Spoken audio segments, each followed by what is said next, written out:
What if Deku joined Team JPDE Compilation? Chapters 38 to 44. Barito Forest Rescue Mission. Monday. Day 113. Weiss had asked Deku for help with dust class stuff. Though Deku had to wonder why Weiss had asked him for help, and not Professor Peach. "Hey, Weiss," Deku said. "Ijuku. So glad you could come," Weiss said. "I promised, didn't I? Although I'm still not sure why you wanted me to come," Deku said. It's not exactly that I wanted or needed you to. I just thought it'd be a good idea," Weiss said. "A good idea? In what sense?" Deku asked. "Well, not in the sense of getting extra credit or anything, sadly, but I thought it'd be a good opportunity for you to start networking. A professor's recommendation can go a long way towards any future goals you may want to have towards specialization once you graduate. And since the 3rd and 4th year find students to be much more mobile, there's really only the first 2 to connect. Since you joined halfway through the 1st year and considering you joined Beacon early. I hope I'm not overstepping," Weiss said. Oh, I see. That's actually a really nice thought, Weiss. Thank you," Deku said. "Thank goodness." "You're welcome," Weiss said. "Although, that explains the why. Still doesn't tell me what exactly we'll be doing," Deku said. "Well, that depends on Professor Peach, really. It's not the first time I help her with lesson prep work, but the specifics change frequently. So, the wisest course of action would be to just go in and ask her," Weiss said. Deku and Weiss then entered Professor Peach's classroom. "Good afternoon, Professor," Weiss said. "Hello, Miss Schnee and oh, Mr. Midoriya. Didn't think I'd have 2 helpers today instead of 1," Peach said. "Hope there's enough tasks to go around, Professor. I've actually been tutoring Ijuku in dust to help him make up for what he's missing," Weiss said. "Oh, my.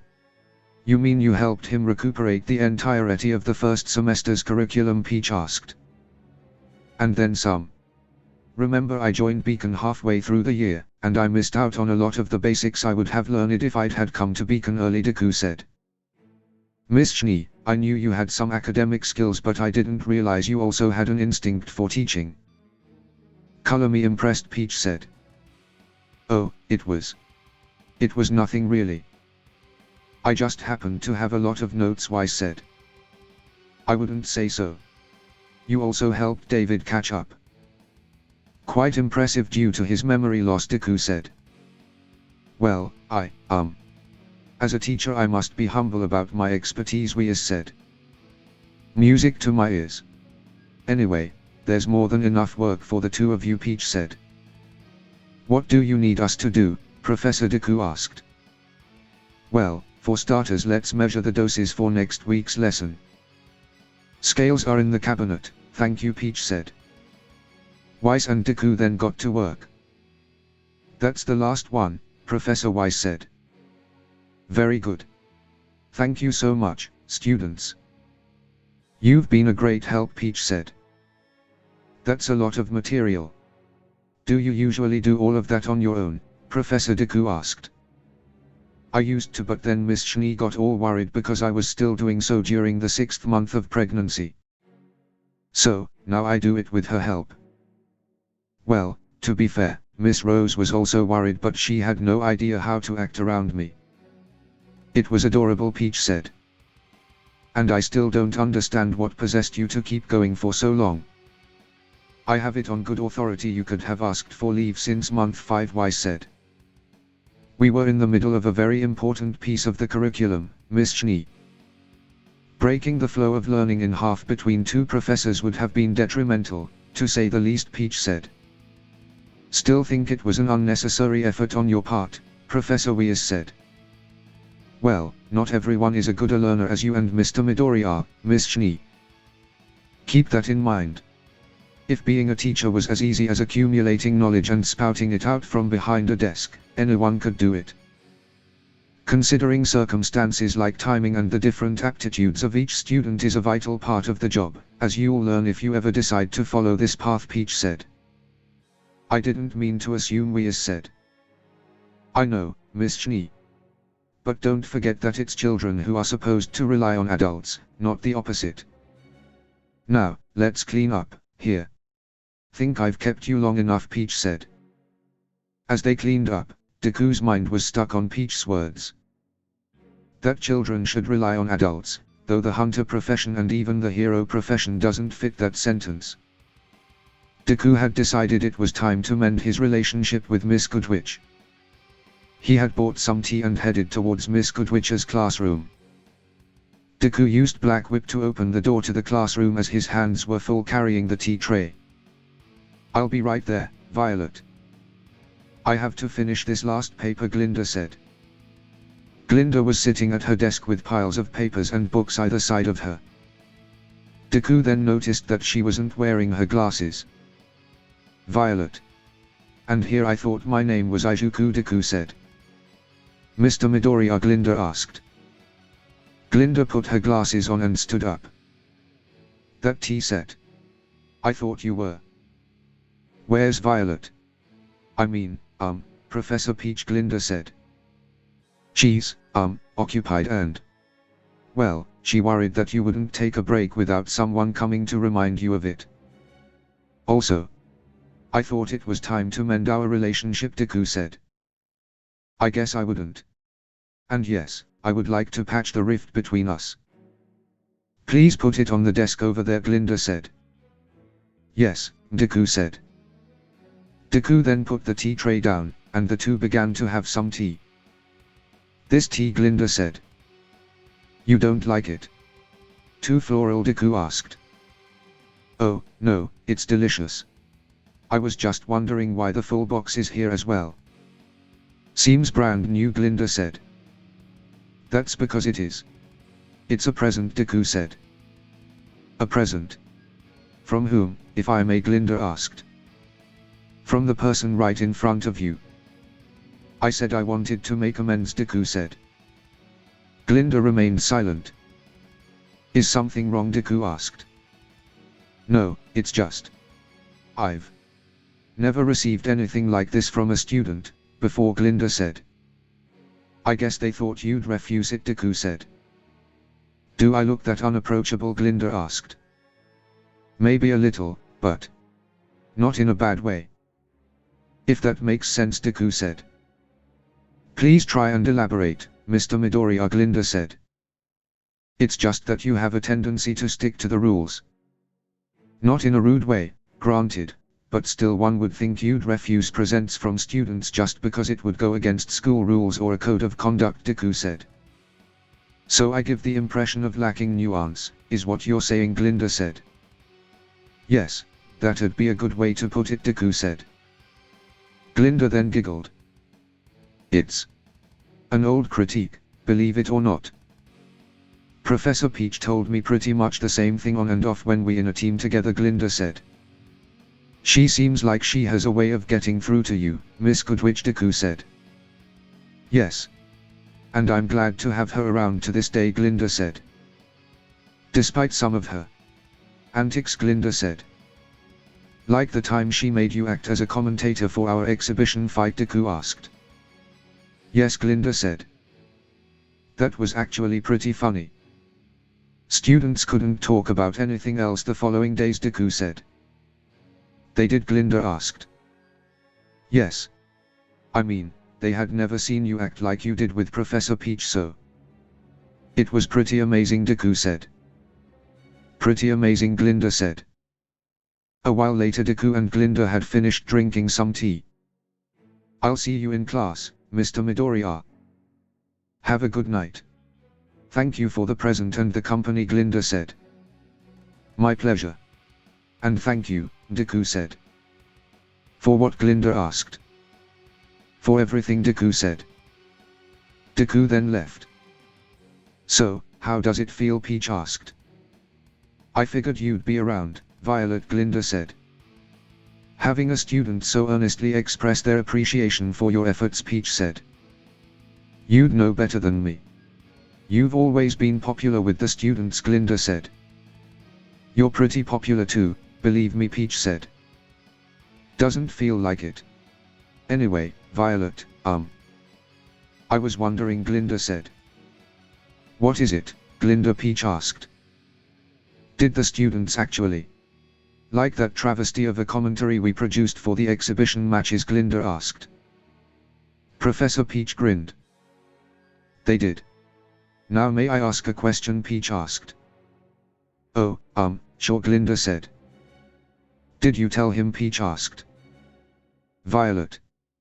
Those kinds of stories are inappropriate to tell a student, Glinda yelled. And yet you haven't banned intimate relationship, Peach said. Like putting a ban on that would stop them, Glinda said. Then it should be fine to tell Mr. Midoriya about the tales of your youth, Peach said. Can we please talk about something else? Glinda asked. Fine. I'll give you the report about what happened in Peak, Peach said. Professor Peach and Glinda then entered the classroom. A while late, Professor Peach had finished informing Glinda about the guardian of Peak, Janera. A young girl. That looks like a Grim, Glinda asked. You know something I don't, Glinda, Peach said. Not about her specifically. But the concept is not a novelty to me, Glinda said. It has something to do with the secret war Ozpin has been fighting, Peach asked. Yes. But the similarities end there. The grim-looking person I'm thinking of is an extremely dangerous grown woman, not a headpat magnet. Still, a magical user that Ozpin doesn't know of, Glinda said. My theory is that she's a creation of this being that called itself the boss, Peach said. It can create magic users. That's concerning, Glinda said. Only the one so far. Whether his creative powers have limitations or magic users do not serve his needs, Peach said. Thankfully. Still, are you positive what she does can be called magic? Glinda asked. Well, I obviously couldn't verify it firsthand, lacking expertise and first-hand experience with our subject, but the nice young lady who helped us was pretty sure about it, Peach said. A nice young lady? Who exactly are we talking about here? Glinda asked. A passerby. We didn't really go through formal introductions, but she called herself Amber and referred to herself as a maiden, Peach said. Glinda was surprised at what Professor Peach just said.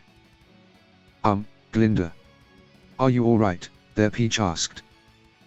You. What did you just? How exactly did you? Violet, what? What did this Amber look like? Where did you meet her? How? Glinda asked. Dark skin and hair, wore a long green cloak, in Peak first and then in Beacon again, and she literally appeared out of thin air, Peach said. This cannot, Glinda said. Glinda, what's wrong? Peach asked. I got to go. Violet, do not talk about this with anyone else. And neither should your students, Glinda said. But Peach said. Promise me, Glinda yelled. All right, I promise, Peach said. Glinda then left, and Professor Peach smiled once she was out of sight. Tuesday. Day 114. Up in Ozpin's office, Glinda had informed Ozpin and General Ironwood what Professor Peach had told her about Janera and Amber. She's still there, Ozpin said, returning to his office. Of course she is, Ironwood said. Were there any? Glinda asked. No sign anyone has been in there since we last went down there. The machine is operational, and her vitals are stable, with the slow decline we foresaw. Brain activity is in a constant state of near flatlining, Ozpin said. What's going on, then? Glinda asked. I think it's our enemy, Ozpin said. You mean? Glinda said. They just so happened to be helped by a maiden after running into a small girl with grim eyes and bone-white skin, Ozpin said. This wasn't a coincidence, Ironwood said. Obviously. There's no such thing as a being able to create magical users on this world. Not anymore, Ozpin said. Then. The children are being targeted, Glinda asked. On the contrary. This seems like a setup to get in their good graces, Ozpin said. But for what reason, Ironwood asked. Wouldn't be the first time she tried something like this. Her end goal is most probably corrupting someone, Ozpin said. The question being, who? Glinda asked. I want you to report anything concerning this matter to me, Glinda. Any details? Once we understand who she may be targeting, then we can make an informed decision, Ozpin said. But what should I say to Six? I mean, Professor Peach, Glinda asked. Oh, I think I have just the story for her, Ozpin said. Deku was still thinking about Professor Peach's words, and how they didn't ring true. People entered combat academies at 17, well, most people, and with a 4-year curriculum, that means you graduate at 21. And it was even younger for to become a hero, starting at 15 and lasting 3 years, you'd be 18. Just barely able to be considered an adult, and yet they were expected to go fight villains on their own. In fact, he had already been fighting villains on his own in his first year at UA. He was so lost in thought that he didn't notice he'd ran into a familiar face. Learn for your thoughts, Mr. Midoriya. ID, it's shopping, that must be one hell of a grocery list. But we do have things known as scrolls to take notes, nowadays. Failing that, pen and paper, Peach said. Oh, no, it's not. It's not shopping, and I do have a list on my scroll, yes. I was thinking about. Well, something you said, actually, Deku said. Oh. Was there something you didn't understand from the latest lesson, Peach asked. No, it was about what you said about children having to rely on adults, Deku said. I see. What about it, Peach asked. Well, I've come to realize that it doesn't seem to be the case for the hunter profession, Deku said. You're not wrong. Let's walk and talk, Peach said. Deku and Peach then began to walk around Vale. Now that I think about it, you're younger than all your other classmates, except for Miss Rose. Children your age are usually in pre-hunter school, training to be able to pass the Hunter Academy's entrance exam, Peach said. I guess so. But when you live outside of the Four Kingdoms, you need to be able to take care of yourself. No matter how old you are. And yeah, sure, I may be younger than my peers, but I can definitely say that I have way more experience than most of them do. That's one of the reasons Ozpin accepted me into Beacon, Deku said. I see. Well, that experience will mean you'll never have to worry about financial security. I just hope you understand what it means to be a hunter. Most students only realize when it's far too late, Peach said. Believe me. I know what being a hunter is like. I wasn't just sat in a classroom of safety, my life has been filled with danger since day one of training, Deku said. Really, Peach asked. Yeah. And you seem to be talking from experience. Was it the same for you, Deku asked. No. It was for someone else, though. What I'm trying to say is that the hunter profession and the way the schools are run ask young people to make life-damning decisions when they are way too young to be able to distinguish between the mainstream sheen of the profession and the reality is, Peach said. But that's the way it must be. To prop up society. To keep the world from collapsing, Deku said. It's a sad truth. Hunters need to be trained from a young age to be effective. As if you went and asked a young kid if they wanted to train for life to fight nightmarish monsters with low chance of living past 30. They'd of course say hell no, Peach said. I have to admit, I was lured into the hunter profession by its glamour. But even though I've now seen its ugly side, it makes me want to be a hunter even more, Deku said. Really? You still want to be a hunter, after everything I've told you? You'll most likely never see your children grow up or even have children, Peach said. Then I guess I'll have to put the odds in my favor, Deku said. Excuse me, Peach asked. With the life I lead, not being dead right now, gives me confidence I'll live past 30, Deku said. Peach chuckled. You're always the one to shine the brightest, Peach said. That's what I plan to be. A shining light people can look to in their hour of need. And now to hopefully make a real change to the hunter profession so that living past 30 is the norm, Deku said. Well, then you will be glad to hear that there have been some steps made in the right direction. Just not recently. For example, the 2 years of supervised field experience were just 6 months before. That changed only 1 generation ago.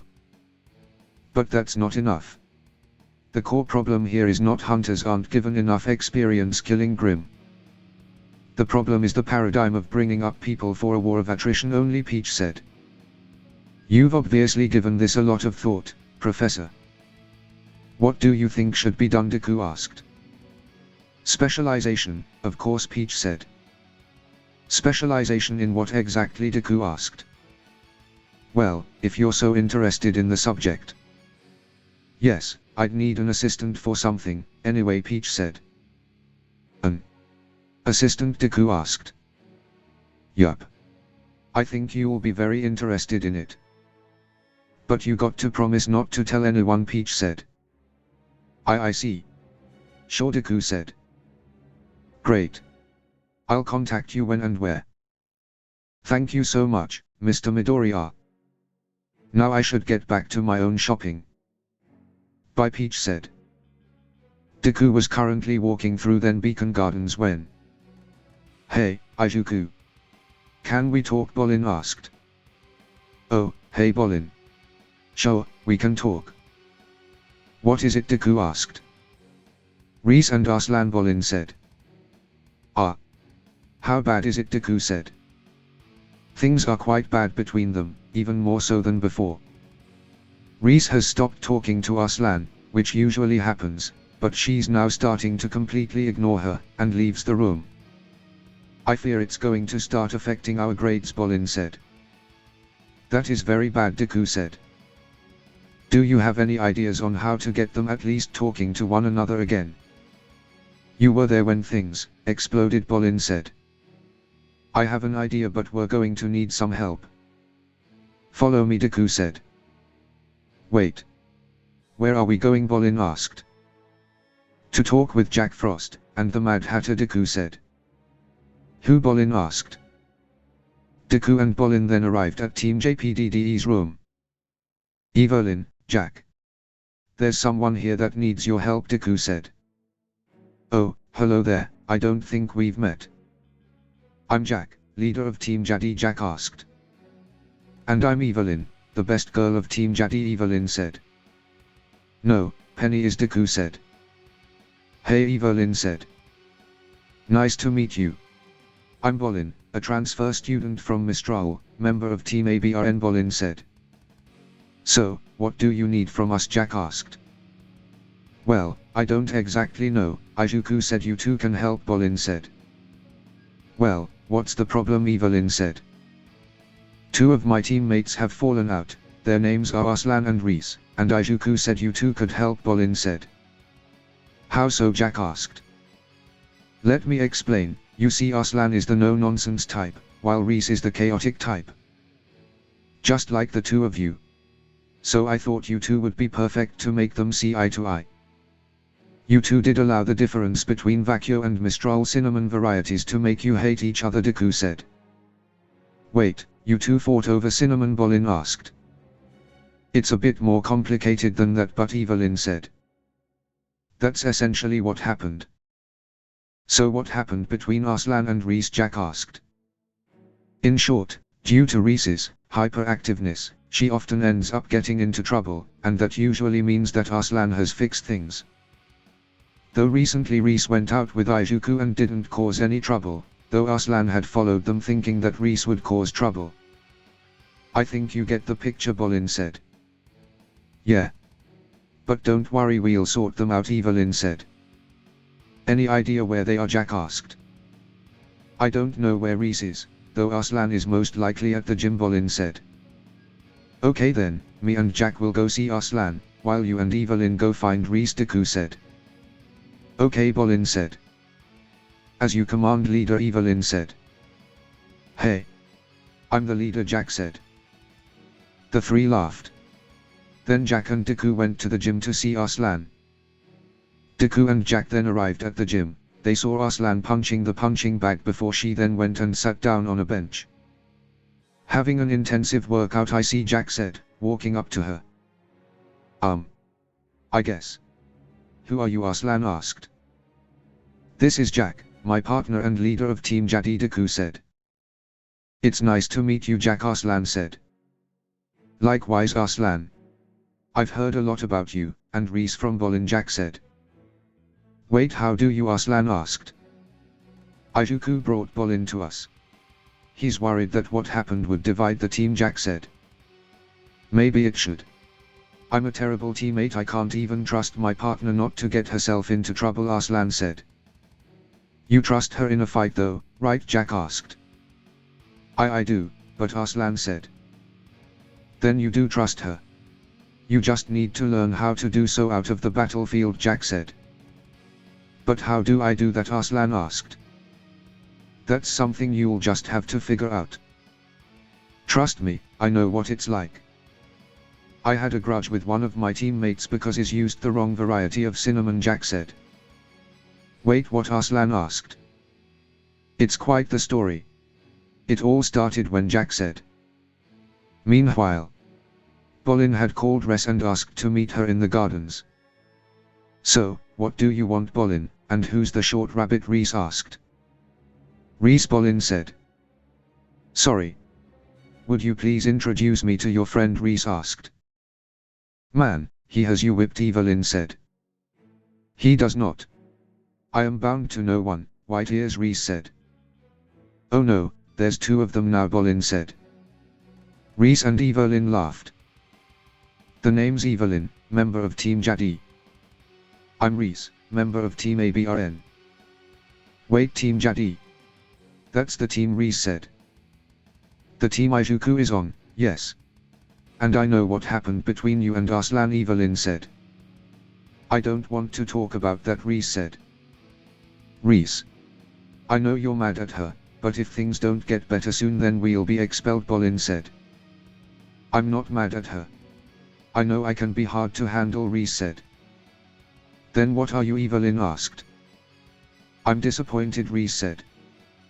"For a second there I thought you were gonna say human," Bolin said. "I have matured. I just wish Arslan could see that," Reese said.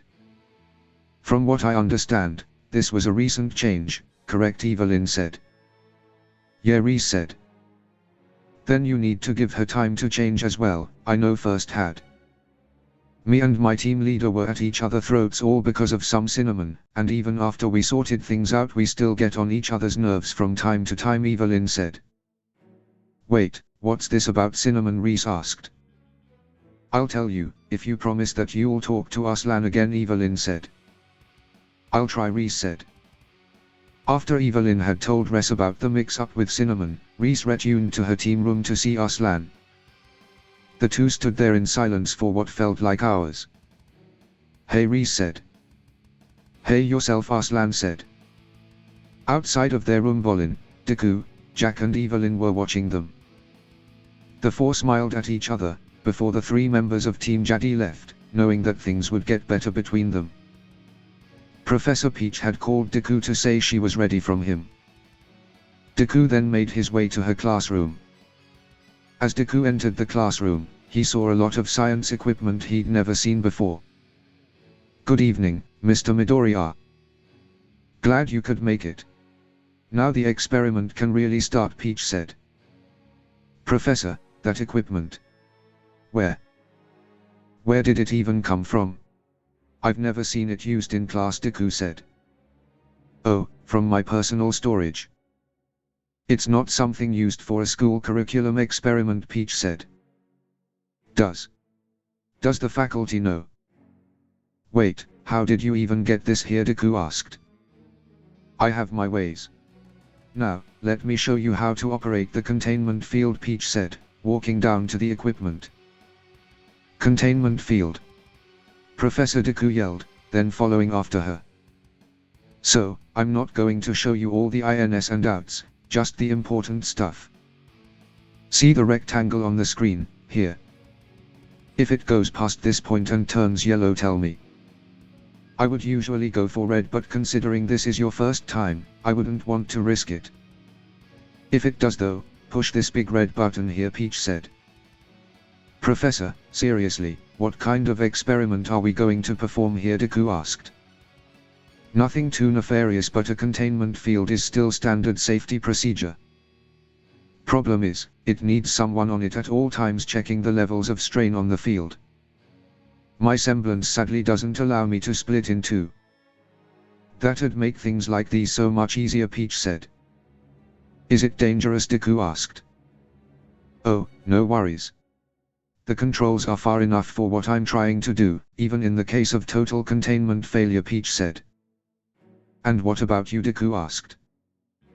Don't you worry about me, I'll be okay. Trust me, Peach said. But Deku said. I know what I'm doing. I'm taking a risk, but it's calculated, and I won't ever be in real danger. At most I'll get some singed hair. I swear, Peach said. Fine. But can you at least explain to me what you're doing? Deku asked. Of course. So, I'm sure you remember that there are a finite number of base dust types, Peach asked. Yes.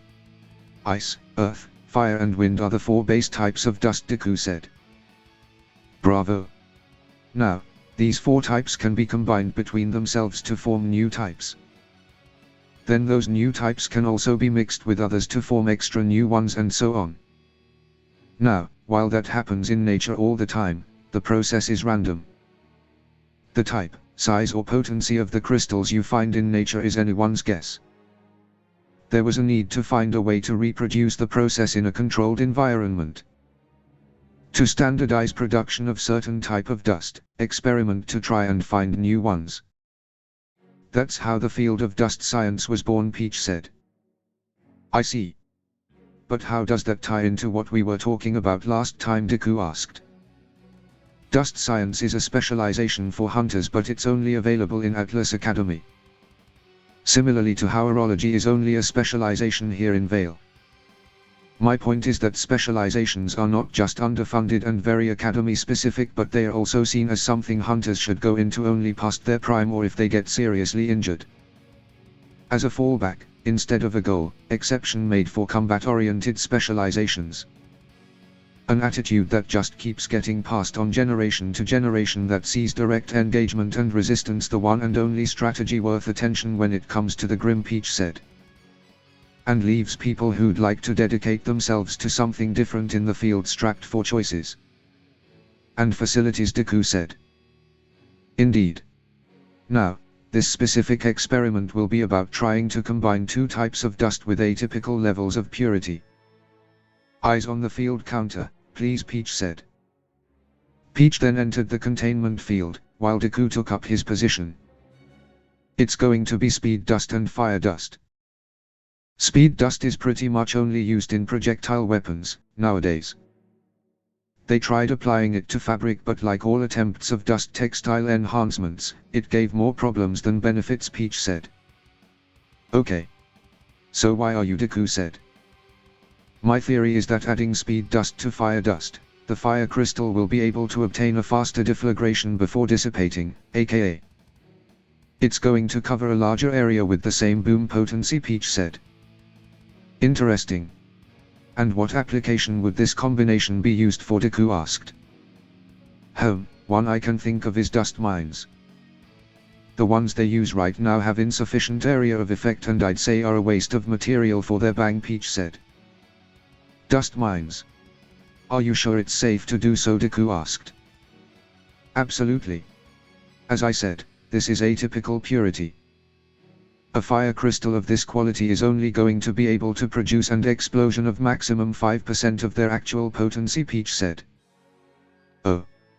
Okay, that sounds good, Deku said. Yup. I mean, provided that the added velocity doesn't also affect the strength, Peach said. Wait, what if it? Deku said. All of a sudden there was an explosion. Oh. Oh my god. Professor Peach, Deku yelled. Well, that wasn't completely unexpected, still. What a difference, Peach said. Are you alright? That was a big explosion, Deku said. I'm fine, Mr. Midoriya, my aura cover held. The field, please, Peach said. Oh, sure, it's, 45%, Deku said. Good, then. Yeah, it should be enough, Peach said. Enough? Enough for what, Deku asked. Well, the result could have been because of a freak accident. Maybe some contamination in the crystals, so Peach said. So Deku asked. Take two, Peach said. Stop, Deku yelled. Professor Peach then continued with more tests, much to the displeasure of Deku's heart. Now I understand why you didn't ask Weiss for help with this, Deku said. Indeed. Miss Shni is adorable and very eager to learn, but too conservative for these kinds of things, Peach said. She's not the only one, if you need to do these kinds of things when no one is. Oh my god, Professor Goodwitch. The curfew. If she heard the explosions, Deku said. Oh, don't you worry about Glinda. I got an arrangement with her, Peach said. An arrangement? What kind of arrangement, Deku asked. Adult stuff. Now, I kept you long enough, Mr. Midoriya. Thank you oh so much for your help. The experiment was a success. Go to sleep satisfied in the knowledge that you've helped advance dust science, tonight. I'll contact you again when it's time for the next experiment, Peach said. Good night, Professor Peach, Deku sighed. However, instead of sleeping, Deku thought he was going to have nightmares about dust explosions, thanks to her. Wednesday. Day 115. David had come out of combat class with a huge smile on his face. What's with that big smile, partner, Jack asked. Oh, I know what it is. Most of his matches now end up in timeouts, so he's feeling strong, Evelyn said. Maybe a little, David said. Now we just have to get your aura to last longer and you might have a shot at actually winning one of your matches, Penny said. Hey, real confidence building skills there, Penny. But I get it, David said. Yeah, which makes me wonder, partner. Why haven't you? You know, Jack asked. Deku had noticed that David's face fell at Jack's question. Feels like cheating when I'm fighting one-on-one. I mean, during team actions is one thing, but duels. I can't always rely on having you around, David said. I see what you mean, but it's not really cheating if you use your semblance how it's supposed to be used, Deku said.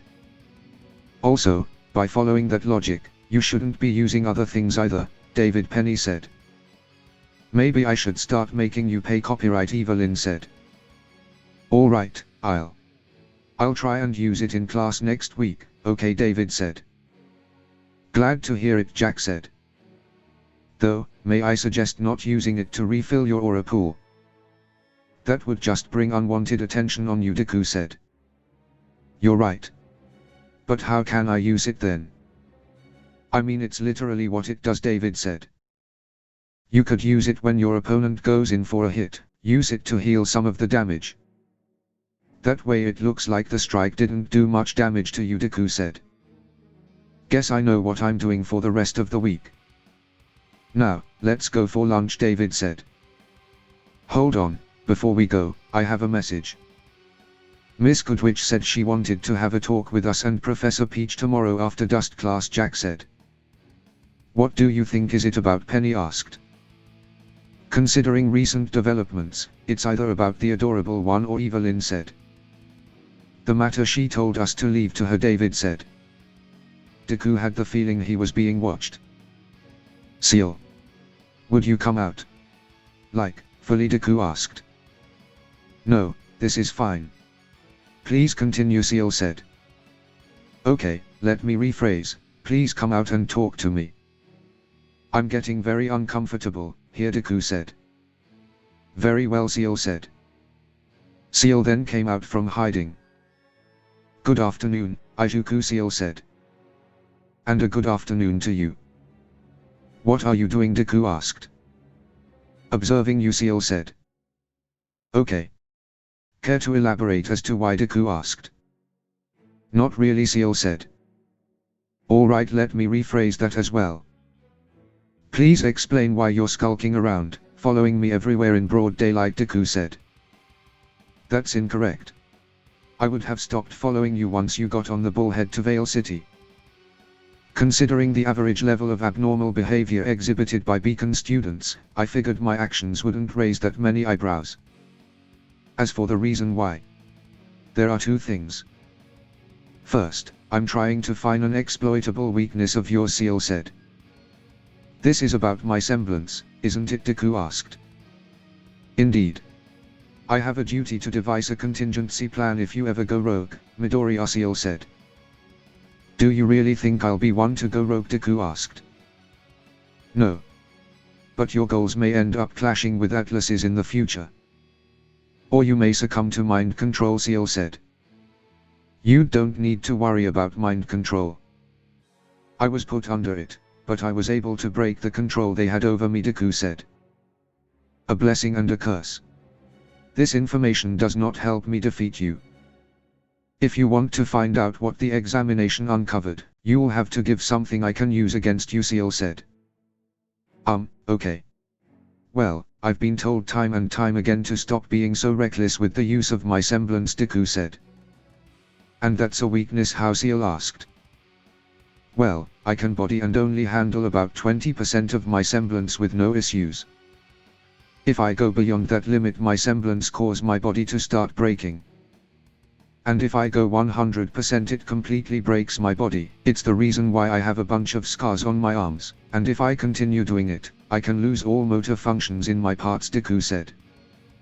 How powerful is 100% and how can I get you to be reckless with your semblance? Seal asked. I usually become reckless with it when push comes to shove, and I need to save someone, Deku said. Not something that can easily be recreated, and it wouldn't go down well with the public, even if you're the biggest threat to Remnant, Seal said. Also, it may not work anymore. Now that I'm gaining access to the past users' auras and semblances, I'll be able to use 100% a few times without any problems, and the semblances will also help in keeping me from having to use 100%, Deku said. As well as time. You'll most likely be able to use 100% without any damage at all after your time at Beacon. So there's a time limit on how effective that is. I need something more permanent, Seal said. Sorry. That's all I can really think of, Deku said. Well. It's at least something, so I'll tell you what was found. As Mr. Xiaolong said, your auras have assimilated into your body, so there's no need to worry about any diverse effects on your body, and as confirmed by you, he felt 9 auras in your body. Even if some of them are still locked. And that's really it. Nothing else is amiss with you, Seal said. That's good to know. Now, what's the other reason you were stalking me? Deku asked. The second reason is, I'm trying to identify the reasons for Penny's changes when compared to my file on her, Seal said. Penny. Changes? Deku asked. Yes. According to the reports from her time in Atlas, Penny shouldn't be able to function so well among humans. Also, she shouldn't be prone to taking personal initiatives. The Penny I've met here is not only well integrated in the human community of Beacon, she has also managed to make connections and decisions that should have been impossible for her. As I went through the local reports about her activities and interactions, there are 2 events of note that could have affected Penny's development. Meeting Ruby Rose and then being placed on a team. I decided that further investigation was required, to understand how your team have affected her so far and how else you may affect her in the future, Seal said. I see. And why did you decide to stalk me first? Deku asked. Truth tell, I did try to observe Ruby Rose first, but Seal said. Oh my gods, you mean you're just like Penny? Ruby asked. Not exactly, Seal said. What's your weapon? She's got kick-ass laser swords, what do you have? Arm cannon. Robot pet. Chainsaws. Please tell me you have chainsaws, Ruby said. She proved more challenging to observe than I thought. So I figured you'd make an easier source of information, Seal said. Hey. You couldn't handle the rubes, I see. Wait, you mean that didn't interest you, Deku asked. Seal said. You're trying to understand how human interaction may have changed Penny. One of your targets affecting your ability to do so sounds like it'd be a perfect opportunity to gather data, no, Deku asked. That's not how the scientific method works. For accurate results, observers need to be as far removed from the object of analysis as possible, Seal said. Sure. Still, believe when I say just the fact I know you're there in the bushes looking on me like that is affecting the integrity of the experiment. So here's my proposal. Would you like to continue observing me for a prolonged period of time, Deku asked. That's interest me, yes, Seal said. Good. In that case, you're free to join me on my grocery rub, as long as you actually walk by my side. I promise I'll do my best to ignore you so you can do your thing without interacting with me, Deku said. Acceptable, Seal said. Deku and Seal then headed into Vale, however Seal didn't have money for the fare. I'm so sorry. I didn't think I'd be leaving Beacon, so I didn't bring my electronic wallet, Seal said. Hey. I guess you don't have a personal scroll. They can be installed as a chip on those, Deku said. No. All I have is my internal communicator. I should make a habit of carrying it with MW wherever I go. That was very embarrassing, Seal said. In your defense, that uniform doesn't really have any pockets.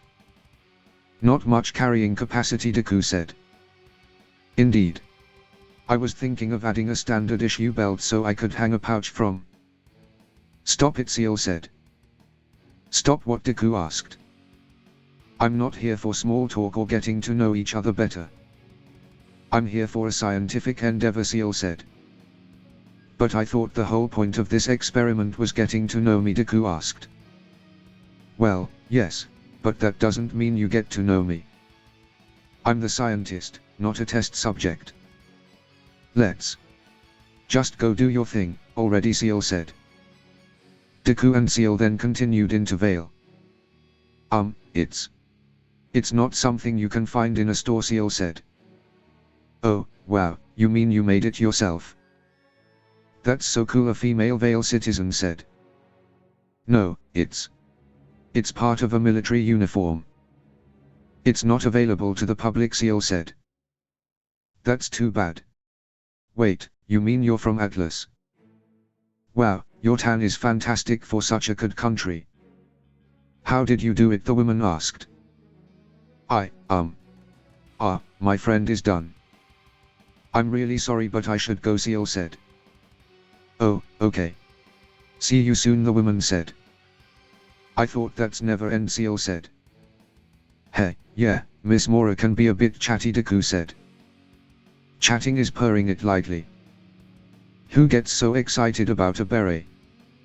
Wait. You knew, Seal asked. Of course I knew. I've been coming to this marketplace regularly for weeks, Deku said. You set me up. You did that on purpose, Seal said. Indeed. So, what have we learned, Deku asked. Deku then walked off. Excuse me, Seal asked, following after him. I'll tell you what you learned, the same thing Penny did, Deku said. What are you talking about, Seal asked. Well, think about it. Why were Penny and her handlers here in Vale to begin with, Deku asked. To allow her to learn more about human interactions and behavior, Seal said. Yes. They thought they could do it in a controlled manner because Penny is an android, but, thing is, just because she has a machine body doesn't make her fully a machine. You're not one either. You may like to try and act like one, but you're not always 100% convincing, Deku said. Your point being, Seal asked. My point is that Penny became interested in interacting with other people on her own terms. That's why she snuck out. That's how she met Ruby. And then David. After that, General Ironwood gave up on trying to make Penny learn more about people without Penny herself changing in the process. So, if that was the case for her, what makes you think you can do it? Deku asked. I'm nothing like Penny. I have discipline, and focus, and Seal said. A whole lot of pride in the way you carry yourself and do things differently than Penny, no? Deku asked. Exactly, Seal said. You do realize that you wouldn't have it if you didn't interact with Penny, and Penny, in turn, hadn't interacted with us. What exactly are you afraid of, Seal? Deku asked. I'm leaving, Seal said. Seal then walked off, leaving Deku at the entrance to the market. Deku then thought about how she was going to get back to Beacon. Deku then headed to the Bullhead Landing, knowing Seal would storm off there without thinking. I'll need to see an ID, the Bullhead ticketer said. My ID? It was just a mistake. Surely that's enough, Seal said. That's the problem with you Atlas types, always thinking you know better because you wear a uniform. I'll decide if it's enough. An ID, please, the ticketer said. This is preposterous, Seal said. Your ID? Now. Or I'll be forced to call the cops, the ticketer said. Seal said. Deku thought it best to jump in before things got worse. Oh my god, honey. Here you are, Deku said. Ijuku. What are you? Seal asked. I'm so sorry, I didn't mean to make you mad, I just... Oh. But who is this gentleman? Did something happen? Where's your pouch? Deku asked. My pouch? What is he talking? Seal thought, then catching on to what Deku was doing. I only noticed when this person stopped me that they stole it alongside my belt, Seal said. Oh, damn it, my present, Deku said. The hell? They stole your pouch? The ticketer asked. It had my wallet and ID inside. I was too embarrassed to say so. Also, I don't think you would have believed me, with the way I acted towards you. I'm sorry, Seal said. That doesn't matter right now. Are you alright? Are you in trouble? Why did this person stop you to begin with? Deku asked. I was so angry at you that I almost boarded the Bullhead without paying, you dingus, Seal said. You what? Deku asked. This your girlfriend, kid? The ticketer asked.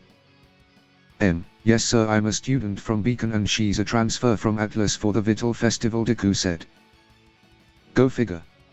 I guess you have your student pass on you? The ticketer asked. Yes. Of course, sir, Deku said. Alright. Show it to me and I'll let it go this once, the ticketer said. Of course. 1 second, Deku said.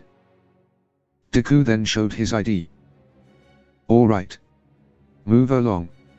And pay more attention next time, alright. Be sure to have your electronic wallet locked and reinstated, the ticketer said. Of course. Thank you, sire. Seal, Deku said. Thank you for your understanding, Seal said. The ticketer then went back to his post. Phew. That was close, wasn't it, Seal? Deku asked. How much? How much longer are you going to hold on to that? Seal asked. Whilst Deku had been pretending to be Seal's girlfriend, he held her hand to help sell the fake id. Oh. Sorry about that, but it's not been that long, has it? Deku asked. Who cares how long it has been? It's still embarrassing, Seal yelled. Sorry, I needed to fake it for the guy, Deku said. You think I don't realize that? The shame. The humiliation. I've never felt so low in my life, Seal said. I guess you were feeling pretty lost, huh? Deku said. Is this what being socially deficient means? Seal asked. Yeah, kinda. If all your interactions are through the lenses of being an Atlassian specialist, Deku said. Never again. Never again. I'm getting a pouch installed in my beret, if need be, Seal said. It's not just a matter of money, though. I think you also need to learn some Non-military manners. That way, next time you need to, Deku said. Izuku Seal said. Huh? Yeah, Deku asked. Thanks for your help, the experience has been truly eye-opening, but if you don't shut up and let go of my hand right now, I'm going to crush it behind the point of recovery, Seal said.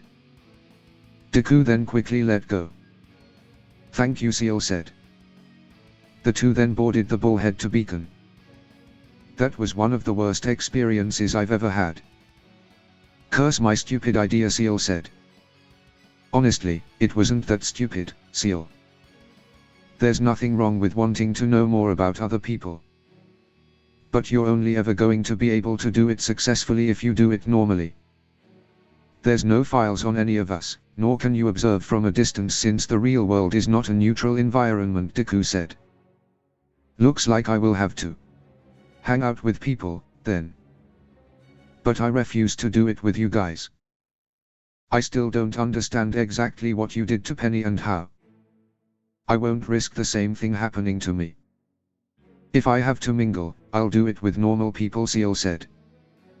No offense taken. Then, what about Miss Mora?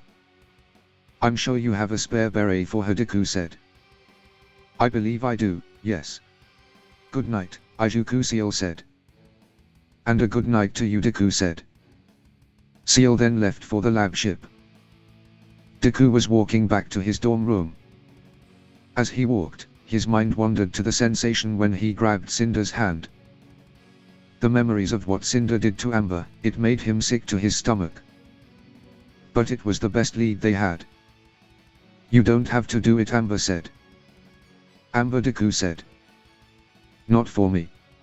Please, don't force yourself, Amber said. What are you talking about, Deku asked.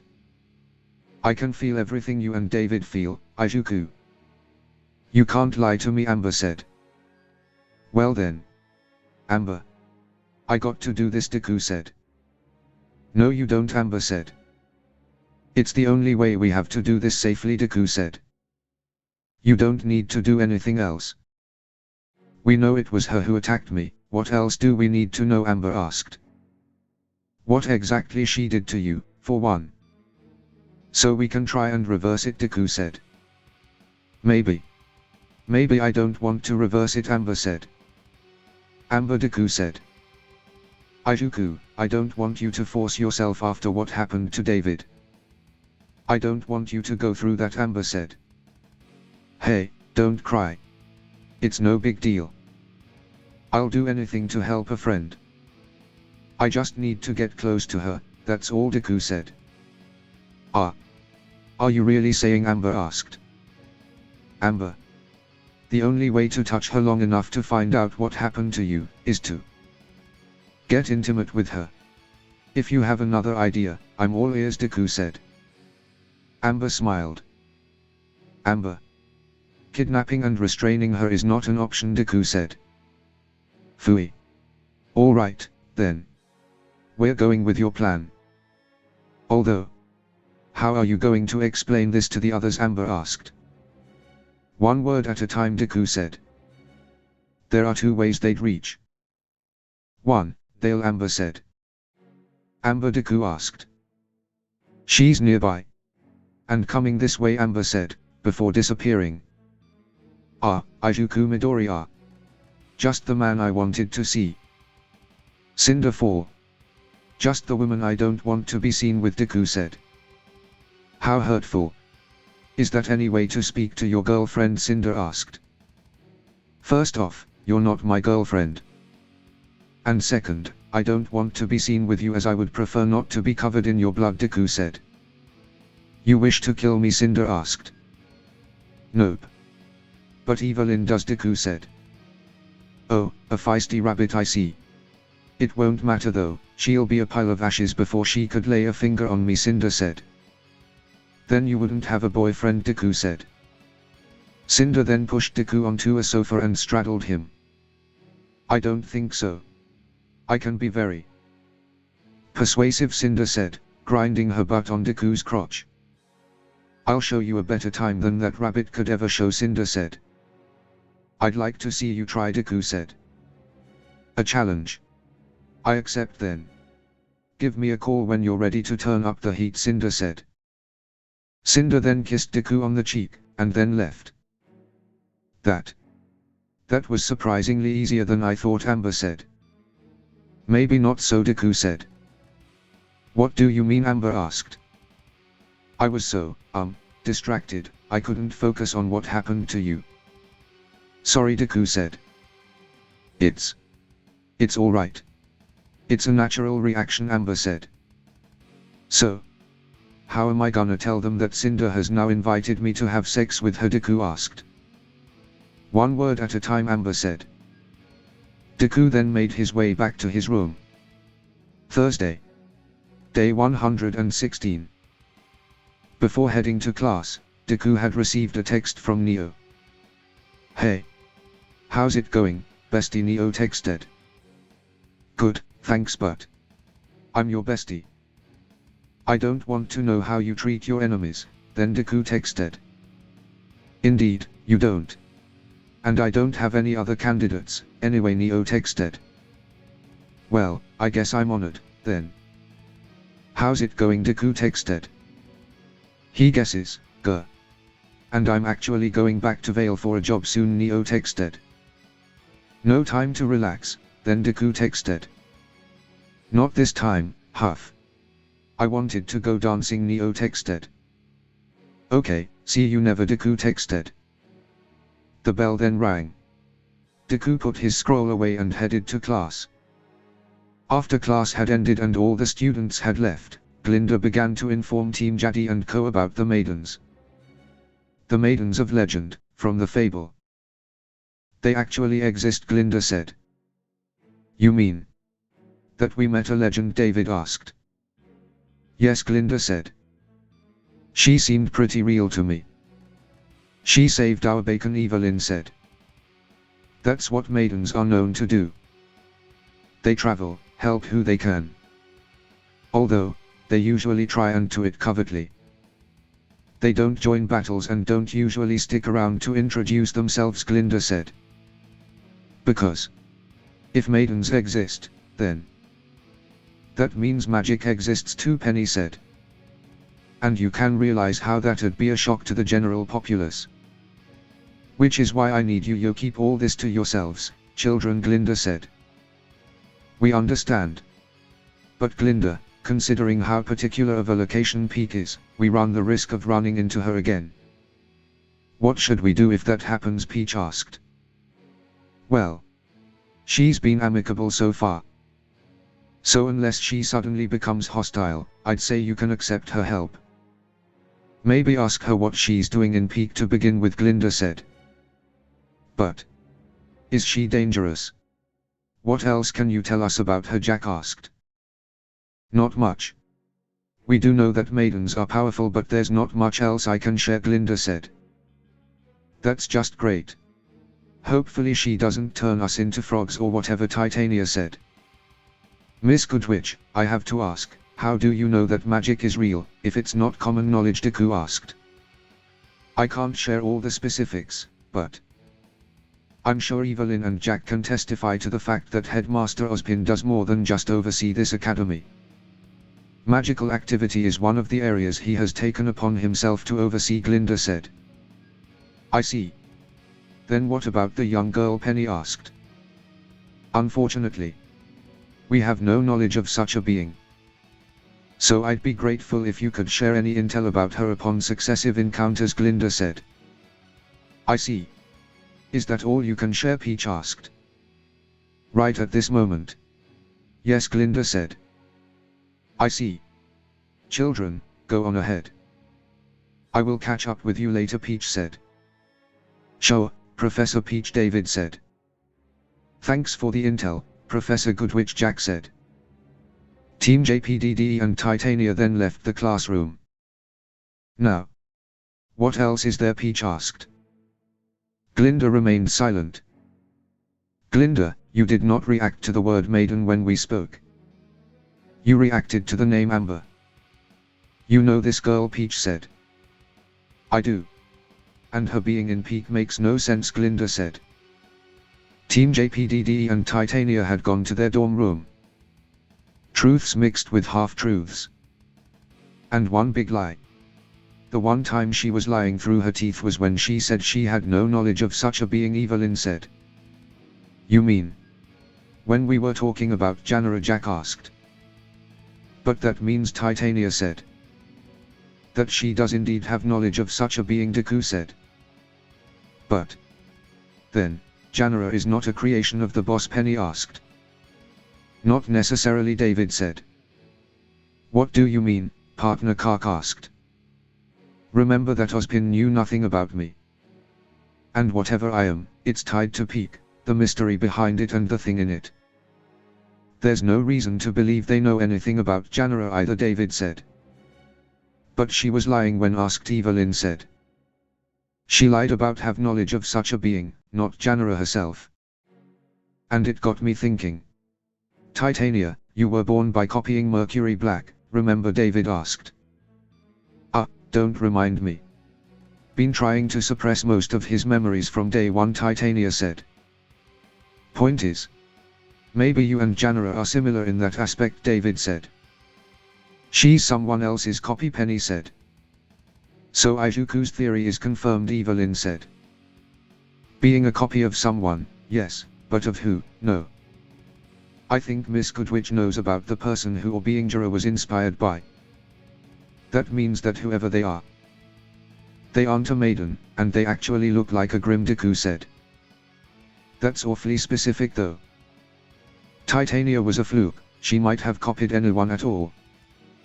But if the theory is true, Janara was made and tailored to one person. The question then becomes, why, Jack asked. Maybe. That's also similar to my situation, Titania said. What do you mean, Evelyn asked. I spoke about this with Peach, before. I don't know much about the how or when, but I have a feeling that my existence was because this flame thing wanted to show someone up. Maybe it's the same thing, Titania said. How and who do you show up by making a? Well, a human being and a magic user, Evelyn said. Your guess is as good as mine on that one, Titania said. And I'm afraid I can't be of much help on that front either, Amber said. Amber. Was Professor Peach able to extract more information out of Miss Goodwitch, Penny asked. Yes and no.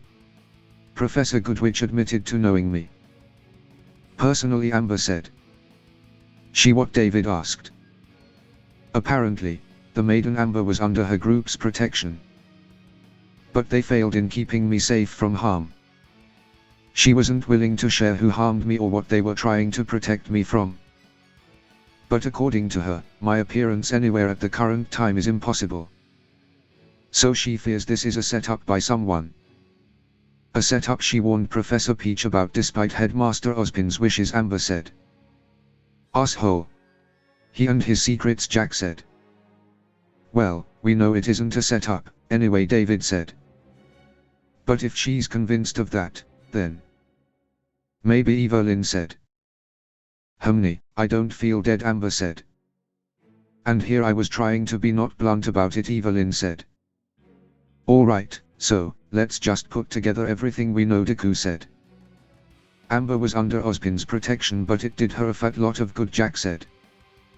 She's not dead, but she's probably heavily injured, then Penny said.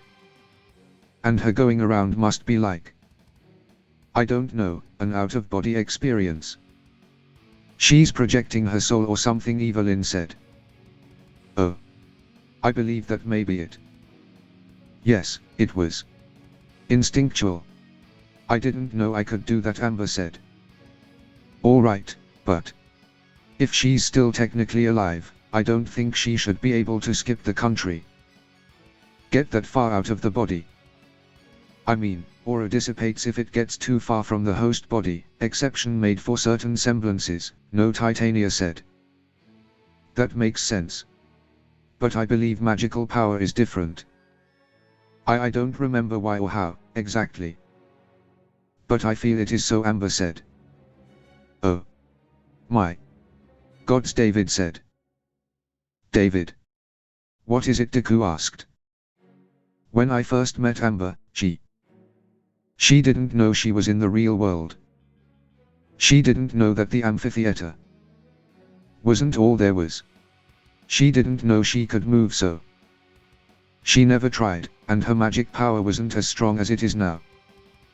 That means that where she was must have been, where she first appeared.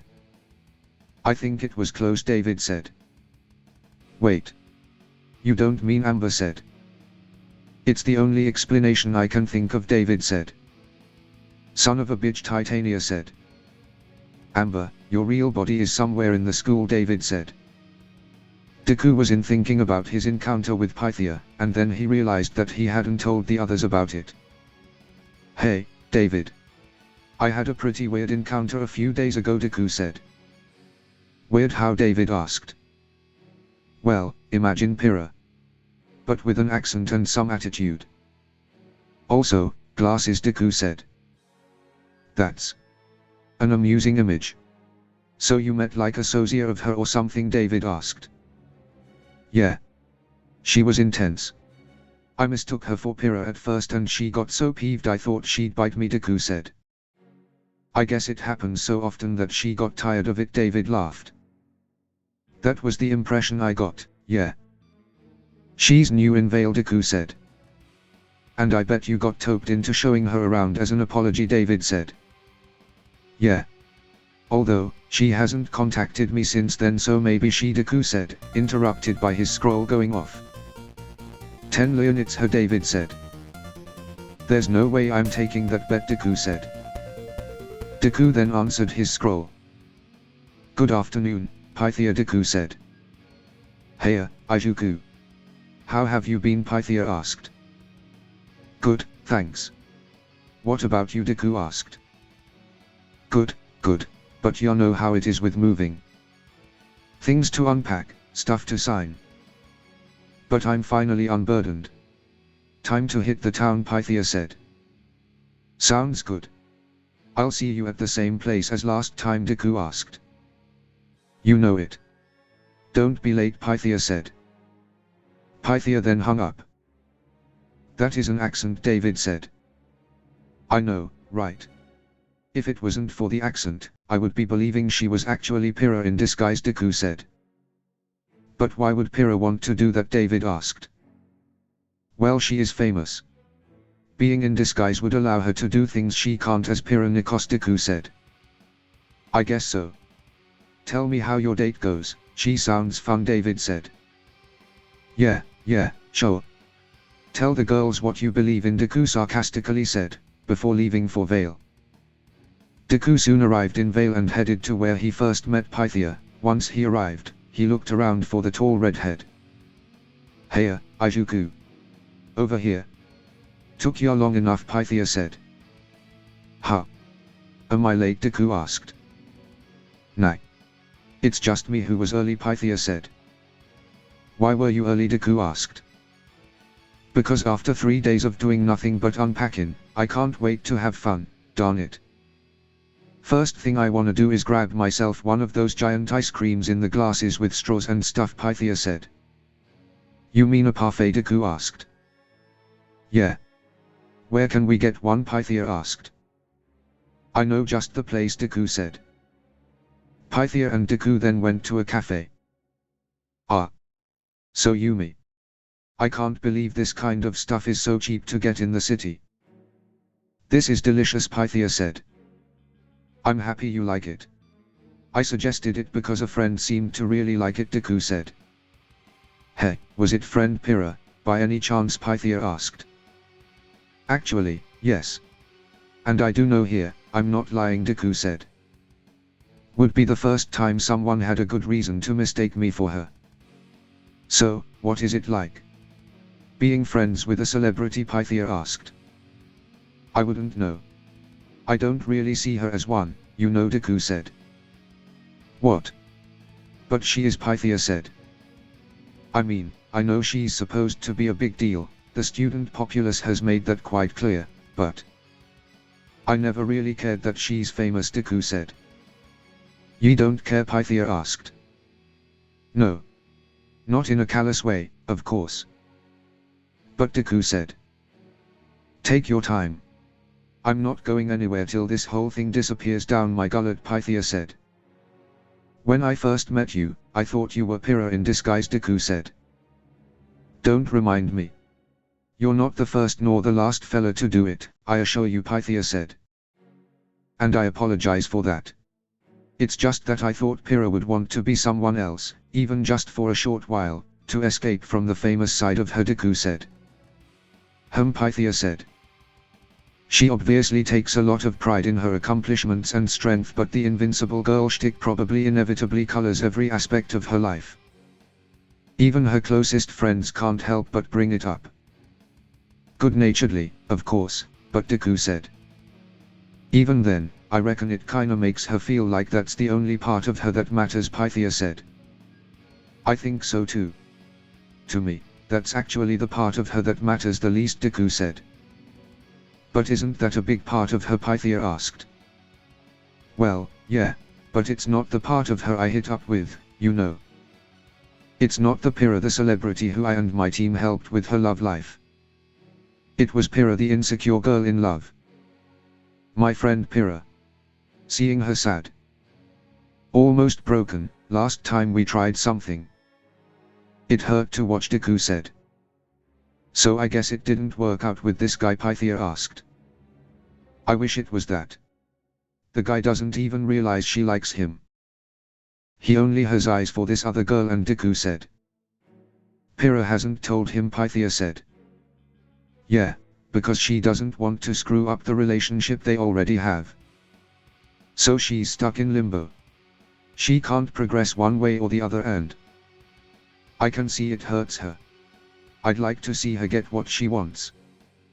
Or at the very least I wish she could bear it all out, somewhat vent. She always keeps everything close to heart because she doesn't want to burden others. I wish she'd lean on my or someone else, Deku said. I see, Pythia said. Wow, I really killed the atmosphere. I'm sorry, Deku said. Oh, it's fine. I egged you on, didn't I, Pythia said. But still. Okay, next activity is on me, Deku said. Really, now? Then I want to go see that shooting gallery near the market. I'm gonna wipe em out, Pythia said. The two then left the cafe and headed to the shooting gallery. Oh, wow. You're really bad at shooting, Deku said. Shut up. I'm just used to moving targets, that's all.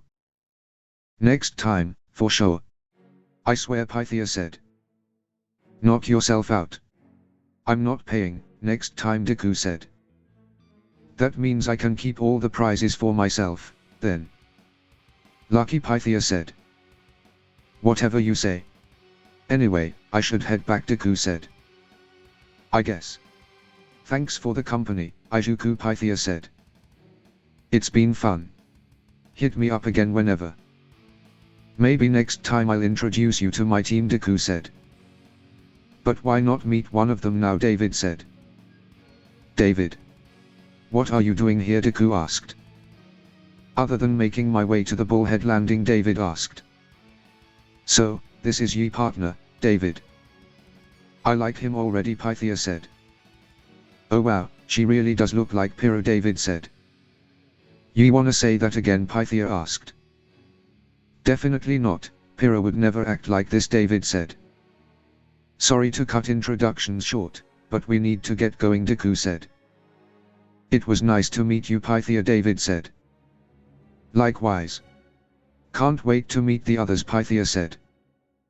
Deku and David then began to walk off. So, why are you in Vale, Deku asked. Emerald and I were, David said. Ijuku, Pythia said. Yes. What is it, Deku asked. I just wanted to say. I think Pyrrha knows that she can come you, the both of you, if she's come to you with her problems before. Maybe she just needs to be reminded, Pythia said. Maybe so. Thanks, Pythia, Deku said. It's fine. Now, scram, Pythia said. Deku and David then headed to the bullhead landing. Once they were out of sight, Pythia's face fell and she removed her glasses. In a dark alleyway on the other side of Vale. Don't give me that look, young lady. You owe me and you know it. I helped you salvage your one and on friendship, didn't I? Roman asked. Neo expressed how she could have done it on her own. No, I really doubt that you could have done it on your own. Your solution was to let it out on our business partners. So, you're now going to help me solve this little mess with our supply line, and that's final, Roman said. Neo stopped pouting. That's better. Now, do you remember the plan? Roman asked. Neo nodded. No witnesses. And that means sew it when no one's looking. We do not need a trail of bodies, Roman said. Neo nodded. Very well. And do you remember the specifics for a good bait? Roman asked. Neo then transformed into a girl with black hair and emerald green eyes. Oh, wow. That's perfect. He'll fall for it hook, line and sinker. Great job, Roman said. Neo smiled. Do this properly and quickly, and you may even have some time left to go spend time with your bestie, Roman said. Neo's then changed to one of anger. What? He's literally your only friend. What sis I say wrong? Roman asked. Neo's anger subsided, and pulled out her scroll.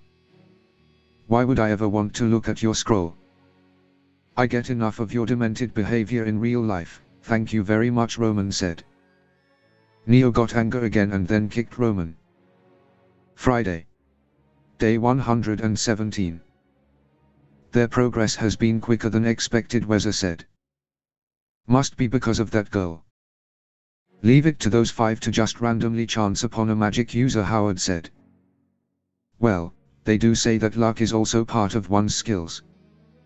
I guess they must very skilled indeed, Weather said. Yeah. Point is, they found a way past the field, they found a way to avoid the effects of the pyre obsidian in the air and water, and our little guardian can't stop them. They may get to the mines before the boss is ready, Howard said. Oh, nonsense. You can leave that to me and Bella, I'll make sure to delay them just enough, Weather said. So it's just the two of you going in, this time, Howard asked. Indeed. That's going to be more than enough, since Bella is more than up to causing some property damage. Right, Bella, Weather asked. Right, Bella said. See. More than willing, Weather said. If you say so, Howard said. In the meanwhile, I'd like the three of you to do something else for me, Weather said. Pyrrha had called Deku to tell him that it was time for the photo shoot. All right. I'm off to become famous, Deku said. Make sure you bring back some clothes from the photo shoot, Penny said. I don't think I'll be allowed to. And why do you want me to? Deku asked. Because we want a sneak peek. As your girlfriends, we are entitled to see how hot and sexy you are, before the rest of the world, Evelyn said. It's not that type of photo shoot. We'll probably just be modeling for the latest fashion, Deku said. Still, we want to be the first ones to see how attractive you are, Penny said. Well, you won't be the first. Pyrrha will be, Deku said. Then you best make her your girlfriend, Evelyn said. All right, I'm going, Deku said. Wait, Izuku, before you go. Did Pyrrha say whether she was ready or not? David asked. Why are you asking? You wanna peep on her, pervert? Evelyn asked.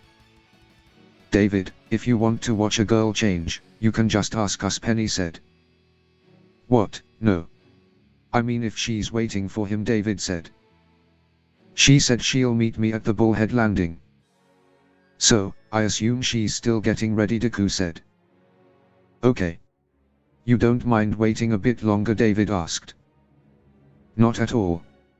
We still have plenty of time before the photo shoot starts, Deku said. Okay. I'll try not to keep her too long, David said. Keep her as long as you need, Deku said. Deku and David then left the room. What? What was that about? Penny asked. I'm sure we will find out eventually. Just try not to think about the innuendo they accidentally said, Jack said. Deku was waiting for quite a while before Pyrrha arrived. "Sorry I'm late," Pyrrha said. "It's alright, Pyrrha. You never really set a time for us to meet at the Bullhead," Deku said. "That may be true, but I did call you." "Most people would assume it meant meet as quickly as possible," Pyrrha said. "Well, I'm sure whatever delayed you was very important," Deku said. Yes, it was," Pyrrha said. "So, shall we board the Bullhead, otherwise we're gonna be late," Deku said. "Oh, yes, right away. I hate making people wait," Pyrrha said. The two then boarded the Bullhead, not noticing that John had been watching them. The two then soon arrived at the studio. "Wow," Deku said, as they entered the studio. "Wow, indeed. A lot goes into these photo shoots," Pyrrha said. "Ah, Miss Nikos, you're here. Is this your friend that you mentioned?" Pyrrha's agent asked. "Hello, Miss Argento. And yes, this is the friend I mentioned," Pyrrha said. "It's nice to meet you, I'm Izuku Midori," Deku said. Short and cute. Could have sworn you liked tall blondes," Argento said, causing Deku and Pyrrha to blush. No. He's not my boyfriend. He's just a very good friend," Pyrrha said. "Whatever you say. We're ready for the first shoot, follow me," Argento said. "Sorry about her. She's always been one to ask about my love life," Pyrrha said. "I see. Well, she does have your taste in men down," Deku said. "Izuku," Pyrrha blushed. Deku laughed. Pyrrha and Deku then followed after Argento. "So, what's the first shoot?" Pyrrha asked. "The first shoot of the day will be a hunter's pose. You'll both be in your hunter gear, though, Mr. Midori. May I ask what your weapon is?" Argento asked. "My weapons are my Iron Souls and my Air Force gauntlets.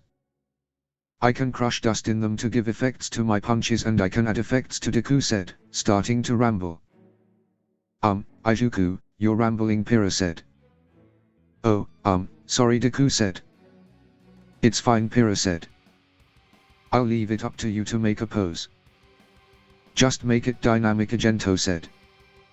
"Okay," Deku said. Pyrrha and Deku then entered the scene. It was a recreation of the Emerald Forest. Pyrrha posed with her back to the cameras, her face looking back, holding her weapon in its spear form. Deku lifted his right leg up in a position to kick and activated One for All. Multiple cameras then flashed, getting as many angles as possible. "Alright. Change things up," Argento said. The two then changed poses and the camera flashed again. After a few more shots, the two were sent to change into different outfits. They wore things from the newest formal fashion to cosplaying as some famous fictional characters. "Alright. We are now moving on to the final shoot. Your outfits are all ready for you and they're in the changing rooms," Argento said. "Alright," Pyrrha said. Deku and Pyrrha then headed to the changing room. "Have you been having fun?" Pyrrha asked. "Yeah, I have. I've had a great time helping you out," Deku said. "That's great to hear," Pyrrha said. "Hey, Pyrrha, there's something I need to tell you," Deku said. "What is it?" Pyrrha asked. Deku was about to speak, but then they saw what they would be wearing. "Oh. So we're going a beach scene," Deku said. "I'm so sorry, Izuku. I didn't know that we would be doing this." "We can tell them that we aren't comfortable with this," Pyrrha said. "No, it's fine, Pyrrha, I was just surprised." "And you want Jaun to be jealous, right?" Deku asked. "Yes," Pyrrha said. "Then let's get changed," Deku said. The two then entered a changing room and put the swimwear on. Deku came out wearing green swim shorts. "Izuku," Pyrrha said. "Yeah, Pyrrha." "What is it?" Deku asked. Can you look at me when I come out?" Pyrrha asked. "Don't you want me to look away?" Deku asked. "No," Pyrrha said. "But why do you?" Deku said. Pyrrha came out of the changing room. She was wearing a modest red bikini, but it still showed a fair amount of skin. "So what do you think?" Pyrrha asked. You look stunning, Deku said. Thanks, Pyrrha said. The two stared at each other, taking in the sight of each other. Hey, are you two ready?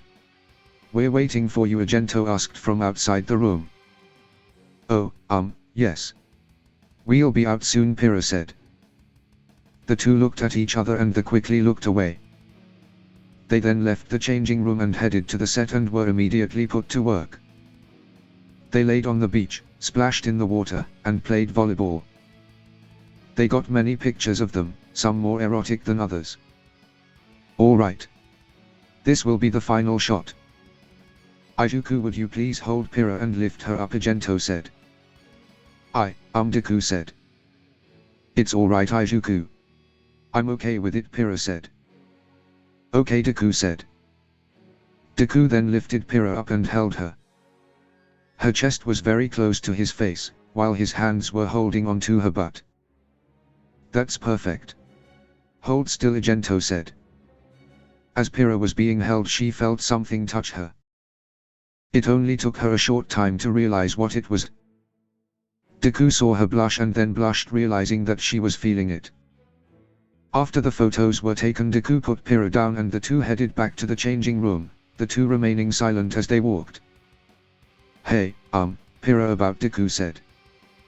It's alright, Izuku. I know you can't really control it. And, well, it makes me kind of happy you find me attractive, Pyrrha said. Pyrrha, everyone finds you attractive, Deku said. I know, but it was the first time I've ever felt, Pyrrha said. Pyrrha, I'm so sorry, Deku said. No. It's alright, really. You don't need to feel guiltily about anything, Pyrrha said. Well, at least let me treat you to something. We still have some time before the curfew, Deku said. I would like that, Pyrrha said. The two then got changed and left the studio. Hey, Pyrrha, Deku said. Yes, Izuku, Pyrrha asked. You know you can let anything that bothers you out. You don't need to repress yourself, Deku said. Not you too, Pyrrha said. I just wanted to make sure you listened, Deku said. I listened. Wait, how did you, Pyrrha asked.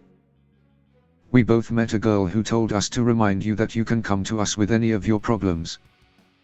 So please, next time you feel upset, angry, frustrated, and so on, you can come to us and we'll help you, Deku said. I will. Thank you, Pyrrha said. A while later the two returned to Beacon and went to their dorm rooms. I'm back, Pyrrha said. Welcome back, Pyrrha. You've been out all day. That must have been a long talk, Nora said. It wasn't that long, but it was long overdue. Almost had to hear it again from Izuku, Pyrrha said. From Izuku, Nora asked. Yeah, I spent most of the evening with him in Vale. He was going to tell me the exact same thing David did, Pyrrha said. Sounds important if they both said it, Nora said. It wasn't really a big deal, you know they worry about their friends a lot, Pyrrha said. They do indeed, Nora said. Anyways, I'm going to take a shower, Pyrrha said. Okay. By the way, I saw your new clothes in the wash. I think the style looks good on you, Nora said. Thanks, Pyrrha said. Although, what are the glasses for? They're not prescription, are they, Nora asked. Glasses, Pyrrha asked. Yeah, the glasses. Half moon, really big. I mean, I guess they suit you, but Nora said. Nora, I didn't buy any glasses, Pyrrha said. Are you sure, Nora asked. Positive. Heh, you're so silly sometimes. Okay, I'll see about that shower now, Pyrrha said. Okay. I could swear Nora said. As Pyrrha was having a shower, her mind began to wander. Oh, no, Pyrrha said. Pyrrha was thinking about the three dreamy boys in her life. What do I do now, Pyrrha asked. Sunday. Day 118. So, I'm going, Deku said. The hell, you're not, Evelyn yelled. Evelyn, Deku said. You are not going anywhere near her, Evelyn said. I agree with Evelyn, Penny said. But what other way is there to get up close and be able to touch her? We need to find out what Cinder did to her, so we can reverse if, Deku said. But what if it's not reversible, Evelyn asked. Well, for my sake. I hope it is. I hope so as well. I don't want you to go all through that for nothing, David said. David, you're in favor of this, Penny asked. I would say in favor, more like accepting what needs to be done, David said. How can you say that after what Bella, Evelyn said? But that only happened because we needed information out of her. Deku is more than strong enough to end things if he doesn't like where things are going. Unlike me, David said. David, Penny said. Okay, enough. We're not talking about this anymore. Jack, you have the deciding vote, Deku said. Wait, what? Jack asked. I'm not going to delay this anymore. Jack, if you think this is a bad idea, then say so and I won't go, Deku said. You just had to put the pressure on me, Jack said. Jack was silent for a while before giving her answer. For Amber, Jack said. Evelyn and Penny began to cry. Don't worry. I'll be fine. And I promise to make it up to you too, Deku said. Deku then kissed the two and left the room. Ijuku, Amber said, appearing before him. I just wanted to tell you. I'm going to disconnect myself while you're in, Cinder, Amber said. I see. Yes, I think it'd be best if you did that since I will have to be lovey-dovey with her for at least till lunch, Deku said. I know. So, good luck, I guess, Amber said. Amber then left. Yeah. I'm going to need it, Deku said. Outside of Cinder's dorm room. So, be back by 5 p.m. Emerald asked. That should be more than enough time, yes. I will be sure to warn you if I need an extension. Unless there's an emergency. You know the rules, Cinder said. Yes. You will not be disturbed for the rest of the morning and afternoon, Emerald said. Very well. Now, I have some preparations to make. Have fun, Cinder said. Cinder then entered her dorm room. Did that just really, actually happen, Mercury asked. Don't you even start, Emerald said. How can I not? She literally told us to get lost for the day because she needs the room to, Mercury said. Come along, already, Emerald said. Emerald then took Mercury away, and a while later Deku arrived and knocked on the door. You are punctual, Cinder said, answering the door. Hate to make them wait. Especially when I'm the one who called, Deku said. I approve. Come inside, then, Cinder said. Sure, Deku said. Meanwhile, Amber was out in the gardens. No, I said I would be disconnected. What if things go wrong, though? I mean, she needs them to do something for her. And she can't attract attention. But still, Amber said. Amber then decided to reconnect with Deku. Amber then moaned. No, Amber. Remember. He's doing this for you, Amber said. Amber then moaned again. Fuck. I can't take this anymore, Amber said. Back in Cinder's room. Cinder and Deku had been kissing and touching each other, each of them getting moans out of the other, though Cinder was getting significantly more moan out of Deku. She had now unzipped Deku's costume, down to the waist. You have a lot of scars, Cinder said. You don't like them, Deku asked. On the contrary. I like a man with scars. Makes him look mature, Cinder said, biting Deku's lip, drawing blood. You sure your pride allows a young man to be more mature than you, Deku asked. Careful, or I'll ruin what makes you a 10 out of 10, Cinder said, pushing him down on her bed. And what does make me a 10 out of 10, Deku asked. That cute face of yours. You are built to get girls smitten, Cinder said, Never pegged you for one to be smitten, but you're dripping like a fountain, Deku said. That could be taken. Huh. That's weird. It is uncharacteristically hot, Cinder said. Deku then noticed that Amber was behind Cinder casting fire magic. Deku then thought of something, but he needed things to keep going to find out. Thanks for the compliment, Deku said. You little, Cinder said, now straddling him. I'm gonna make you regret those words, Cinder said. Be sure to not pass out from heat stroke before you can, Deku said. Then I should remove my clothes to cool down. Or heat up, Cinder said, starting to strip. Amber grunted in anger again, but she then started to cry and left. Damn it, Amber, I needed you to stay, Deku thought. Cinder then kissed Deku and began to reach for his crotch. Afterwards Deku returned to his room and told the others what happened. I think the right thing to say in this case would be, well done, Penny said. No. Definitely not, Evelyn said. But he managed to get the job done, David said.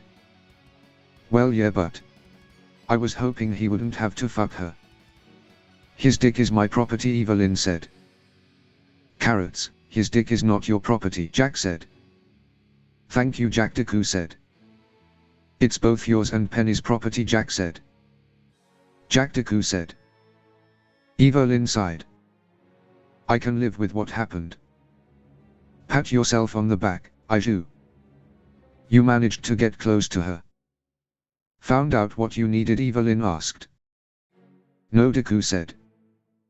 What do you mean, no? You got intimate with her. You touched, kissed and had sex with her, Amber said. Yeah. But unlike the other time, I didn't see anything. That made me wonder, what was the difference? The difference is, well, that you weren't connected to me. I'm only seeing visions from Cinder's mind because of the connection you provide between me and Cinder, Amber, Deku said. So? You mean that, Amber asked. Yes. I could only see what happened when you are connected. It's the reason why I egged Cinder on.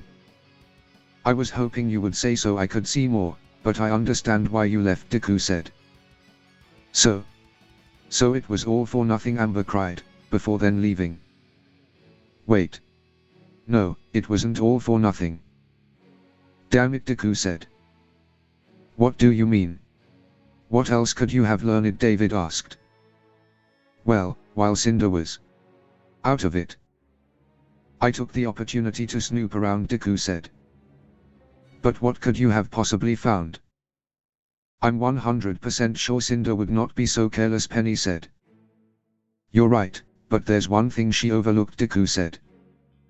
And what would that be, Jack asked. I checked her scroll, even though I knew it was going to be locked. What I did find was a W in the top right corner for her scroll. I suspect that her scroll has been hacked by an associate of hers and that's their insignia, Deku said. Did you manage to get a picture of it, David asked. No. By then Cinder started to stir and I quickly headed into the bathroom and washed up. Thankfully she didn't follow me in. After that I left. But I do remember what it looks like. It looked like someone's handwriting, and to me indicates that they are from Atlas, considering their high society and technological advances, Deku said. I'll have Papa compile a list to your description. Hopefully we'll be able to find out who they are, Penny said. I hope so too, Deku said. Enough about this for now. We can talk more about this later. Right now I want you to make things up to me, Evelyn said. Not right now, I'm not in the mood for sex. Maybe later, Deku said. Why do you think it's that, Evelyn asked. Because it's you, David said. Why don't you come shopping with me in Vale, Ijuku? We could buy next week's shopping, I'm sure that will get our mind off, Cinder Pen said. Shopping sounds nice. Evelyn can take her frustrations out of David, Deku said. Wait, what? David said. Deku then left the room, shortly followed by Penny. Let me grab a book, Jack said. Jack did so and left the room, leaving David to the mercy of Evelyn. Penny and Deku had been in Vale for a few hours and now they were almost done with the shopping list. That's 81% of the list, Penny said. Penny was carrying most of the shopping. Deku did try to carry more, but Penny wouldn't allow it. Deku did feel a bit embarrassed about it, especially with all the looks people were giving. Right. So, next we have to go grab the paper towels and napkins, Deku said. The shop should be right around, Penny said. Penny then saw a familiar figure. Penny, is there something wrong? Why did you suddenly fall silent? Deku asked. Sorry, Izuku. But I've just identified a priority target, Penny said. A target? Deku asked. Roman Torchwick, you dastardly dapper devil. We meet again, Penny said. Who in the actual? The laser ginger Roman said. Penny, who's this person? Deku asked. Roman Torchwick. Crime boss, scoundrel extraordinaire and one of Ruby Rose's nemesis, Penny said. Why are you talking like a pulp comic book? Roman asked. I call them as I see them, criminal scum. What are you up to? Penny asked. Nothing. And if you could please shut your trap, I'd be terribly grateful, Roman said. Hey. Don't you talk to Penny like that, Deku yelled. A new kid. What's your deal? Diamond nails. Earth-shattering vocals. Sentient fungal growths. Stop me if I get it right, Roman said. You shall never lay eyes on Izuku's semblance, for I shall apprehend you myself today, Penny said. All right, girl, seriously, I'm in the middle of something, right, Roman said. So you are up to no good. Justice shall not wait, Penny said. Or, come on. Shit, if this keeps up any longer, Roman said. Penny, before you apprehend Roman, at least put Deku said. Roman then bolted with Penny hot on his heels. Our shopping down, Deku said. Deku wasn't worried about Penny going after a supposedly high-profile criminal, he knew she could handle herself. His mind then began to wonder. Why would a crime boss be standing out in the open streets of Vale in broad daylight? To him it seemed like he was waiting for something or someone. Deku then looked in the direction Roman was looking. Heh, aren't you cute? It's fine, I understand what you mean, a man said. Deku then saw a girl with black hair and green eyes. I guess word was bound to spread sooner or later. Don't worry, Daddy will treat you right, the man said. Deku noticed that the girl didn't seem to be that into her partner as much as he is. He saw the surprise on the girl's face and realized that Roman should have been standing where he was now stood. The girl then began to cry. What's wrong? Come, now, the man said, dragging the girl away. Deku then decided to step in. Excuse me, sir. You dropped this, Deku said. What's your damage, pun, the man said. Deku then punched the man hard, knocking to the ground. You fucking, the man said. This way, hurry, Deku said. Deku then led the girl away, leaving the man in excruciating pain. Impossible. How could he escape? Penny asked. By murdering my self-esteem and putting my personal hygiene second, Roman thought. Oh. I wanted to see Ruby's face when I delivered his unconscious form in front of her door, Penny said. What am I, a trophy?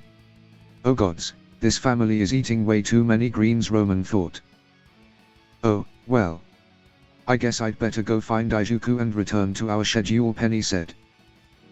Penny then left, which meant Roman could now leave to dumpster he was hiding in. And I had just dry cleaned this coat. What a bust of a day. Let's hope at least Neo didn't go off the rails, Roman said.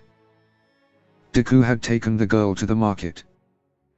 There were too many guys skulking around, and they were cutting off routes to the police station. Deku could take the girl along the rooftops, but there was a possibility the mob boss had men looking from high vantage points. He could definitely easily beat them all, but there was a chance the girl could get hurt. She's so shaken from what happened she hasn't even talked yet.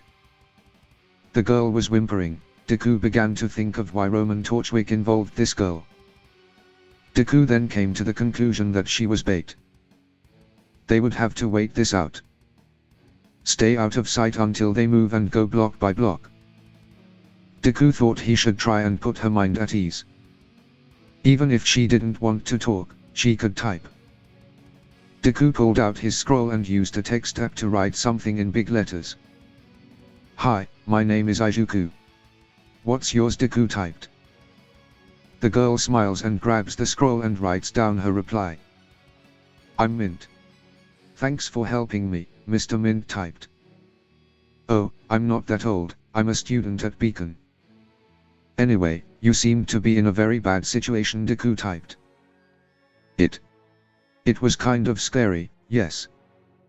I was supposed to draw that man somewhere, but I don't understand where Mr. Torchwick went," Mint typed.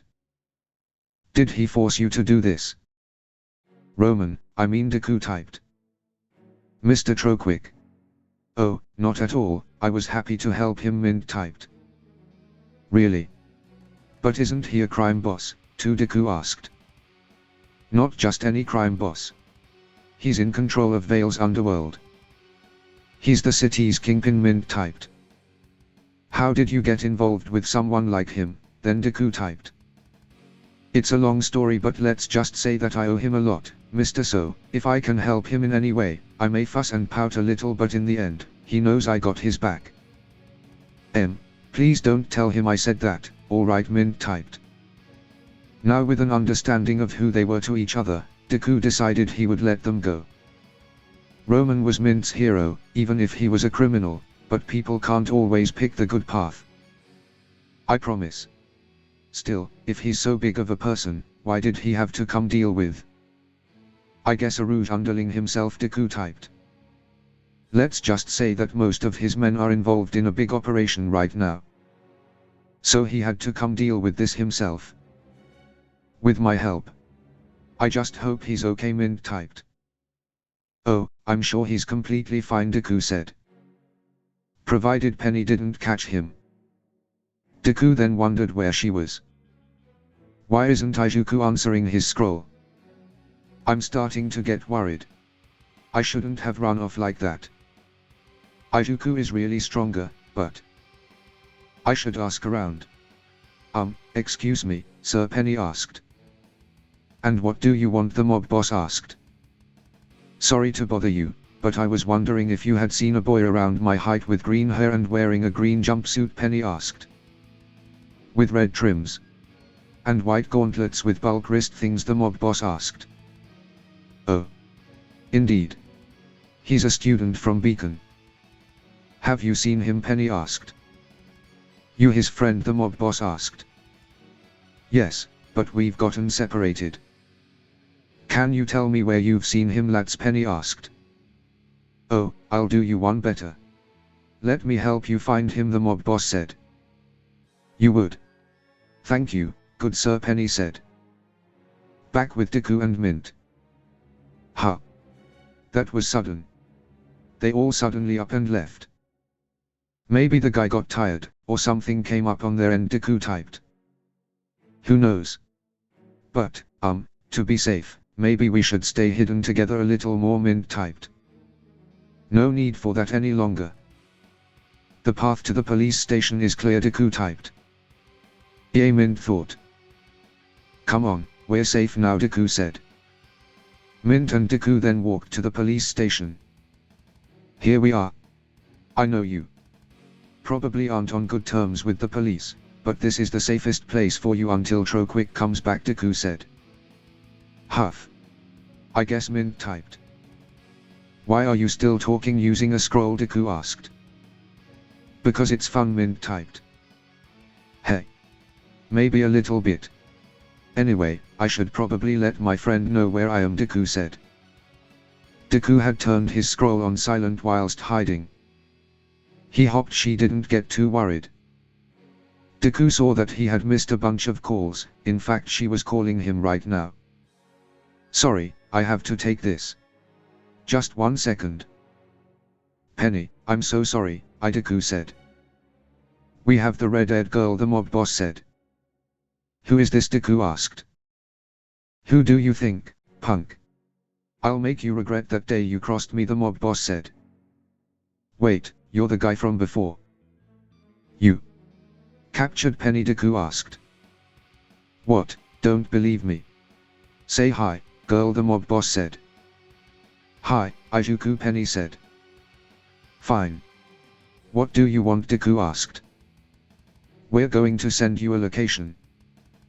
Come along, bring the girl you snatched and none of your fancy aura tricks, Mr. Beacon student, the mob boss said. Wouldn't it make more sense to just give us tell him where he is so I can go to him? The Emerald Forest is a terrible place for a meeting, even on the outskirts, Penny said. Girl, I'm the expert here. A place for an exchange has to be hidden and creepy. Let me do my job, the mob boss said. Oh. Okay, mister. See you there, Ijuku, Penny said. Listen, I have to go deal with those guys. Go to the police, they'll be able to help you, Deku said. What? But they say they wanted me to be there as well. I should stick with you, Mint typed. I appreciate the offer, Mint, but I can't risk your life over this, after going through all that trouble to keep you safe, too. Also, from what I heard over the scroll, she's not any real danger, Deku said. Still, Mint typed. We'll be alright, Mint. Thanks, and good luck, Deku said. Deku then left for the Emerald Forest. Oh no, you did not just ditch me like this, Mr. Mint thought. In the Emerald Forest. So, I don't think it's a good long-term form of employment. You should start looking into something that allows you to make actual, legal, non-suspicious savings, Penny said. Yeah, I think about quitting a lot, but it's more about the style than the money, you know. You fall into habits, and a thug said. For the last time, stop getting friendly with the hostage, the mob boss said. Oh, sorry, boss. But she's just so easy to get along with, the thug said. Oh, I don't mind at all, Mr. Penny said. It's not a problem of minding or not. We kidnapped you, you're our bargaining chip. Not someone to get friendly with, the mob boss said. You kidnapped me, Penny asked. Duh. Are you really that slow, the mob boss asked. Now that I think about it, you don't seem very nice, Penny said. Girl, you're a riot, the crime boss laughed. Deku then came out into the clearing. I'm here, Deku said. Finally, the mob boss said. Oh, hi, Ijuku, Penny said. I have you right where I want you, now. Stay where you are or... Wait a minute, where's my girl, the mob boss asked. The police station, Yusiko, Deku said. The fuck? I told you to bring her along, the mob boss shouted. I'm sorry, Ijuku. I've only just noticed I was a victim of kidnapping, Penny said. Don't worry, it's fine. I'm glad you're okay, Deku said. Oh, Ijuku, Penny said. Whatever. I can track her down later. Now surrender, boy, the mob boss said. Yeah, how about no, Deku said. What? Don't you care what happens to her, the mob boss asked. Wow, man, come on. She's such a nice girl and she's your friend. That's cold, the thug said. Thanks, Mr. Thug, Sir, Penny said. Guys. Come on. Think about it. Before asking a student from Beacon to come to a secluded place for a hostage exchange, did you bother asking Penny where I know her from, Deku asked. I'm from his team, Penny said. The mob boss said. So? She's a student, too, the thug asked. Yes, Deku said. And? She knows how to use aura, the mob boss asked. Affirmative, Penny said. Well, fuck, the mob boss said. Yeah.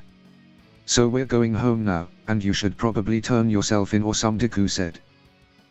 Mint then came charging into the clearing and kicked Deku. What, the Deku said. Oh my, Penny said. The girl the mob boss asked. How? What are you doing here, Mint? It's too dangerous to, Deku said. Mint then shattered, and now Neo was stood before him. Deku said. Any, Penny said. Neo the mob boss said. Neapolitan the thugs yelled.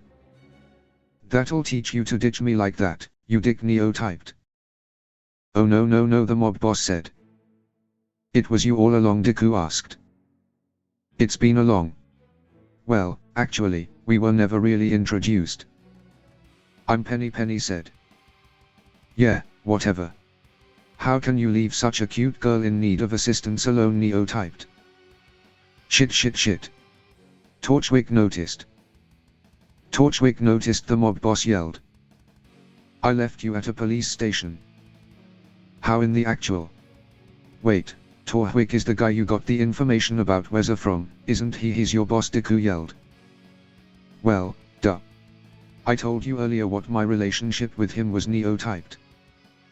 We got to go. Right now, the mob boss yelled. Yes, boss, the thug said. You were faking being an entirely different person. How am I supposed to believe? And stop with the scroll, I can understand you just fine without it, Deku shouted. You can, Penny asked.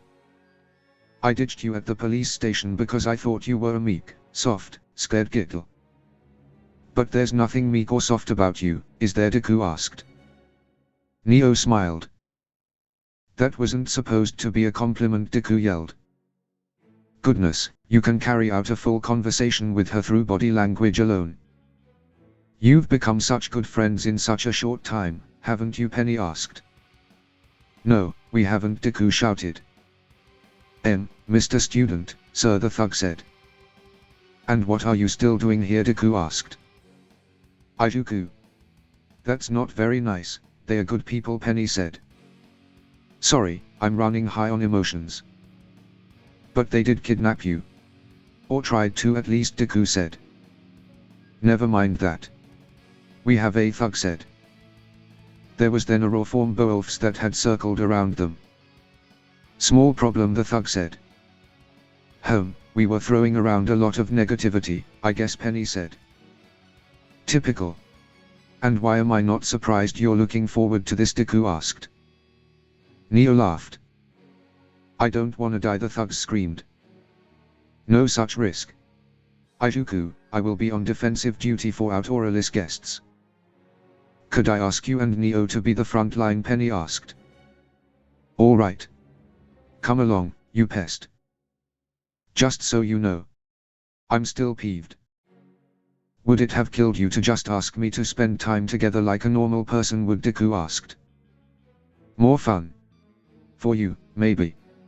Okay, maybe I'm also angry I couldn't see it until you revealed it.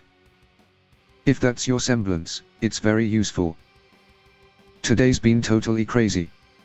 But I guess I should expect that by now, when you're involved. Anyway. More about that later. Don't you dare hold back, now, Deku said. Deku and Neo then worked together to eradicate the Grim. Ah, shit. Shit, that kid actually saved my life, didn't he? If Neapolitane was after me, it means Torchwick noticed I've been selling some of the supplies. I've got to skip town, grab my shit and never, the mob boss said. The mob boss was then shot. If you want something done right. Etc. Roman sighed. After eradicating the Grim, Deku, Neo, Penny and the thugs returned to Vale. Thanks, Penny. We'll be in touch, the thug said. Be safe, everyone. Have a pleasant tomorrow, Penny said. I'm glad so see that they are turning their lives around, Deku said. Yes, I suppose a close encounter with Neo and a bunch of Grim in the same evening will make you rethink your life choices, Penny said. Neo laughed. I'll go reserve the seats for the last bullhead before they close for the night. Thanks for your help, Neapolitan. Good night, Penny said. Deku pulled Penny in for a kiss. Try not to get kidnapped again, Deku said. I'll be more aware of others' intentions, Penny said. Penny then left for the bullhead. Yeah, she's a nice gentle girl and I love her dearly. Total opposite to someone else I know. Yeah, I know. Just because you like it, doesn't mean it's your thing. And speaking of which, I don't think you should do this kind of stuff anymore, Deku said. Neo pouted. I know that you were really never in danger, but that's not what I meant. I don't want you to be a criminal anymore. I want to know that you won't be in any actual danger. I don't mean turn yourself in, just like I off into the sunset and never be seen again, and with your semblance, you could easily do so, Deku said. Neo's face fell. Guess it's not that easy, Deku said. Neo smiled. If you ever change your mind, I'll always be here to help you. I have to go now. Good night, Neo, Deku said. Deku then patted Neo on the head and then left. So, jealous of the ginger, Roman asked. Neo then kicked Roman multiple times. Sunday. Day 119. It had just gone past midnight and all members of Team JPDE were fast asleep, except for one. Deku was still awake, and he had just closed his eyes when his scroll lit up. He grabbed his scroll and saw that he had received a message from Thriller. Music, dancing, and alcohol. Secret entrance to those who knows the key, Thriller texted. Deku started at the message, not understanding what it meant. Music, dancing, and alcohol. What do those three things have in common? Wait, they all are in A. And a secret entrance unlocked by a key. The only key we have is the Deku said. Deku then got out of bed, being careful to not wake up a passed out Evelyn sleeping on top of him. Deku got dressed and quietly left the dorm room through the window. Using Black Whip, Deku swung through Beacon and into Vale. Deku then soon arrived at Junior's. Alright, Thriller. What do you have? Deku asked. Deku entered the club. He saw Thriller up on a balcony. They looked at each other and the Thriller walked off. Deku then went up to the VIP room. He saw Thriller sitting down. So, what do you have to tell me? Deku asked. I'll start by telling you what Weather thought about what you told us, Thriller said. A few weeks ago. Multiple auras, you say? Weather asked. Yes. When I was fighting him and the boob monster, I could feel 4 auras in his body, Bella said. Are you sure you're not misremembering things? Dude did take quite a fall, Weather said. I'm positive. I hadn't been thrown out the window by the boob monster by that time, Bella said. Thriller, Weather asked. I believe Bella is telling the truth. Bella would never lie to me, Thriller said. Please keep an eye on Izuku in the future. Now as promised, Weather said. Back to the present. Do you know why Weather wants you to keep an eye on me? Deku asked. I have no idea, but I definitely involves the boss. And speaking of plans, there's something planned for you in Peak, Thriller said. And what would that be? Deku asked. That information will come at a cost, Thriller said. Then what's your price? Deku asked. How many auras do you have? Bella said she could feel 4 strong auras, but she said she could feel something more, Thriller said. Well, Bella is right.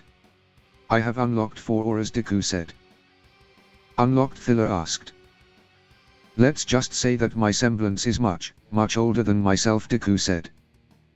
So it's a hereditary semblance, Thriller said. Something like that, Deku said. Wait. Does that mean you have multiple semblances? Thriller asked. Maybe I do. Maybe I don't. Maybe you will be able to piece it together. Now what's going to happen at Peak? Deku asked. You are progressing too fast into Peak. Weather and Bella are going to be there to slow you down, Thriller said. Only Weather and Bella? Deku asked. Me and Howard are to meet with a group much like us, Thriller said. I think I know who you're going to meet, Deku said. Small world, Thriller said. Indeed it is. Now we should depart before anyone notices either of us aren't there, Deku said. I agree. Thanks for helping us, Thiller said. I'll help anyone in need at any time. Just give me a call, Deku said. I will, when the time comes, Thiller said. The two left the club. Deku went back to Beacon, while Thiller went back to the safe house. A few hours later, Team Jade plus Titania and Professor Peach were in Peak, ready to make further progress. Well, students. I think it's only fair we dedicate this toast to the good doctor, Peach said. To the good doctor, then David said. To the good doctor, the others said. They then drank the doctor's solution to prevent the boss from controlling them. Bawa. Gods, this is disgusting, Jack said. I figured it'd taste less than optimal, Penny said. Hooah. It's like there's a party in my mouth, Titania said. And everybody's vomiting, Evelyn said. I might have forgotten the taste sampling. This is atrocious, Peach said. I'm starting to think maybe the good doctor chose death instead of running out of time. Yoch, David said. This is definitely the worst thing I have ingested now, Deku said. What else have you been eating, Titania asked. Jack's pancakes, Deku said. Dick, Jack said. Anyway. We are now immune to pyrobidian corruption. Our objective today is finding the route to the mining district, isn't it, Peach asked. Sure. Once I can taste again. Oh, man, Jack said. After recovering from the awful taste of the solution, they continued on. Once again. All damage to the city has been repaired, David said. The Janera giveth, the Janera taketh away, Evelyn said. Just to be sure. You two aren't going to actually try and pet her if we run in row her again, are you, Jack asked. You mean we can't, David asked. But her head demands it, Evelyn said. Oh my gods, you two are serious, Jack said. Heh, alright, we do know she's dangerous. But now that Amber learned how to control Pyrobsidian, we can shut her down easily, no, David said. Also, having to fight her and her monsters over and over again can get tiring after a while. I say we try and persuade her to stand down, Evelyn said. With head pats, Jack asked. Nah. That's what we want in return, David said. We promise to not destroy the city. In exchange we get all the head pats we can give, Evelyn said. Guys. First, that's stupid. Second, after the trashing we gave her the last time, I doubt she's going to show up or stay in one place long enough for us to parley with her, Jack said. Evelyn and David frowned. Oh gods, you'll stop being sad about it, Jack yelled. But David said. Head pats, Evelyn said. Okay. I'm leaving before I break something, Jack said. Jack then left. Her face, David whispered. I know, right. How long do you want to keep this up, Evelyn asked. Until she swings by again. It should be any minute now, David said. You two have something planned, don't you, Deku said. What do you mean, David asked. All we want is to give her head pats, Evelyn said. Sure, keep telling yourselves that. I'm on to you two, Deku said. Over by the lake. There seems to be a gate to the north similar to the one that led us into the market. Beyond that. I think that's the mining quarters you're looking for, Amber said. The map I extrapolated would seem to indicate so. What we need to look for, now, is the opening mechanism. It's not near the door itself, Penny said. I see, Amber said. Amber, I was wondering. If it's not too private, Penny said. What is it, Amber asked. What is it that you would like to do, Penny asked. I beg your pardon, Amber asked. Well. We've been discussing ways to help you. We've been looking for clues as to what happened to you. We managed to find a clues as to the whereabouts of your actual body. I was just wondering if it's what you yourself wanted to do, Penny said. I can't understand. She's here, Amber said. You mean, Penny said. Janera then came before them. Miss Janera, Correct. Are you here to fight again? Penny asked. Again, Janara said. I'm sorry, Penny asked. I've come to bargain, okay, Janara said. The team then gathered around. So, I guess we can start from introductions, Penny said. I already know all of your names, Janara said. There are certain conventions to parleying, young miss. First one is trying to be as cordial as possible, Peach said. Fine. But you go first, Janara said. Sure. I'm Penny Polendina. This is Professor Peach, Penny said. First name Violet, Peach said. This is Jack B. Ivory, my team leader, Penny said.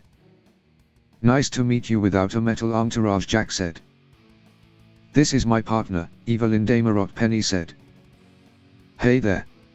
I love your hair, Evelyn said. This is our friend Titania, also Professor Peach's daughter, Penny said.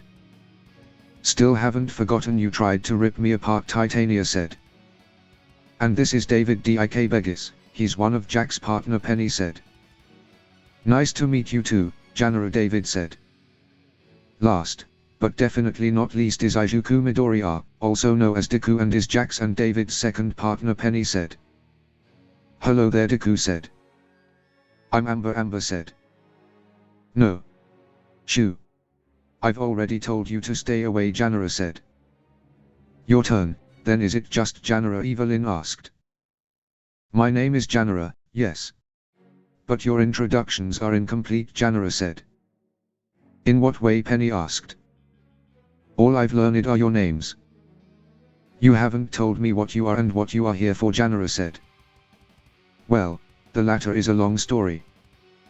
As for the what, we're a group of students and a teacher from the Hunter Academy of Beacon, Jack said. A Hunter Academy, Janara asked. Also.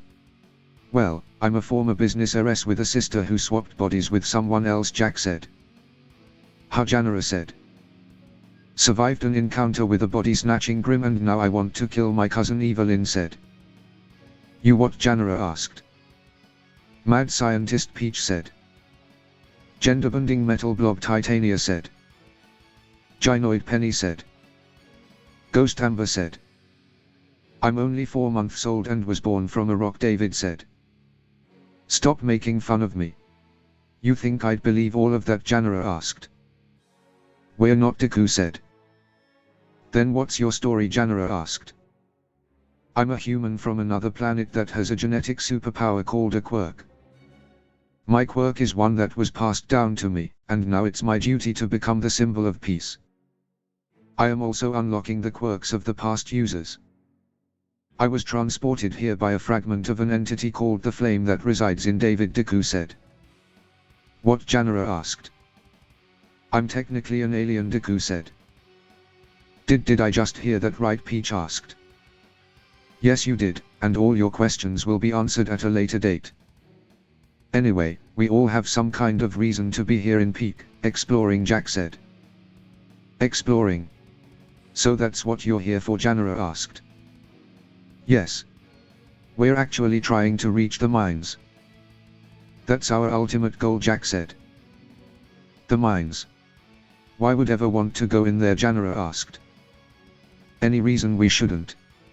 That's kind of the only lead we have, David said. They feel off. I've never gone there. In fact, I've completely sealed the mining quarter from the rest of the city. The only entrance is through the gate, Janara said. Which reminds me, how did you even come to be the caretaker of this city, Evelyn asked. I don't really know how to answer that. My first memories are of waking up in here. It was empty, left to ruin and with this icky field in place. Then I found I could control the metal in it, so I fixed it. Because I had this notion that if I took care of this city and kept intruders out, I could keep it, Janara said. That's one fancy dollhouse, Titania said. So that's why you've been fighting so hard. Because you fear what would happen if you can't hold up your end, Peach asked. This city is all I have. And I was doing a pretty good job. More people came here before you, but they never managed to come in. Also some weird black and white creatures swing by every now and then. They are not affected by the field, for some reason, Janara said. Weird black? You don't know what Grim are? Deku asked. Is that what they are called? Then no, I don't, Janara said. Well, anyway, I think we have the perfect solution to this conundrum, Penny said. And that would be? Janara asked. Just invite us in, Penny said. Invite you? Janara asked. Right now we've come in on our own. So, we are intruders, Evelyn said. I was born here, though. Does that count? Titania asked. But if you invite us in, we become your guests. So there's no reason for you to try and keep us out anymore, Jack said. And you promise not to damage the city? Janara asked. Hunter's honor. Well, student, David said. As long as you open up the mining quarters for us, we'll have no reason to. Peach said. We have a deal then. I will open the gate right now and send you on your way. But I'm not letting you two. Pat my head, Janara said. Oh gods, I had almost forgotten about that, Jack said. Hey, I'm cool, David said. You're a cute kid, but not interested, Evelyn said. Well. Good, Janara said. Okay, that's it. Come with me, Jack yelled. Jack then took David and Evelyn away. I knew they had something planned, Deku said. What kind of plan is that? Titania asked. Probably to make it look like they didn't see Janara as a threat, Deku said. What? Janara said. Enough about that. You're telling me you're from a different planet? Peach asked, getting very up close with Deku. Yes, Deku said.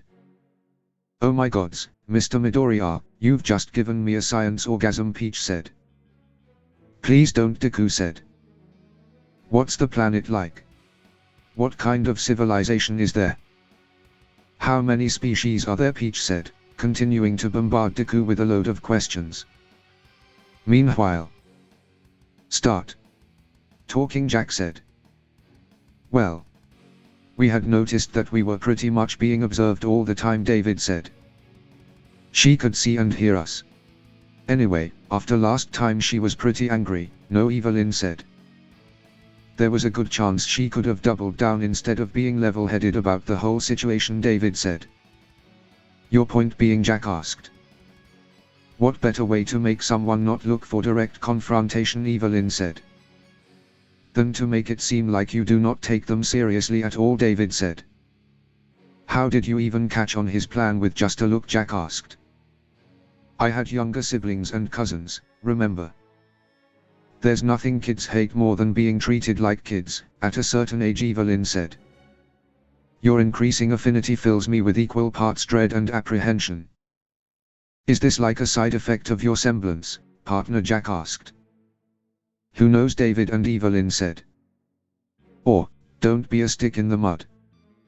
It was effective, wasn't it? Weza said. Weza, David said. David, Weza said. Bella, Evelyn said. Boobs, Bella said. You've got a lot of nerve, Jack said. Not exactly. I just have the utmost confidence you won't be able to lay a hand on me, Weza said. I beg to differ. Want me to slug you in the face and restart your memory? David said. Want me to dislocate another shoulder? Weza asked. You said we weren't here to hurt anyone, Bella said. How? Evelyn said. Despite your insistence, I might add, Weza said. That was. Anyway, it's fine now, Bella said. That's it, keep being a buffoon. Do you hear a sound of footsteps? We've got 5 more people here and there's just 2 of you, Jack said. Indeed, that'd be some good exercise. But as I said, we're not here to fight anyone. But you've been moving forward a bit too quickly. So it's time for a proverbial wrench in the works. Bella, Weza said. Bella then started to blow up Peak. What the hell are you doing? David asked. Cutting off your only way of access to the mines, David. In a blaze of red and melodious mayhem, Weza said. You crazy? Isn't this your boss's property? Jack asked. Indeed, Jacqueline. And the fact that he gave carte blanche to do with it as we wish should tell you everything you need to know, Weza said. The others had heard the explosion. Deku was the first to react, quickly running to the source, quickly followed by Penny and Titania. Stop! Destroying my city, Janara yelled. Janara then followed after Deku and Penny. Janara, wait, Amber said. Weza, we should leave now, Bella said. Oh, not quite yet, Bella. Still a couple of things to take care of, Weza said. What, Bella? Weza, Deku yelled. Speaking of which, Weza said. Deku was charging towards Weza. Weza then whistled, throwing of Deku's movements. He then used Deku's momentum against him and threw him back with a tremendous force, crashing into Penny and Titania. Best to take care of the other thing first, Weza said. Weza then quickly moved in front of Janara. Not much reason for all of this destruction if you just fix everything overnight, Weza said. Weza the hit Janara, sending her flying back. Janara, Deku yelled. Deku pushed off with 100% to catch Janara. He managed to catch her, and used Black Whip to slow down, though the still crashed into a building with a tremendous force. Indeed. Her body is much more resilient than a human's. Like a Grimm's. But still nothing compared to a human body reinforced by aura. And speaking of aura, I wonder how much abuse you can take with those 4 aura pools you have, Weza said. You fucking monster. She's just a little girl, Deku said. Who tried to kill you on more than one occasion, Weza said. Shut it. She's on our side, now, Deku said. That thing isn't able to have being on anyone's side. She's just a toy, Weza said. Penny and Evelyn had now come and stood between Weza and Deku. She's definitely more human than you are, Evelyn said. Weza, enough, Bella yelled. I'm coming, I'm coming. I got a bit carried away, I guess. It's just been a while since I hit something defenseless. Forgot how soft they can be. But first, let me finish the other thing. That's quite a lot of dust you have. Would be a shame if one became unstable, Weza said. Weza then cracked a dust crystal and threw it down. Let the experiment begin, Weza said. Weza and Bella quickly left. Get back, Deku yelled. Deku then used Black Whip to push Janara into Penny's arms, and to push Penny and Evelyn away, before using Black Whip as a shield to protect them. There was then a huge explosion which destroyed a large area of Peak. Black Whip dissipated, allowing Evelyn and Penny to see the carnage. They saw Deku, still conscious, his auras flickering. He's not a monster. He's a demon, Deku said, before his aura gave out and he fell unconscious. Izuku, Evelyn yelled. Everyone. Janara's vitals are not good, Penny said. What about Izuku's? Jack asked. His vitals are stable for now, he has suffered some burns and bones damage, but he's in no immediate danger, Penny said. Holy. Arms are not supposed to bend that way, Titania said. With just one hit, Jack said. Janara may possess magic, but she doesn't have an active aura field. She's no more defended against physical attack than your average Ursa. Thank the gods Izuku had several active aura fields. He would be a goner otherwise, Amber said. We've got to get them both to the clinic, David said. She's losing. Her physiology is different. Titania, David, give me a hand with Janara. Be careful. The rest of you take care of Izuku, Peach said.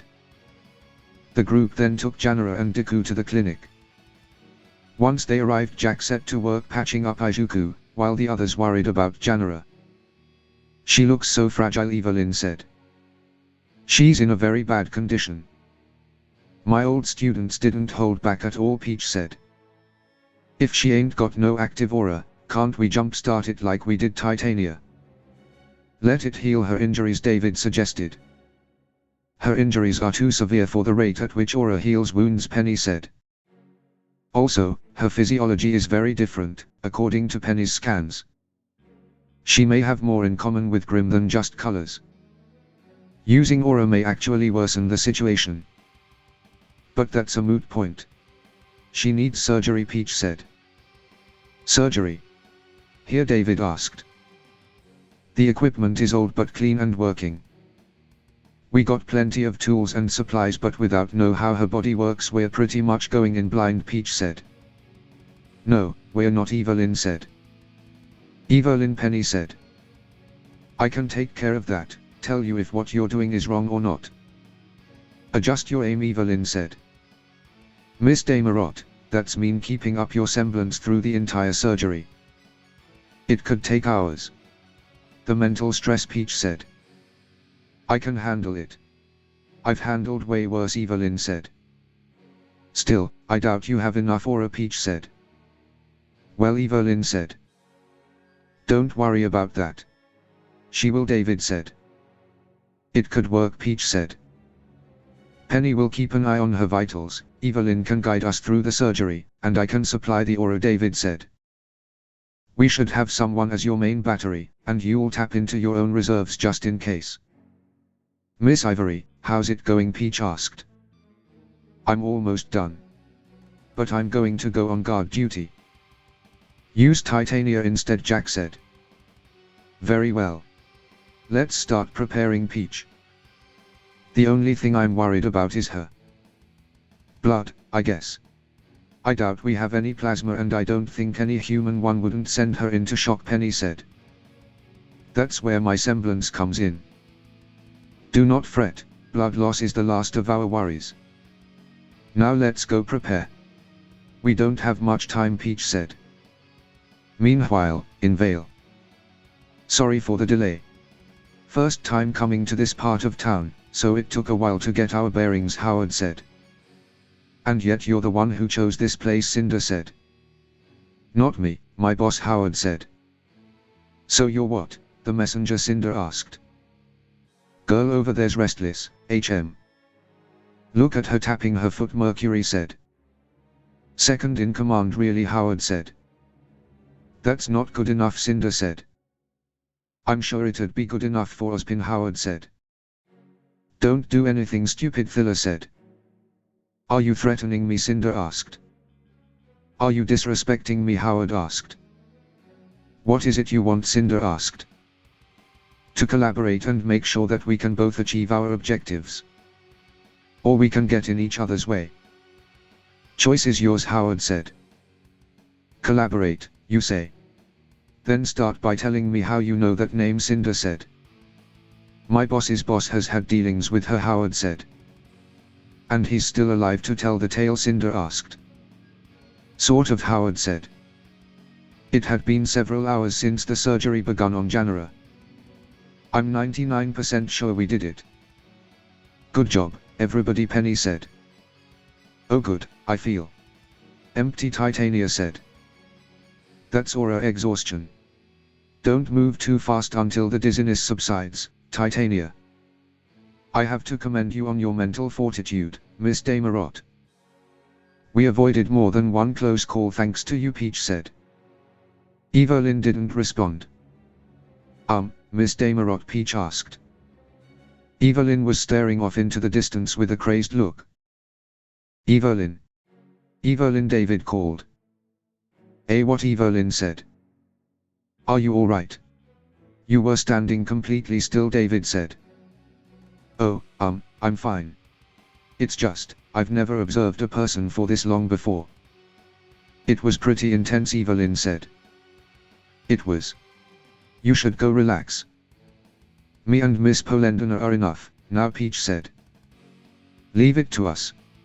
Janara is stable and I've collected enough data about her body to make a working algorithm for these machines, Penny said. I will. Thanks, Professor Peach, Evelyn said. Think I'll go lay down, then David said. And I'll go tell Jack we're finished. Need a hand getting on a cot, David, Penny asked. I'm not that cooked. Go help Titania, David said. Screw you, Titania said. No thanks. Some of us are trying to sleep, Deku said. Izuku, you're awake. How are you feeling, Penny asked, running up to him. Like I've been in a huge dust explosion. But honestly, I just feel tired, Deku said. You also feeling aura exhaustion, huh, Titania said. Speaking of aura. Amber mentioned several aura fields, Peach said. That's a long story. For another time. I'll answer any questions you may have, Deku said. Very well. I look forward to it, Peach said. Hey, Izuku, Penny said. Yes, Penny, Deku asked. Can I stay with you tonight, Penny asked. Of course you can. Just close the curtains first, Deku said. That's not what I meant. You need your rest, Penny said. Welp. I'm not going to rest anytime soon, Titania said. You want to go rest somewhere else, David asked. Yes please, Titania said. David then took Titania out of the room. Just don't go for too long or hard. You could set back his recovery, Peach said. Professor Penny said. Professor Peach then closed the curtains around Janara's cot. Come on then, climb up and we'll go to bed, Deku said. You weren't making a joke, right? Penny asked sheepishly. You don't mind doing all the work though, Deku asked. Not at all, Penny said. You don't need to hold back. Go all out, Deku said. Penny then closed the curtains and then stripped to her plug suit. She then climbed onto the cot and started kissing Deku. The room was soon filled with the noises of a loud squeaking cot and skin slapping together. Meanwhile, Evelyn had just left the medical ward. She then fell down due to an intensive pain. This Evelyn said. Meanwhile, at the safe house. Oi! What's gotten into you all of a sudden? That tickles, Andrea said. What? What is this? Why am I seeing this? Evelyn asked. Monday. Day 120. Her conditions are stable. She's no longer in any immediate danger, Peach said. Thank goodness. But the immediate worries me, especially since we can't move her, Jack said. Indeed. And not just because of her injuries, Peach said. What should we do? We can't leave her alone like this, David said. But we also cannot stay away from Beacon for a prolonged period of time, Penny said. Well, you can't. I can. I'm not a student, Titania said. I was about to say just that. Me, Titania and Miss Damarot are going to miss a couple days of school, Peach said. Hey. Me too, Evelyn asked. Well, yes. Miss Polendina's presence is no longer necessary since she managed to reprogram the clinic's operational tools to Janara's vitals. But in case her condition worsens again, we're going to need your semblance again. At least for the following 2 days, we need to be prepared, Peach said. Of course. Yes, we can't leave anything to chance, Evelyn said. I understand you may still be tired, but think of it as a small vacation. There's really little chance of anything catastrophic happening, Professor Peach said. Professor Peach, Deku said. Yes. What is it, Mr. Midoriya? Peach asked. Could I also stay as well? Deku asked. Would you mind giving me an explanation as why you want to stay? Peach asked. Back home, I met a girl named Eri. When I first met her, she was running away from a man called Kaichiseki. She ran into me, and I could tell she was scared. She held on to my tight, not wanting to let go. But as soon as Chiseki threatened me, an upper-class man, she went back to him, and I let her go. Later I learned that she was being used to create quirk-destroying bullets, and when I say she was being used, I mean her body was being cut up and repaired over and over again to make these bullets. And she's only 7. I don't want to abandon another innocent girl that needs my help ever again, Deku said. I see. As a teacher I would say no, the three of us would be able to protect Janara. But as a mother I can't say no to your request, Peach said.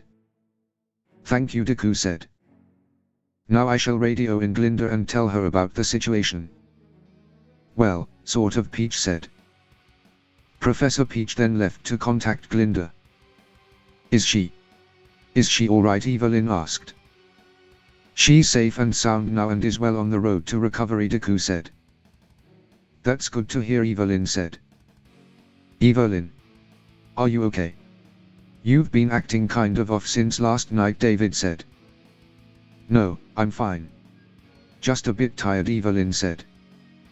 Are you sure? David asked. Positive. And anyway, we got enough on our plate with Janara for you to worry about me as well. Now GIT. You have 2 absences to cover for, Evelyn said. Alright, I'll trust you, Evelyn. But I'm checking on you each evening, love, David said. What about me? Don't you care for your boyfriend? Deku asked. I'll check up on you too, Deku, David said. Thank you. Now be off with you, Deku said. Actually, could we talk in private, Izuku? David asked. Sure. Let's go inside the clinic, Deku said. David and Deku then started to walk towards the clinic. And no eavesdropping on us, okay, Evelyn, Deku said. Hey. I respect privacy. Not my fault I have all-knowing ears, Evelyn said. Then I guess we should chop them off, David said. Then what control would you have over me in bed, Evelyn said. Fair point, David said. David and Deku then entered the clinic. It's just a couple days. It can wait, Evelyn said. Inside the clinic. So, what is it that you want to talk about? Deku asked. Do you remember what we were talking about when we were here last time? I remember you starting to ask me a question, before being interrupted by Janara's dragon. I assume you want to finish that question, Deku said. Yes, have you ever thought that you could easily hurt people all the time with your quirk? David asked. I always have. I have the power of All Might, the former #1 hero within me. I always have to think about not causing serious harm to others, even to myself. And since you're asking me this question, I assume your semblance can allow you to easily harm others, Deku said. Not harm. I can erase them, I guess, David said. What does that mean? Deku asked. Seal told me I could turn people into aura batteries. Using my semblance, with just a touch I can force aura to be produced, and in doing so, cause their soul to be eaten away to produce aura. And all it takes is for me to will it to happen. I don't want to be able to do that, David said. Do you want to turn people into aura batteries? Deku asked. No. Of course not, David said. Then you have nothing to fear. As you said, it depends on your will, so if you don't want to then it won't happen. Don't be afraid of your semblance, you're the one in control, remember, Deku said. You're right. Thank you, David said. You're welcome, Deku said. The two then went to leave the clinic. Though, you could use it as a threat. Make someone reconsider who they are crossing, Deku said. I never thought I'd hear you ever say a thing like that, David said. And I never thought I would have 2 girlfriends and a boyfriend, Deku said. The two then left the clinic. Jack, Penny and David then boarded the Bullhead and headed back to Vale. So, what are we going to do to pass the time? Titania asked. I'm gonna take a nap. I'm still tired from last night, Evelyn said. I think it's time you two are brought in on things, Deku said. Yes please. I want to know all about your world, Peach said. Yeah, no thanks. I already have 1 world's history to learn, I don't need another one, Titania said. So, what are you going to do then? Deku asked. I think I'll just walk around Peak for a bit. Have a good look at things we may have missed earlier, Titania said. Just be sure to stay near the clinic, and don't wander off to the mines, Peach. I'm not a child. I know where to go, Titania said. Just making sure, Peach said. Deku, Evelyn and Professor Peach then headed to the clinic, while Titania started to walk around the explored area of Peak. Jack, Penny and David had arrived back at Beacon and went to class. Now they were in the mess hall having lunch. "Are you still worried about them?" Jack asked. "Yeah. Can't help it, sorry," David said. "I keep thinking, what if they suddenly decide to come back and finish the job? I know they all can handle themselves, but I can't help but worry," David said. "That's probably not going to happen. If they wanted to completely halt our advance, Weza would have just killed Janara. He just wanted to slow us down," Jack said. "Advance, yes, but at the pace they dictate. I think they didn't foresee our involvement with Amber, which allowed us to make shorter work of Janara than they expected," Penny said. Yeah, that's probably it, but David said. "What is it?" Jack asked. "It's about Evelyn," Penny said. "What about Carrots?" Jack asked. "She looked a bit off after the surgery. She said she was just tired, but I don't know," David said. "She was using her semblance all throughout the surgery. Maybe she saw something while observing Janara," Jack said. "Perhaps. But then why couldn't she just tell us about it?" Penny asked.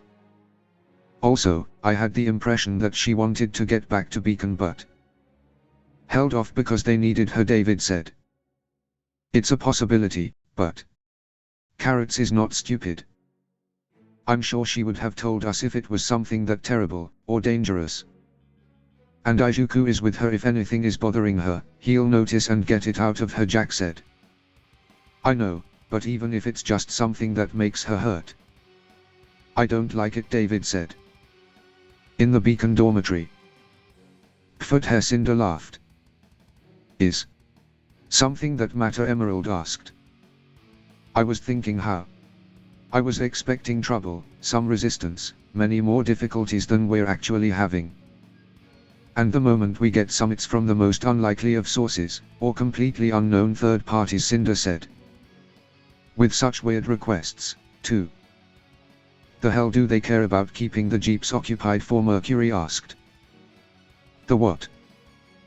Please don't tell me that's not a meathead nickname for Team Jade," Emerald said. "Rolls off the tongue just right, doesn't it?" Mercury said. "Okay, that's quite enough. Returning to our main topic. I think it's time to cash in on that favor," Cinder said. "Back at Peak. And that pretty much it. That's the history of One for All and All for One," Deku said. "Fascinating," Peach said. "Do you have any questions?" Deku asked. "Indeed, I do. I have many questions that would keep us here for several more hours. But I think we should end it for the day. We've been sitting here for long enough. And it'll give me some time to write down my many questions," Peach said. "Yeah. I think I'll go on a walk," Deku said.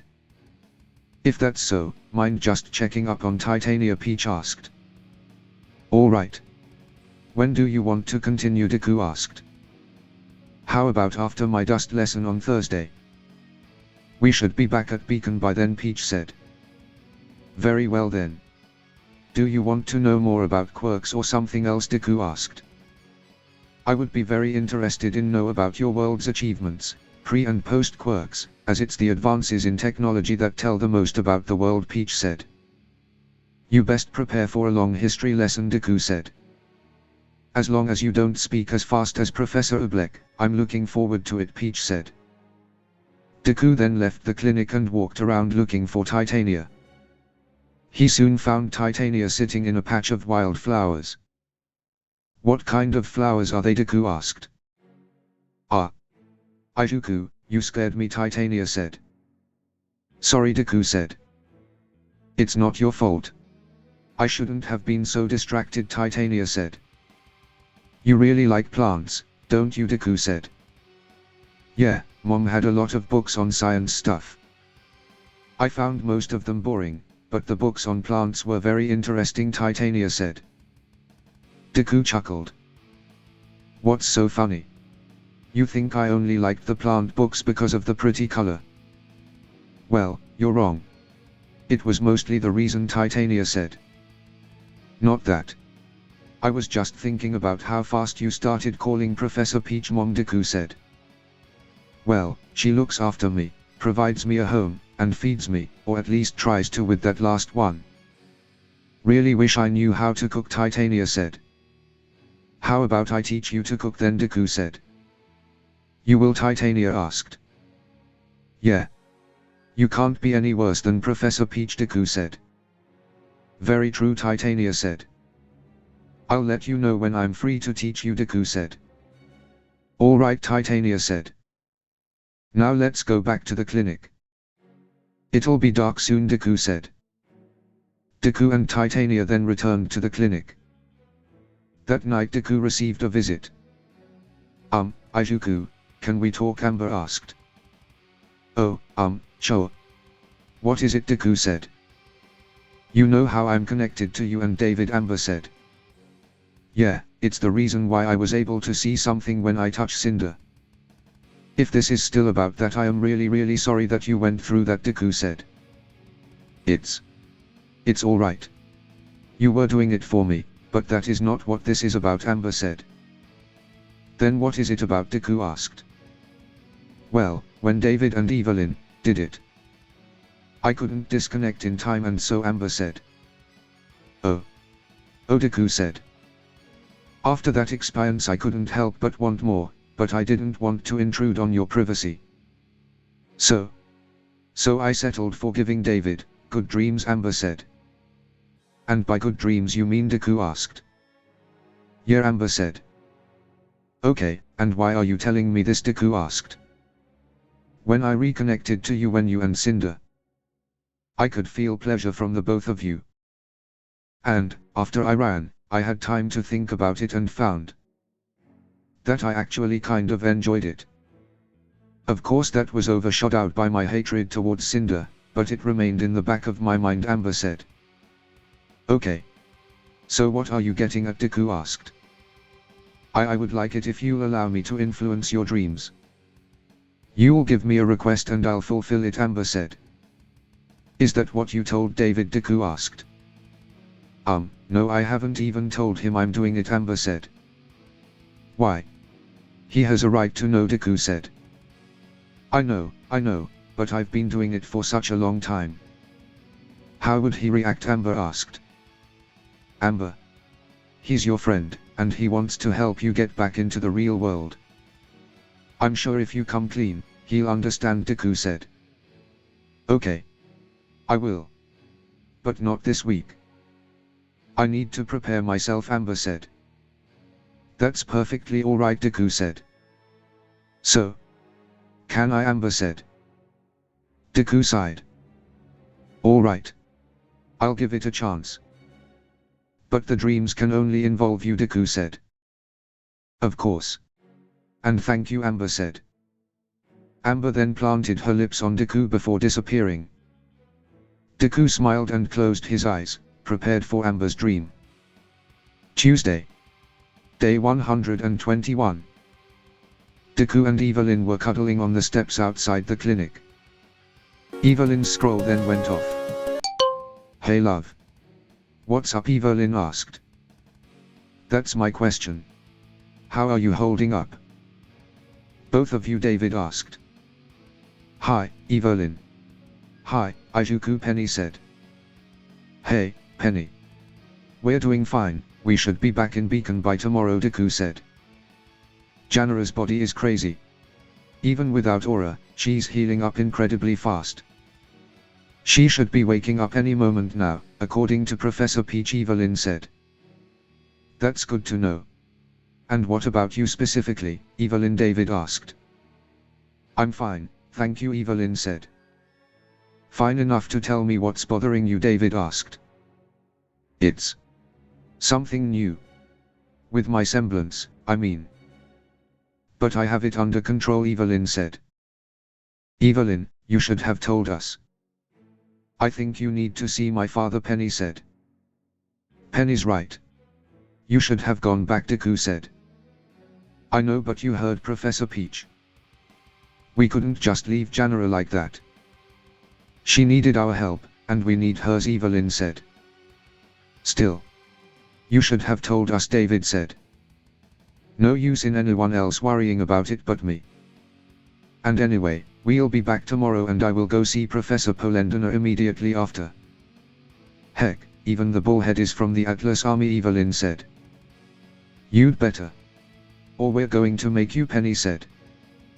No need to worry, Penny, I'll single-handedly make sure Evelyn sees your father as soon as we get back, Deku said. Hey. Just because I'm small doesn't mean you can carry me around like a handbag, Evelyn said. That's debatable, David said. Guys, I promise I'll go see Professor Polendina as soon as we return, okay, Evelyn said. You better, David said. We should go now, we have some lunch to prepare. We'll see you tomorrow. Say hi to Jack from us, Deku said. We will. She wanted to call with us, but she suddenly got held up, David said. Take care of yourselves. And say hi to Professor Peach and Titania for us, Penny said. Love you too, David said. Love you. All of you, Evelyn said. Evelyn then ended the call. Her semblance then activated, causing her an extreme amount of pain. Evelyn, Deku said. Just one more day. It's fine. This doesn't affect me, Evelyn said. Evelyn. It clearly does. What's going on with your semblance, Deku asked. Alright, I'll come clean. My semblance has been activating randomly and causing extreme pain, Evelyn said. Evelyn. You should have gone back.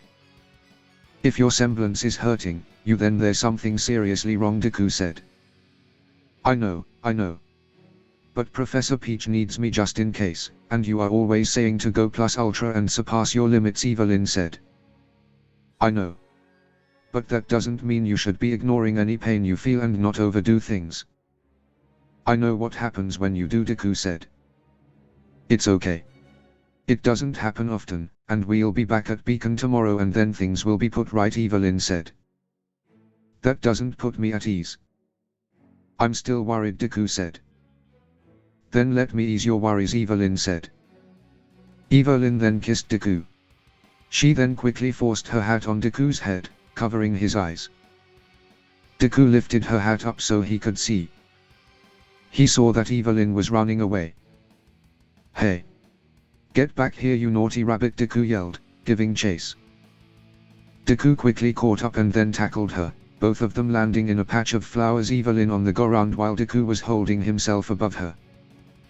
Caught you, Deku said, as he now had Evelyn pinned by her arms. Evelyn's hat then fell off his head and landed on Evelyn's face. Evelyn then threw her hat off her face. Oh, no. I've been caught by a green fox, Evelyn said seductively. A fox. And here I thought I was more like a rabbit, Deku said. If that's so, then let's do what rabbits do, Evelyn said. What about lunch, Deku asked. I'm suddenly hungry for something else, and you've got a plump bunny for you to eat right in front of you, Evelyn said. Then I should dig in, Deku said. Evelyn and Deku then spent the rest of the day in the field of flowers. Back at Beacon, Jack had met up with Cinder. You didn't mention a time limit, Jack said. There wasn't one when I originally made the request. I need it done by next week, Cinder said. I see. Well, a deal is a deal. We'll hold up our own end, Jack said. Much appreciated, Jack. And do remember to be careful. A gargantuan grim is not something to take lightly, Cinder said. Obviously. But I wouldn't have accepted if I didn't think we were up to the task, Jack said. And I wouldn't have asked. Now, if you'll excuse me, Cinder said. Cinder then left. Something definitely came up with her, Jack said. I could feel her tension, a bit of irritation. But I don't think it was directed at you. Whatever brought this on, it was because of something else, Amber said. Well, at least once we do this, we'll be out of any business dealings we have left with her, Jack said. Oh, I definitely still have some business with her, Amber said. Thursday. Day 122. Your situation, physically, is completely fine. I'm sorry that we couldn't salvage your dress, Peach said. It's fine. I can just make another. I think. I didn't think I was so weak, Janara said. Take it from someone who also got her ass handed to her. You were just brash. Rushing headfirst into things. Of course, you'd get clock cleaned, especially when you're more of a long-range fighter, Titania said. You should leave close-range fights to your monsters, Deku said. You're strong against magic and got great attack, but you need to stay the hell away from physical blows. You're like a cannon made of glass, Evelyn said. I guess I am. And thank you for taking care of me, Janara said. Our pleasure. I'm just sorry that we can't stay longer. I don't think they will come back anytime soon, but just in case, Peach said. I've learned my lesson. I will stay hidden out of sight and let my creatures do the talking. Or breaking, Janara said. Nishishi. I'm starting to like you, Squirt, Titania said. Your transport is arriving, I think. You should go, Janara said.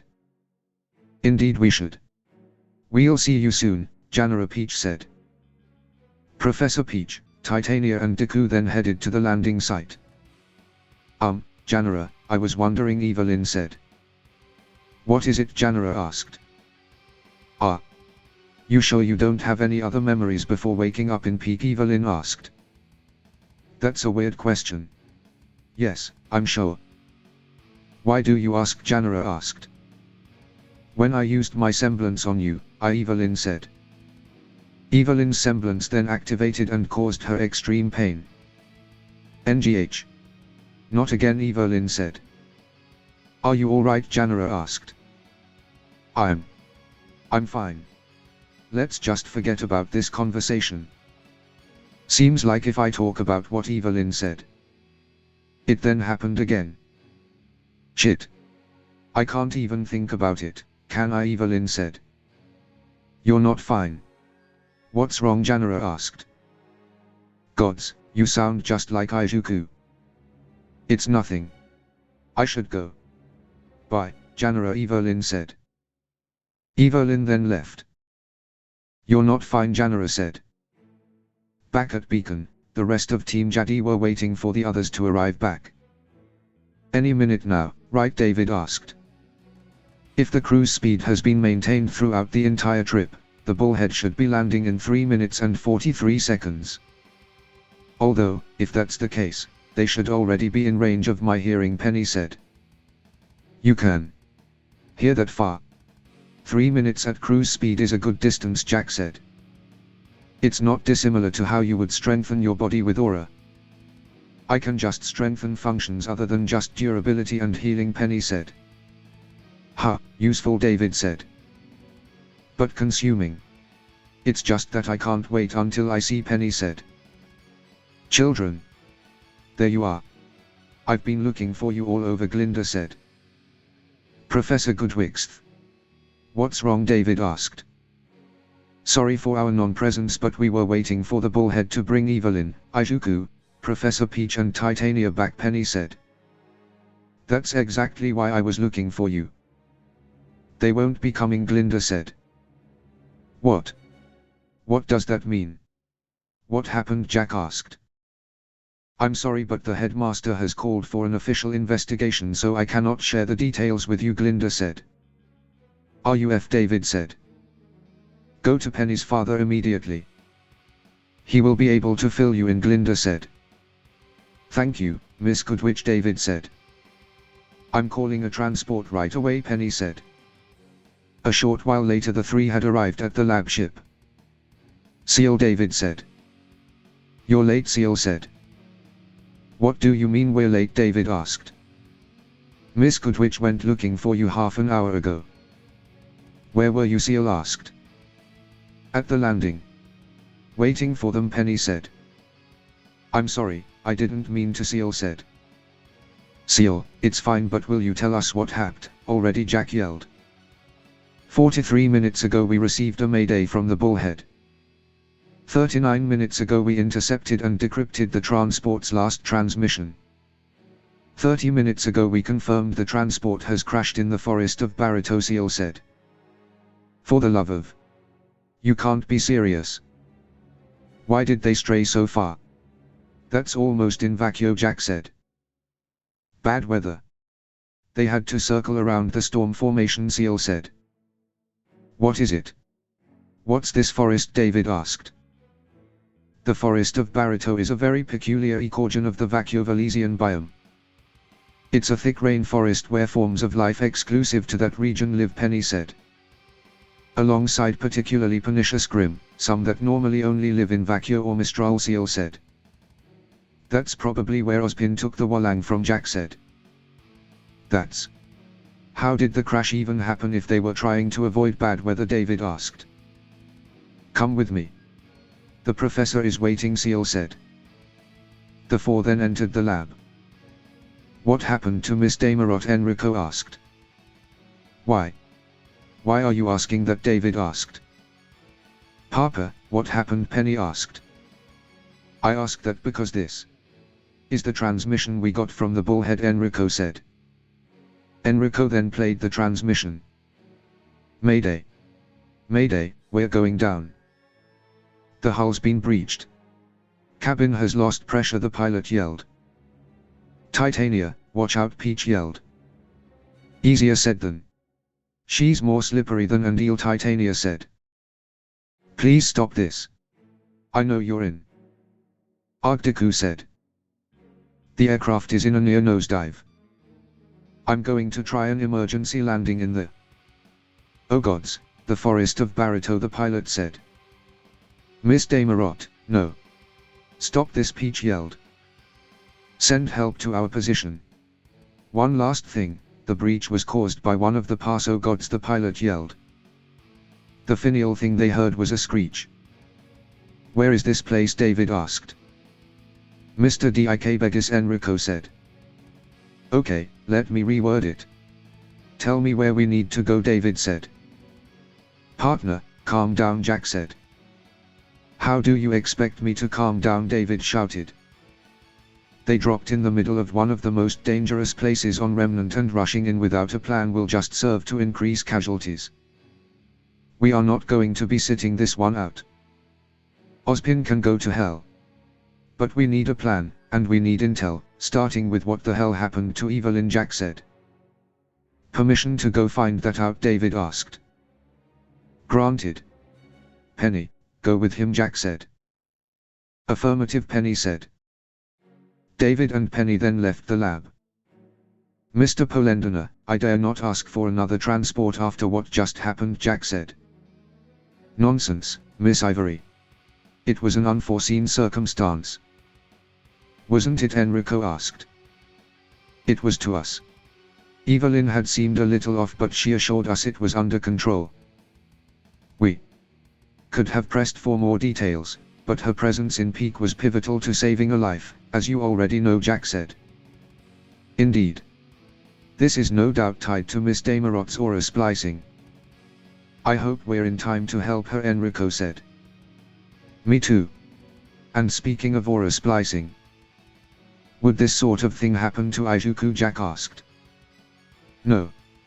The effect of aura splicing in his body has given him extra aura pools. While Evelyn's aura splicing is the result of being possessed by that Grim. There's a significantly low chance of Izuku acting out like Evelyn, Seal said. That's good to know.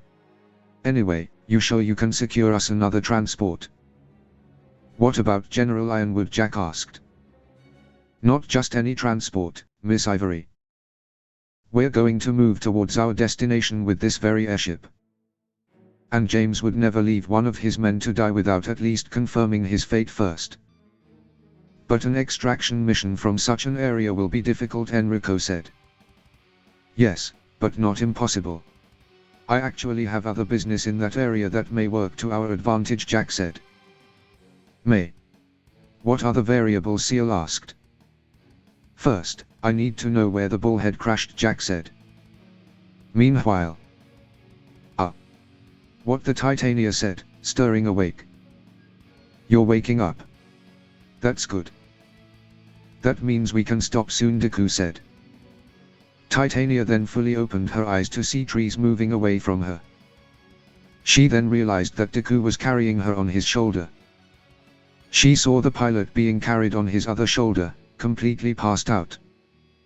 She looked behind herself, towards Deku. She noticed that his mask was up and that part of his outfit was torn. Could you put me down please? Titania asked with a slight blush. No, can do. We need to go, Deku said. Go.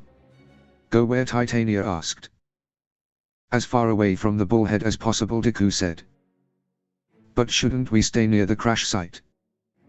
It'll be much easier for a rescue team to find us, Titania said. Well, unfortunately, we're in the forest of Barito. I've read about this place, and it's not the place you ever want to be in. The crash site will be crawling with Grim, Deku said. I see. Wait, where's Mom? Titania asked.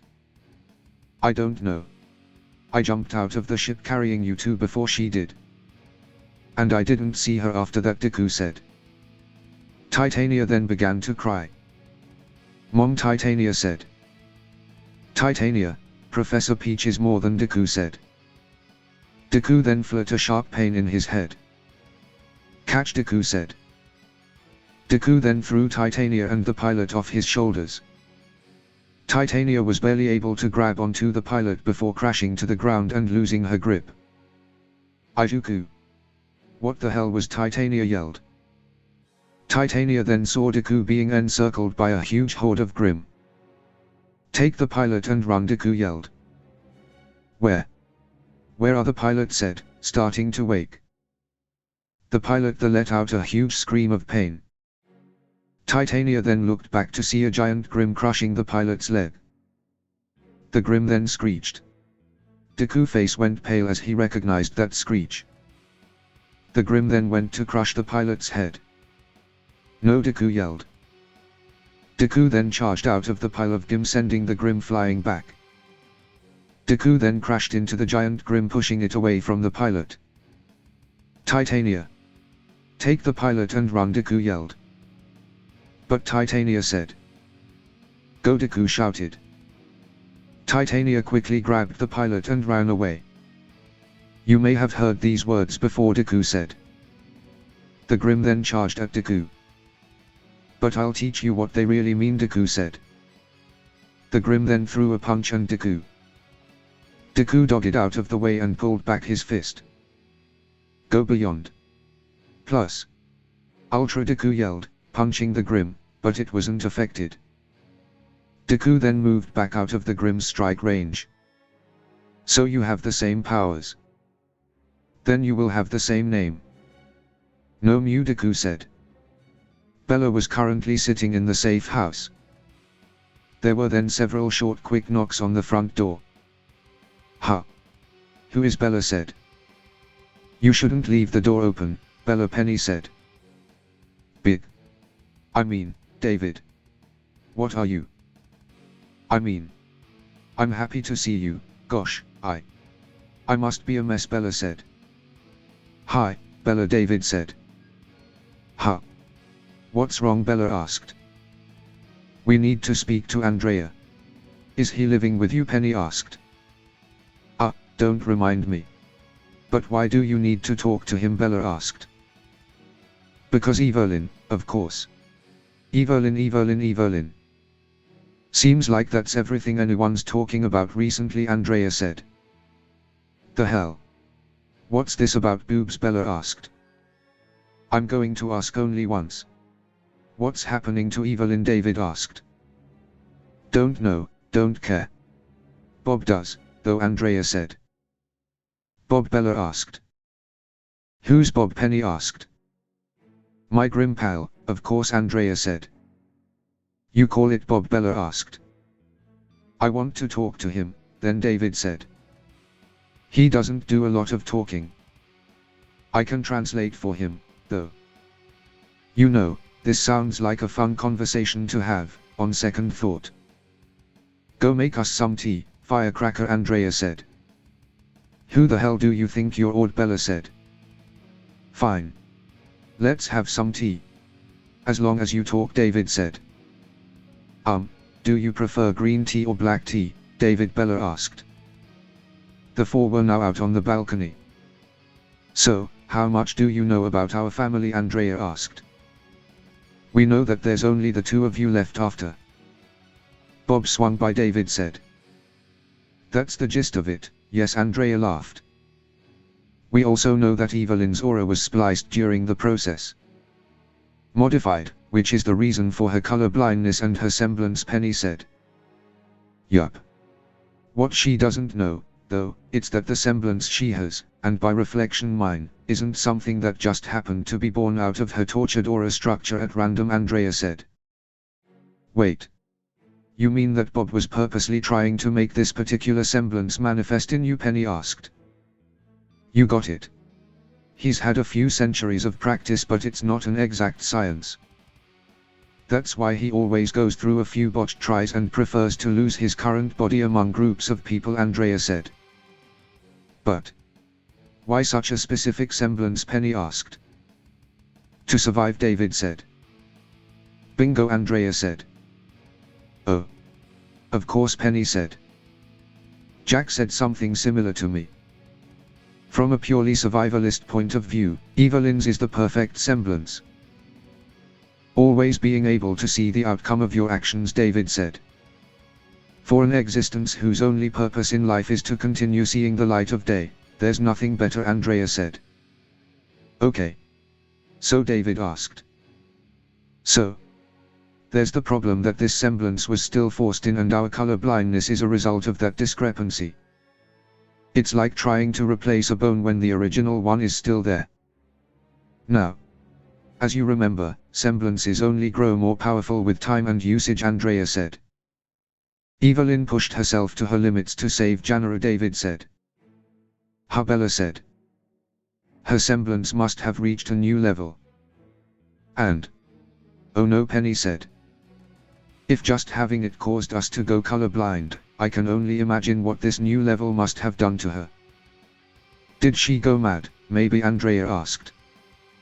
She. Boobs, Bella asked. You snake. You know exactly what's happening, don't you? David asked. I do. I reached that level a long time ago, Blondie. I still remember the instincts that surged through me at that moment, Andrea laughed. How did you survive? David asked.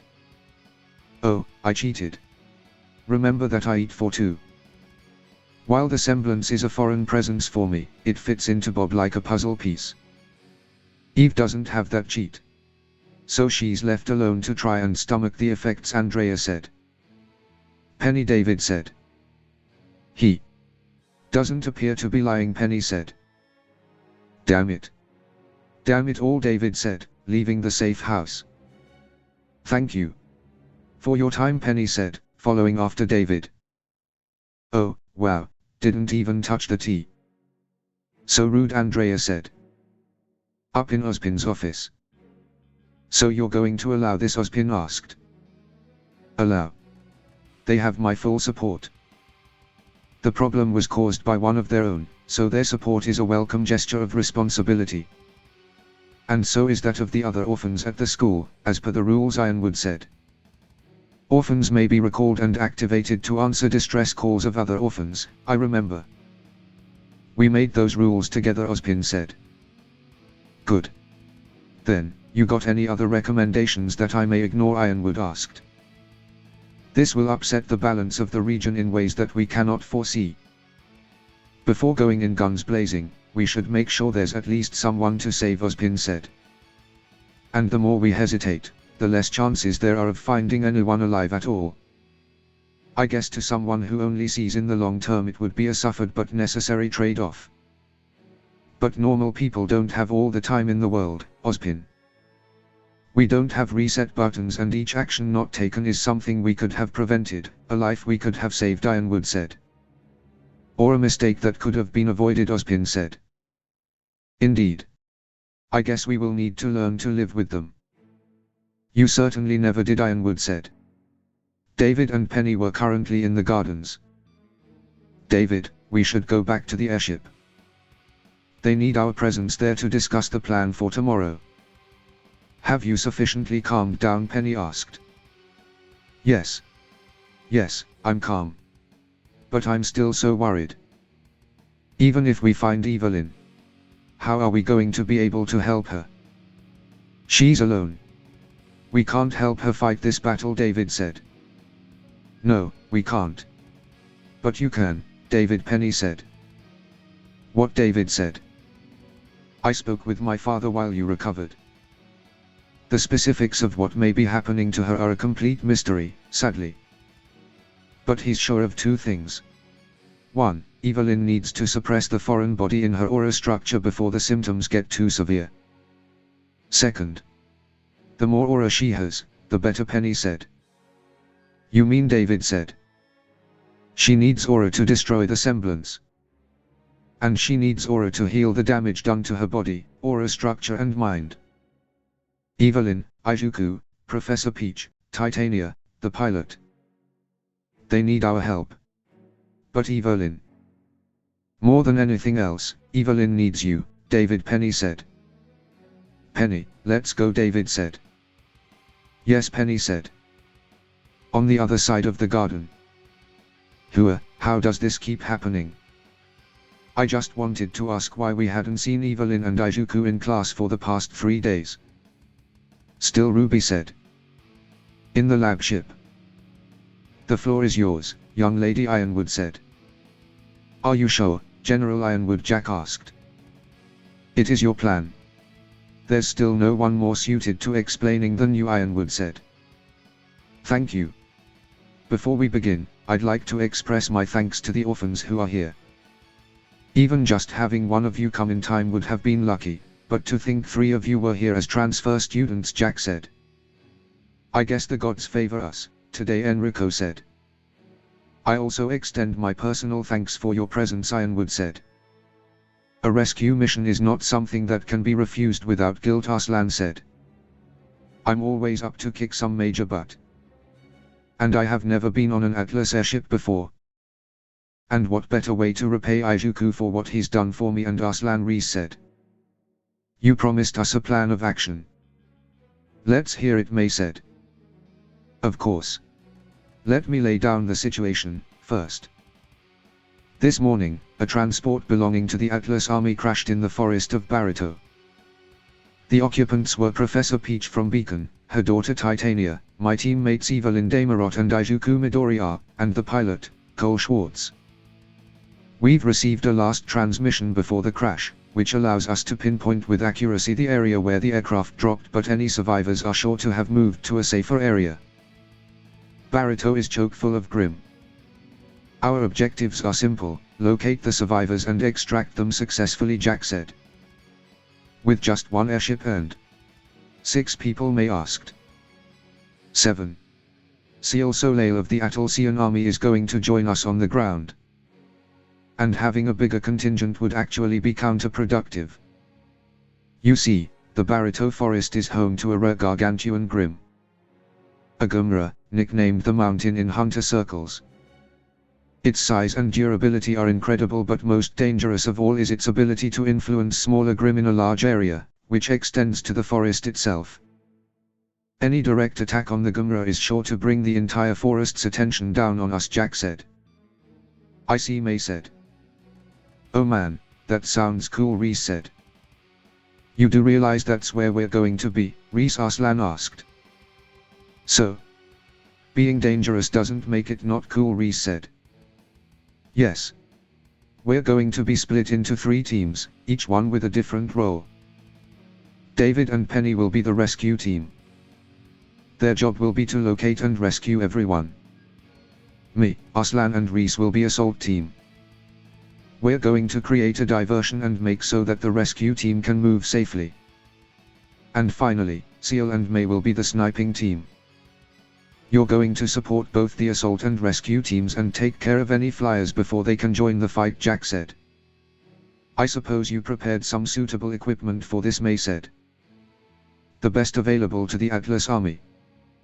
And a little more, courtesy of my labs, Enrico said. I have made further, specific planning for each of the teams, based on your individual abilities, but one thing that everyone must keep in mind that we are one. Several time limits. We don't know how long our sniping supplies will last. We don't know how long the assault team will resist the onslaught. We don't know how long it'll take to locate the 5 of them. Or if they can even be found, still. It's imperative we keep in touch over communications at all times. Everything needs to be reported. The moment all 4 are located or anything at all goes awry, we're pulling out. It's a rescue mission. So let's not become in need of rescue ourselves. The most important thing is that we all come back alive. Any questions, so far? Jack asked. No one had anything to ask. All right. Then let's go over the plans for each team. I'd like if teammates familiarized between themselves as much as possible before tomorrow, too, Jack said. Everyone then split into their teams. So you've never actually created this kind of defensive perimeter before, May said. I've never been assigned to spotting and guard duty for a sniper, no. But I can assure 100% efficiency, Seal said. A lofty claim. Said with confidence. Let's hope it's not fueled by arrogance, May said. That sounds completely crazy, Reese said. I know. But it will work. Just keep me out of harm's way for the time I need, Jack said. If you have that kind of control on your semblance, we'll deal at most with stragglers, Arslan said. Not me. I'm going to be in the thick of it, baby, Reese said. Reese, can you please be something other than excited for this, Arslan asked. Nah, Reese said. Arslan sighed then smiled. You'll never change, will you? Arslan said. Nope, Reese said. You seem pleased, James Enrico said. It's not often that I see someone so young with such a keen tactical mind. Eagerness of action is to be expected in people so young. But more often than not, they aren't this well guided. And considering that she has been under his direct control for years, now. Ozpin's restriction on action is, once again, due to his almost maniacal struggle to control everything around him, Ironwood said. That's very true. But I have also seen the same tactical mind in Izuku Midoriya, Enrico said. Ironwood said. I suggest you open a channel with Mr. Midoriya once this is over, Enrico said. You sound very sure that he's alive, Ironwood said. Considering what I know, I have good reason to be. And you should too, considering what Ozpin told you, Enrico said. I suppose so. I hope we'll be able to talk on friendly grounds, Ironwood said. If you haven't told anyone else, then you're already starting on good ground. And you may learn even more than Ozpin, Enrico said. Hey, of course there's more to that, boy, Ironwood chuckled. Papa. Mr. Ironwood. Have you seen David? He left the room a few minutes ago and now I can't find him, Penny said. Actually, yes. He walked by us and went into the infirmary. I'm sure you'll find him in there, Enrico said. Thanks, Papa. General Penny said. Penny, Ironwood said. Penny then headed to the infirmary. So, if Headmaster Ozpin has a struggle to control everything around him, what does that make you? James Enrico asked. Enrico, Ironwood said. I understand your wariness about sensophili, James. Believe me, I do. But this situation is ideal for Penny and Seal to use their semblances. If not on a rescue mission, when is the right time to do so? Enrico asked. Unlike Ozpin, I don't fear the unknown, but I'm wary of what I know. I will authorize them to use their semblances only if things start going horribly wrong. There's no secret in this world that's worth a single human life, Ironwood said. And that's why people follow you, James Enrico said. HMPH. I thought it was because of my dashing looks, Ironwood said. Penny then entered the infirmary. David, Penny said. He's further inside, Penny, Amber said. Amber. We haven't seen you in a few days, Penny said. Sorry for the absence. I was resting, Amber said. I didn't think you needed to rest, Penny said. I don't sleep, if that's what you're asking, Amber said. Neither do I, Penny said. Oh. Then maybe we could keep each other company.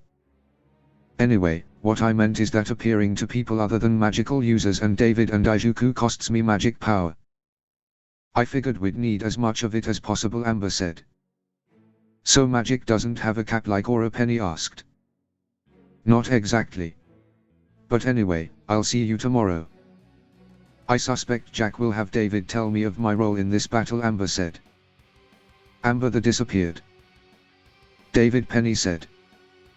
I'm inside, Penny, David said. Are you still overtly emotional, Penny asked. Not really, no, I was trying to do some reconnaissance ahead of time, actually, David said. You were? How, Penny asked. Jack put us together because she obviously wants us to do what we did in Peak. Combine our skills to locate someone I have an aura connection to, David said. True. Wait, you mean you were trying to locate Evelyn, Ijuku and Titania from this far, Penny asked. Well, we've never really tested the limits of it before, haven't we? It was worth a shot. And I actually think it's working, but David said. You can't pinpoint the actual distance, Penny asked. Yes. Also, I can't distinguish between auras.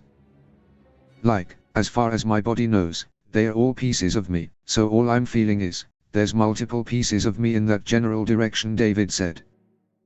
Oh, I see. I don't have enough data to formulate a suggestion. So, in order. What does it feel like, Penny asked. Like warmth. Like I'm feeling the heat of bonfires, David said. All right. Now, why don't you try and find some difference between them? Close your eyes and focus, Penny said. David did so. That's me. I feel myself at the center and this is close. This is no doubt you, Penny, David said. All right. So, how am I different from you, Penny asked. You are. Oh, David said. What is it, Penny asked. It's like your warmth is different. You're still warm and you burn strongly, but it's like the flame is much more cheerful than mine, David said. You, Penny said. And if I expand further? Yes, that's. This flame is strong, but it's not as warm as you are. Because of the distance, I guess, David said. It must be Jack, Penny said. Yes, and it's so heavy, David said. It's heavy, Penny asked. Yes, it's. There's something pressing down on her, bending the flame. All right. I'm going to try and go further, now, David said. Okay, Penny said. David then expanded his reach and found a flame. I can't believe this. I found Titania, David exclaimed. You did, Penny asked. Yes. Yes, it's her, no doubt. The flame is thornier, so wild. Her aura is weak. Much weaker than me or you, David said. Oh. Maybe, I mean, if warmth is indicative of the distance, then the strength, Penny said. She's hurt. Or at least, her aura is not full. But she's alive. Titania is alive, David said. Thank goodness. That means we can still save her. What about Penny asked. I'm looking, David said. What? What is this, David asked. David, Penny asked. I found Evelyn, but her aura is, David said. Is she hurt? More than Titania, Penny asked. No, her aura is strong, but it's split, David said. Bob's semblance, Penny said. Yes. I can't feel Evelyn's cheerfulness anywhere, but one side is creepy, distorted.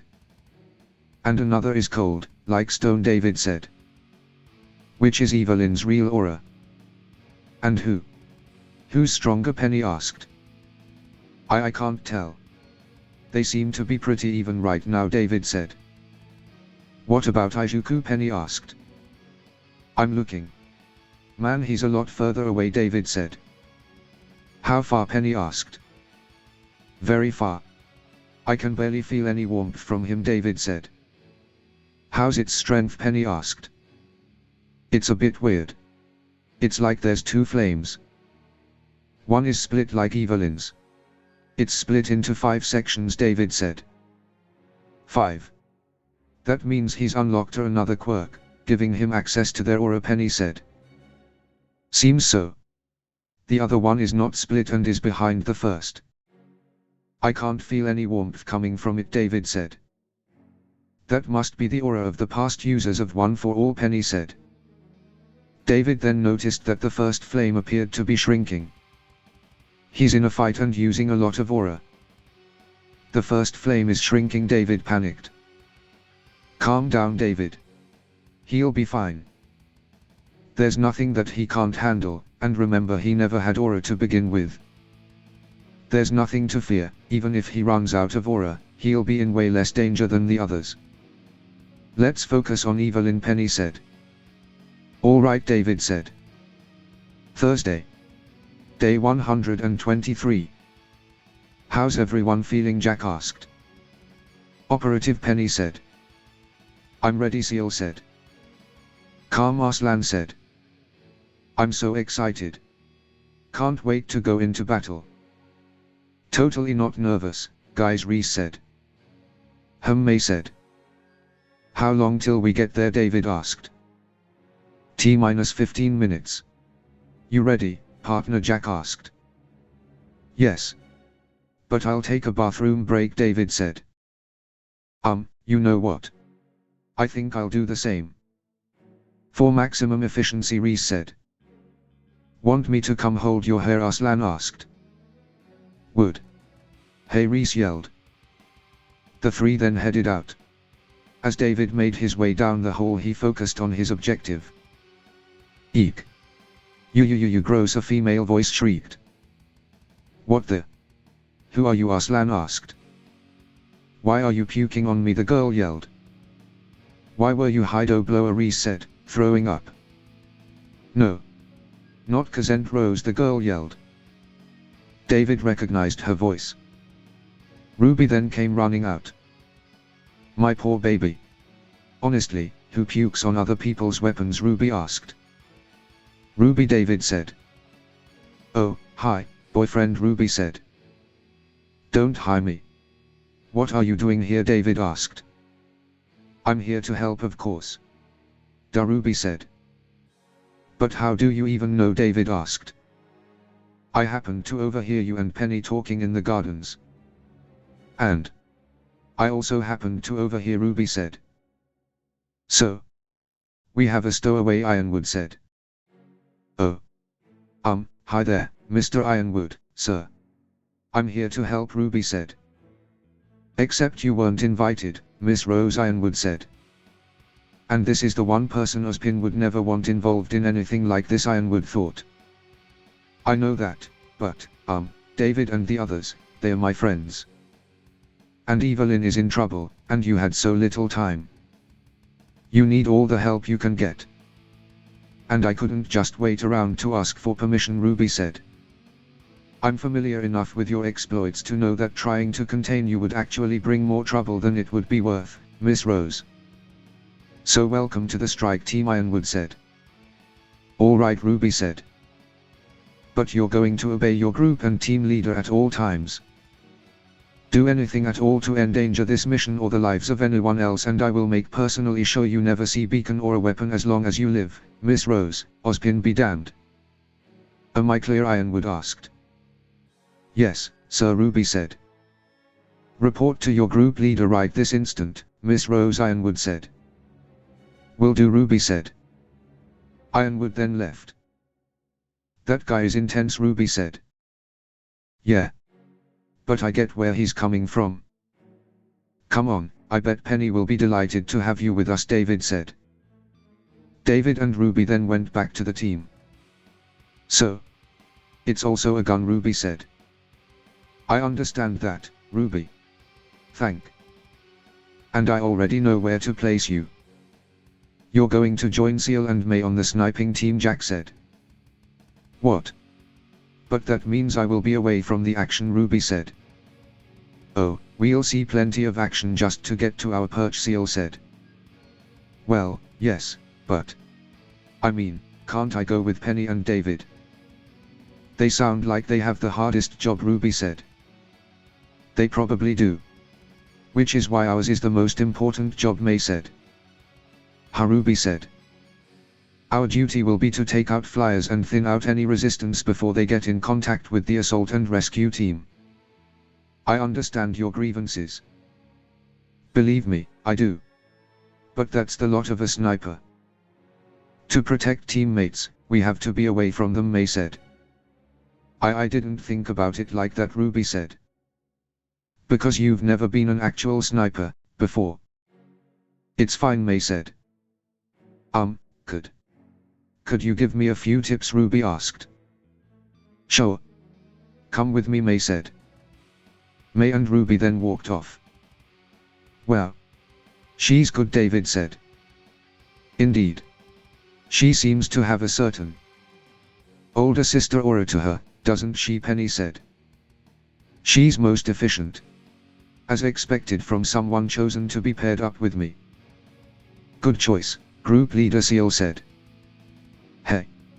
Thanks, Jack said. On that note. Are you sure you'll be alright, Seal asked. Jack said. One of your teammates doesn't seem, Seal said. I probably shouldn't have eaten that much, Reese said. Obviously, Arslan said. All there, Seal said. Who, Reese, Jack asked. Sorry, Reese said. You don't have to apologize. Nor do you have to put up such a strong in front of me, Arslan said. It's not that. I just thought, better store up on energy, you know. But I didn't think I'd get this nervous. People's lives depend on us.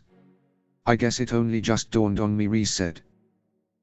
Pretty different from the usual fare of missions Headmaster Leo gives us, Arslan said. Yeah. I can feel the responsibility, It's heavy, Reese said. Too heavy for you, Arslan asked. Maybe, but not too heavy for us.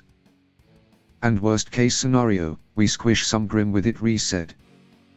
She's going to be fine. I've spoken at length with both her and Arslan and I can vouch for their experience. They're representatives for Haven Academy and orphans.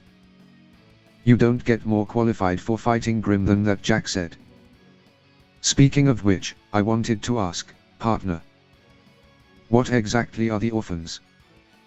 I mean, I have an inkling based on what you told me about your relationship with the headmaster, but David said. Long story short.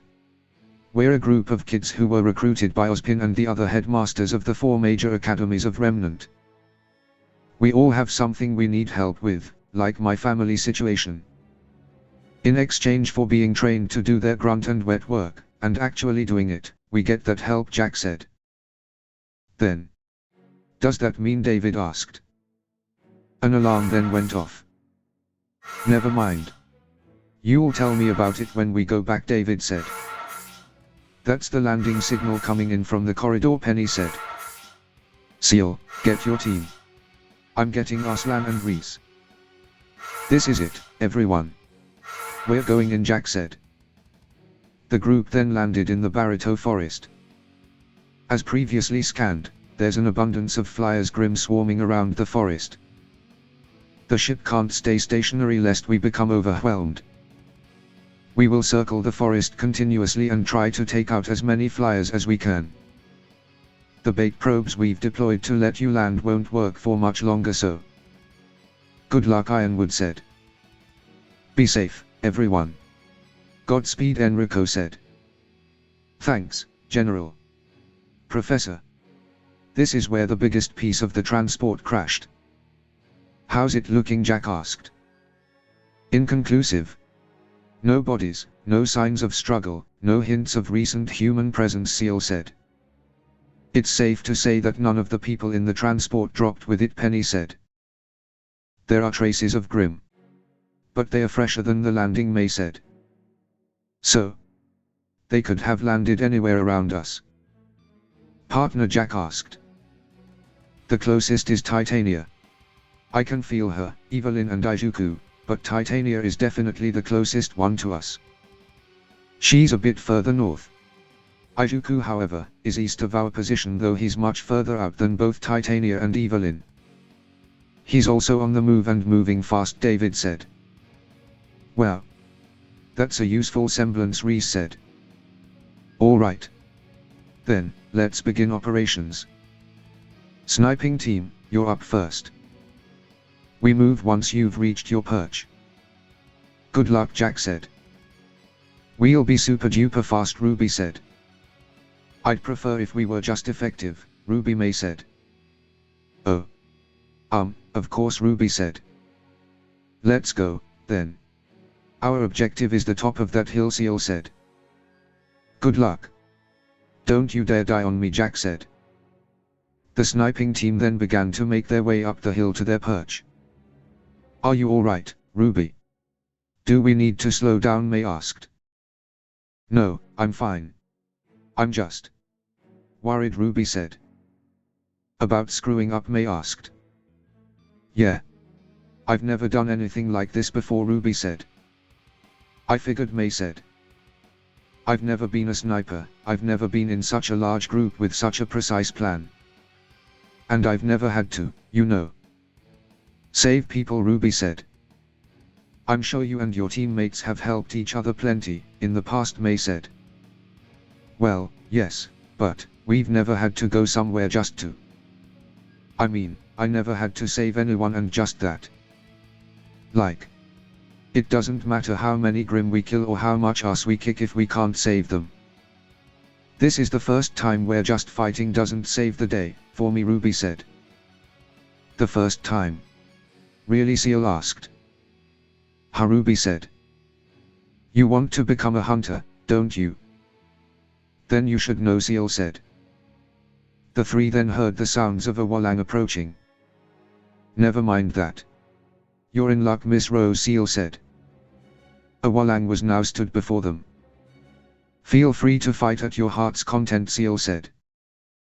Don't mind if I do, Ruby said. The three then fought the Walang. May stood in the back sniping, Ruby both got up close and shot from far away. Seal lured the Walang into attacking her, thus setting off mines she had placed. Soon enough the Walang was killed. And stay down, Ruby said. Good job, Ruby, but don't let your guard down, May said. Another Walang then appeared before them. Looks like it had a friend. Let's continue. The three soon made short work of the Walang. Sniper team, come in. We've heard the sounds of fighting, Jack said over comms. We're fine, group leader. We came upon two Grim who didn't wander towards the lures dropped by the airship. Just a couple of Walangs. We dispatched them with ease, Seal said. A couple. Oh my. Remember when we fought the one during our initiation? David Penny asked. Do I? Almost lost my head to it, David said. Really now? Guess you're lucky you have us as guardian angels on this mission, then. We're continuing towards the perch. We're almost there, Seal said. Keep in touch, Jack said. The three then continued up towards the perch. Group leader, this is sniper team. We've reached the perch, Seal said. Great job, sniper team. How long till you're in position, Jack asked. Few minutes. Start preparing to head out, Seal said. The three then started to get into position. I'll start setting up the defensive perimeter, then. Once you're both in place, please contact the group leader, May, Seal said. I'm ready. Ruby May asked. Just a moment more. Huff, Ruby said. Ruby then climbed further up the tree. Here I am. Wow, That was a difficult climb, Ruby said. You could have climbed with your weapon in a portable size, May said. Well. You didn't, Ruby said. Heh, yes. But that's because my weapon doesn't transform, May said. Oh. You mean it's, Ruby asked. Only a rifle, yes, May said. So. This is it, now. We just wait, Ruby asked. For now. Then we stay alert at all times, May said. Because they count on us to protect them. But how much help can we be from this distance, Ruby asked. With the bullets provided by Mr. Polendona. Plenty. Are you ready, Ruby? To wait. To watch. To shoot and nothing else, May asked. I'm ready, Ruby said. All right. I'm giving the signal. Group leader, this is sniper team. We're done, May said. Roger that, good job. We're heading out, Jack said. We'll be seeing you later, then Penny said. Yes. Good luck, Jack said. Good luck. You're going to be the ones with the most dangerous job, David said. Heh, yeah, Jack said. Worry about finding the other guys and leave your almighty leader to us. We're going to turn this forest upside down, Reese said. We'll trust you on that, Reese. But take care of yourself, too, David said. Sadly. That's always been my job, Arslan said. And you've always done a bag-up job, ah. And I am trying to change, Reese said. And I appreciate it, Reese Arslan said. All right. Again, good luck. Be careful and... David, Jack said. Yeah, David said. Bring her back, Jack said. The assault team then lead the way into the Barito forest. Coast is clear. Come on, Reese said. Do you regret it, Arslan asked. Excuse me, Jack asked. The freedom you allow your teammates. Do you regret it, Arslan asked. No. But I want to, Jack said. I figured, Arslan said. Coast is clear. Just a little more, Reese said. As a leader, smothering them is counterproductive.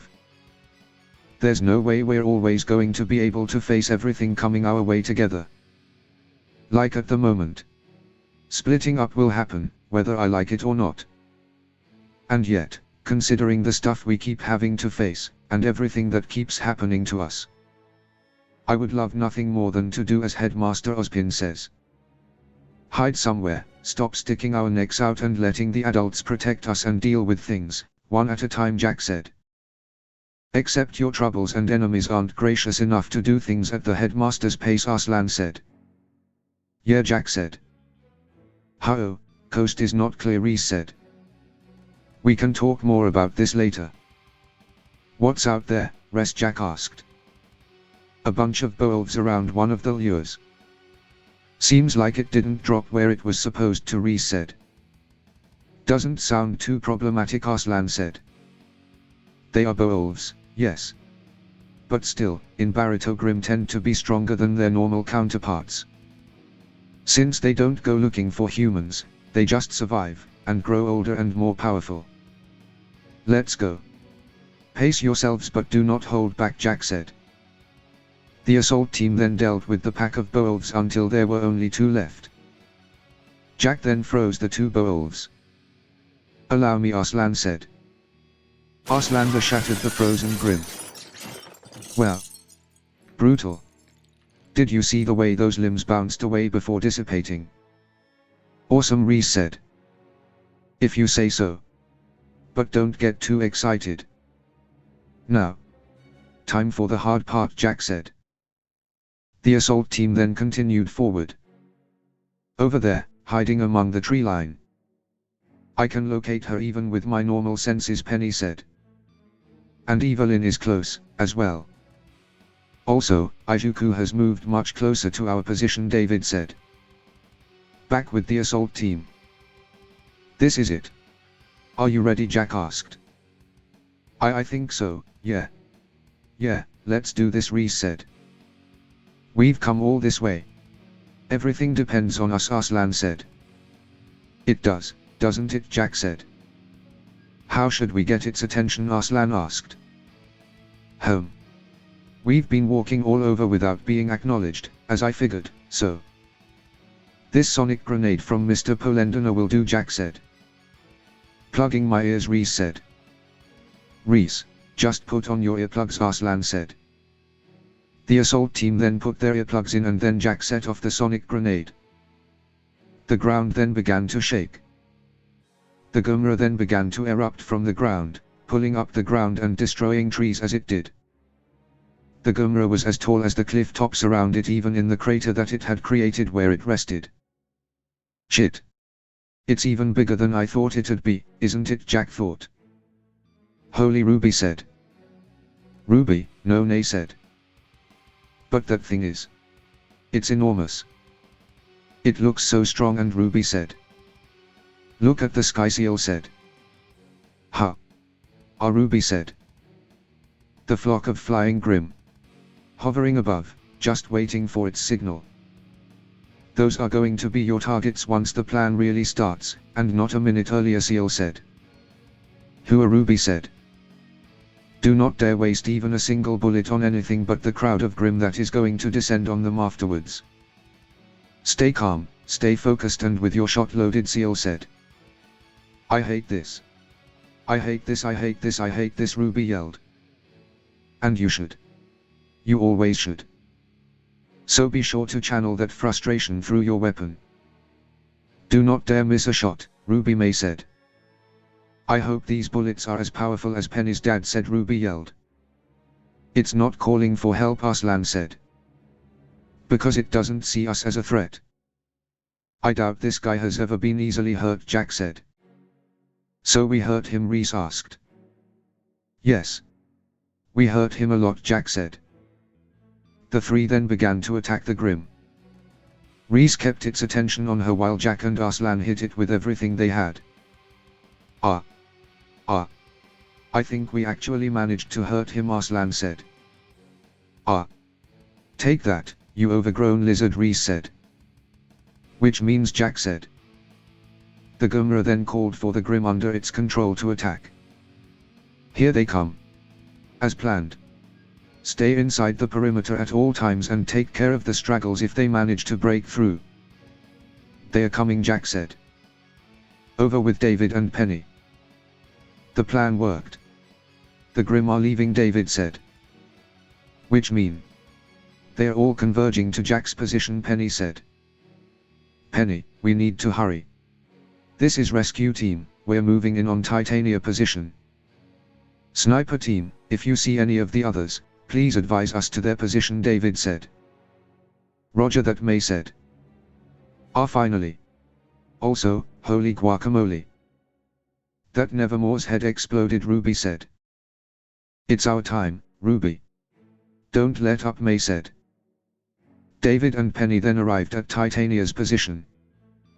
Titania, David said. Oh my gods, you're a sight for sore eyes, Titania said. Are you injured, Penny asked.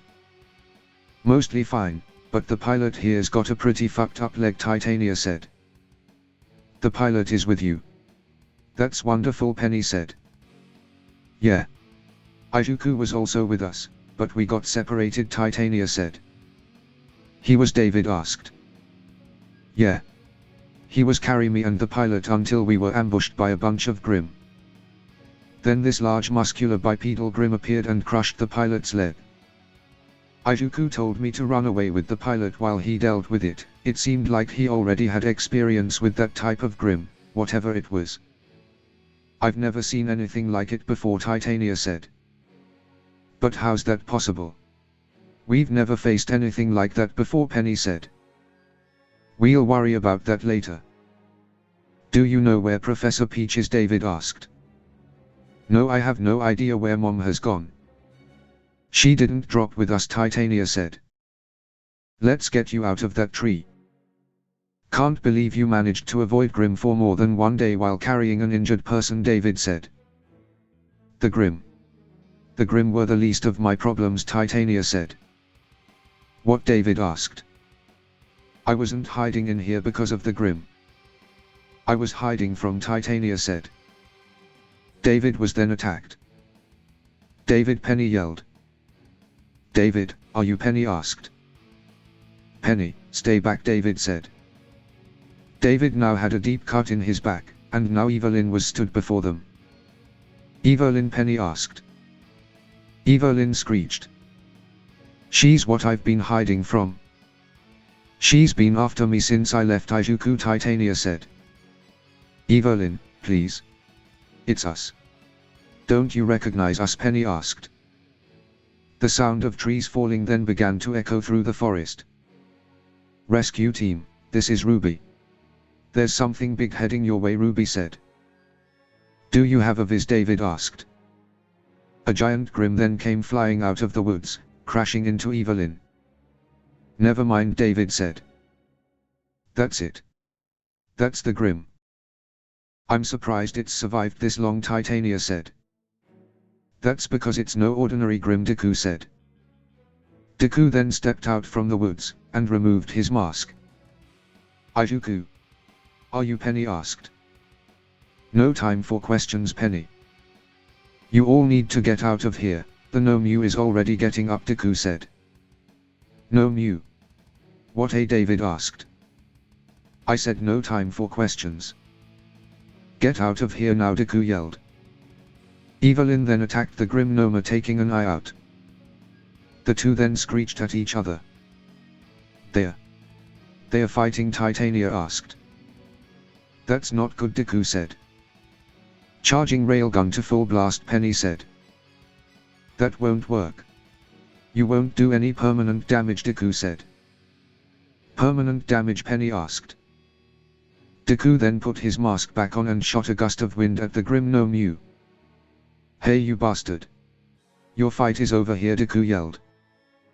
The Grim Nomu then turned to face Deku, and the others saw that the Nomu's eye was back. Regeneration, Penny asked. Get out of here now. I'll take care of everything. Why? Because I am here, Deku yelled. Deku then charged at the Grim Nomu. The Grim Nomu then charged at Deku. Deku then jumped over the Grim Nomu and bound it in Black Whip. Deku then felt a sharp pain in his head. Evelyn was now close up and going for his eyes. Deku then kicked Evelyn, sending her into the tree Titania was in. He then flung it into the woods, before chasing after it. Evelyn then got up and screeched at David and Penny. Evelyn. No, Penny said. Evelyn then ran off. I'm going after her, David said. She's gone, David, Penny said. Penny, no, David said. It wasn't Evelyn at all. Her aura is completely different, she didn't recognize us at all, and she attacked you and Ijuku with intent, Penny said. Penny, listen to me. I can still save her. I know I can, but only if I go after her on my own, David said. What? That's crazy. David, she's going to, Penny said. It's the only way. I need you to protect Titania and the pilot and bring them to an extraction point and then go help Deku, David said. But Penny said. Penny, please. Trust me on this, David said. David. Please. Bring her back, Penny said. Of course, David said. David then chased after Evelyn. Everyone, this is Penny. We've located Titania and the pilot. I'm bringing them to the closest extraction point. We've also made contact with Ijuku and Evelyn. Ijuku is fighting a powerful Grim and is moving to your location assault team. Whilst Evelyn is David went after her, Penny said. Alone. Going by the Professor Projection Seal said. Have faith in him, Jack said. Group Leader Seal asked. My partner is not stupid. If he went alone, there must be a reason. If he said he will bring our teammate back, that's exactly what he's going to do. You keep doing your parts. David, I know you can hear me right now. Focus on your task. We're waiting for you. Both of you. Now, Penny, what can you tell me about this Grim Izuku is fighting? Jack asked. Not much. It's a hulking muscular Grim with the power to back up its build. It can also regenerate, Penny said. What? Reese said. That's just fan-fucking-tastic. Izuku, I know you can't hear me, but... You better not fucking die, Jack said. Meanwhile, David was currently thinking about Evelyn's actions. I understand, Evelyn. Why you were after Titania. But I shouldn't call you Evelyn, right? Not really. Titania, Izuku, Professor Peach, the pilot. Out of all of them, you went after Titania. Because she was the biggest threat you could take on. You wouldn't be able to take on Deku, so that's why you left him alone, and allowed that Grim to take him on. Yet when I arrived, you left her alone to go after me. Because you know I'm the biggest threat to you, don't you? Not Penny. Not Grim. Little old me, David thought. Evelyn then attacked David, though he was able to guard against her attack. And there's only one thing me and Titania have in common. We can both share our aura with you, David thought, activating Pyrrha's inspiration. David then pulled her towards him using Pyrrha's inspiration, and then he punched her. Sorry, Evelyn. But I can't pull any punches. You showed me with that first attack, David thought. Seeing what I will do doesn't do you much good if I can just pull you in anyway, Evelyn, David said. Evelyn then ran off. Without your weapon, you have to attack me up close, David said. David then gave chase. David then used Jack's inspiration to slow her down. Got her. She's slowing down. I can't use my semblance and transfer aura at the same time, so I have to restrain her first, David thought. Using Evelyn's inspiration, David bound Evelyn up in his whip. Evelyn screeched. I got you now, David said. She's still struggling and fighting like a goddamn animal, David thought. Evelyn then got a hit on David. NGH. Nowhere to run now, Evelyn, David said. The whip is secure. I can deactivate my semblance and... Just, David thought. David then began to transfer his aura to Evelyn. I'm Evelyn Damarot. I'm still Evelyn Damarot. Somehow. Despite this thing, trying to take over. Making me another me. And making me. I hurt people. People who didn't deserve it. The pilot. Professor Peach. Titania. Izuku. And I'm hurting. I'm hurting David. Why am I hurting David? Even like this, how could I do this? Because he can help. Why did this happen? Why is he still trying to save me? Why can't I just die, Evelyn thought. Evelyn screeched. God damn it. Evelyn, David yelled. It wasn't enough. She needs more aura, David said. David then transferred more aura. This is Pen Rescue Leader. The transport has landed. We're extracting the pilot and Titania, Penny said. Screw that. I'm not going anywhere until Peach is, Titania said. This is not up for discussion. You're getting saved and that's final, Penny said. Good job, Penny. Well done, Enrico said. Sniper team, assault team. Status report, Ironwood said. Sniper leader, here. Good news and bad news.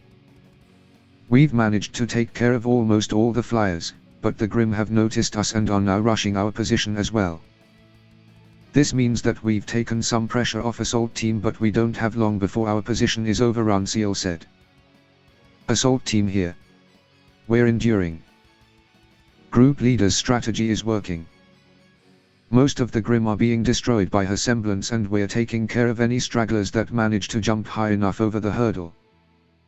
But Arslan said. Jack was breathing heavily. I don't know how long she can keep this up, Arslan said. Are there any signs of Professor Peach yet? Enrico asked. Negative. And we lost sight of David, as well, Seal said. Mr. Dik Begis, can you answer us? How's the situation on your end? Mr. Dik Begis Ironwood said. A large gust of wind that hit Jack's barrier. That's a weird gust of wind. Can the woods of Barito do that kind of thing? Reese asked. No, because that wasn't the wind. It was Ijuku, Jack said. Deku then came flying out of the woods and crashed into Jack's barrier, absorbing his momentum and covering him in ice. Ijuku, Jack yelled. The Grim no Mew then came charging out of the forest. Deku then broke the top half of his body and barely dodged out of the way of the Grim Noma's fist, which had now become covered in ice. Deku then broke free of the ice. He moved behind the no Mew and used Bulk Whip to start swing it around before sending it into Jack's barrier. As the Grim no Mew hit the barrier, the lower half of its body was frozen before the barrier shattered. Ijuku. We need that barrier up to keep most of the Grim out, Jack yelled. Those Grim are the least of your worries. This one is the one you should worry about, Deku said. Then let's take it out before it finishes regenerating, Arslan said. Arslan the charged at the Grim no Mew. No. Don't, Deku yelled.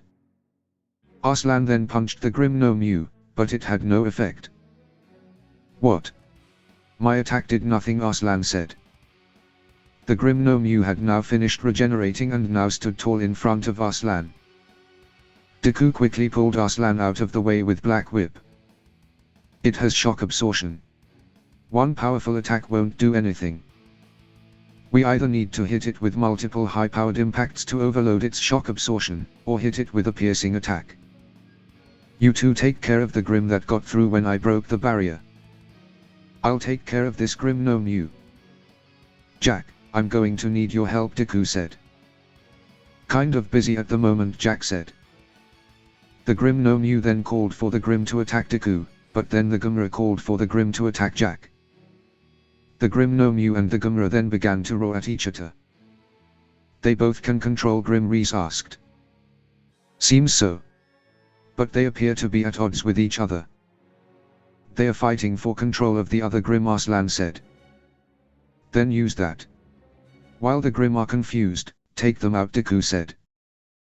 Then what, Reese asked. Survive, Deku said. Deku then charged at the Grim no Mew. As much as I hate having another threat to deal with, I needed that break, Jack said, and the Gumra turned its attention back to her. This is Assault Leader. Ijuku is now down with us with a Grim on the same level as the Gumra, Jack said. Meanwhile, Penny was looking for David. She then saw an orange light and headed towards where it was coming from. Everyone, this is Penny. They are back. David is back. Evelyn is back. They are both back, Penny cried. You've got to be kidding me, Seal said. Bring them to the nearest extraction point, Penny said. That would be your landing site, Miss Polendina. Please converge to my position, a voice said. Professor Peach, Enrico asked.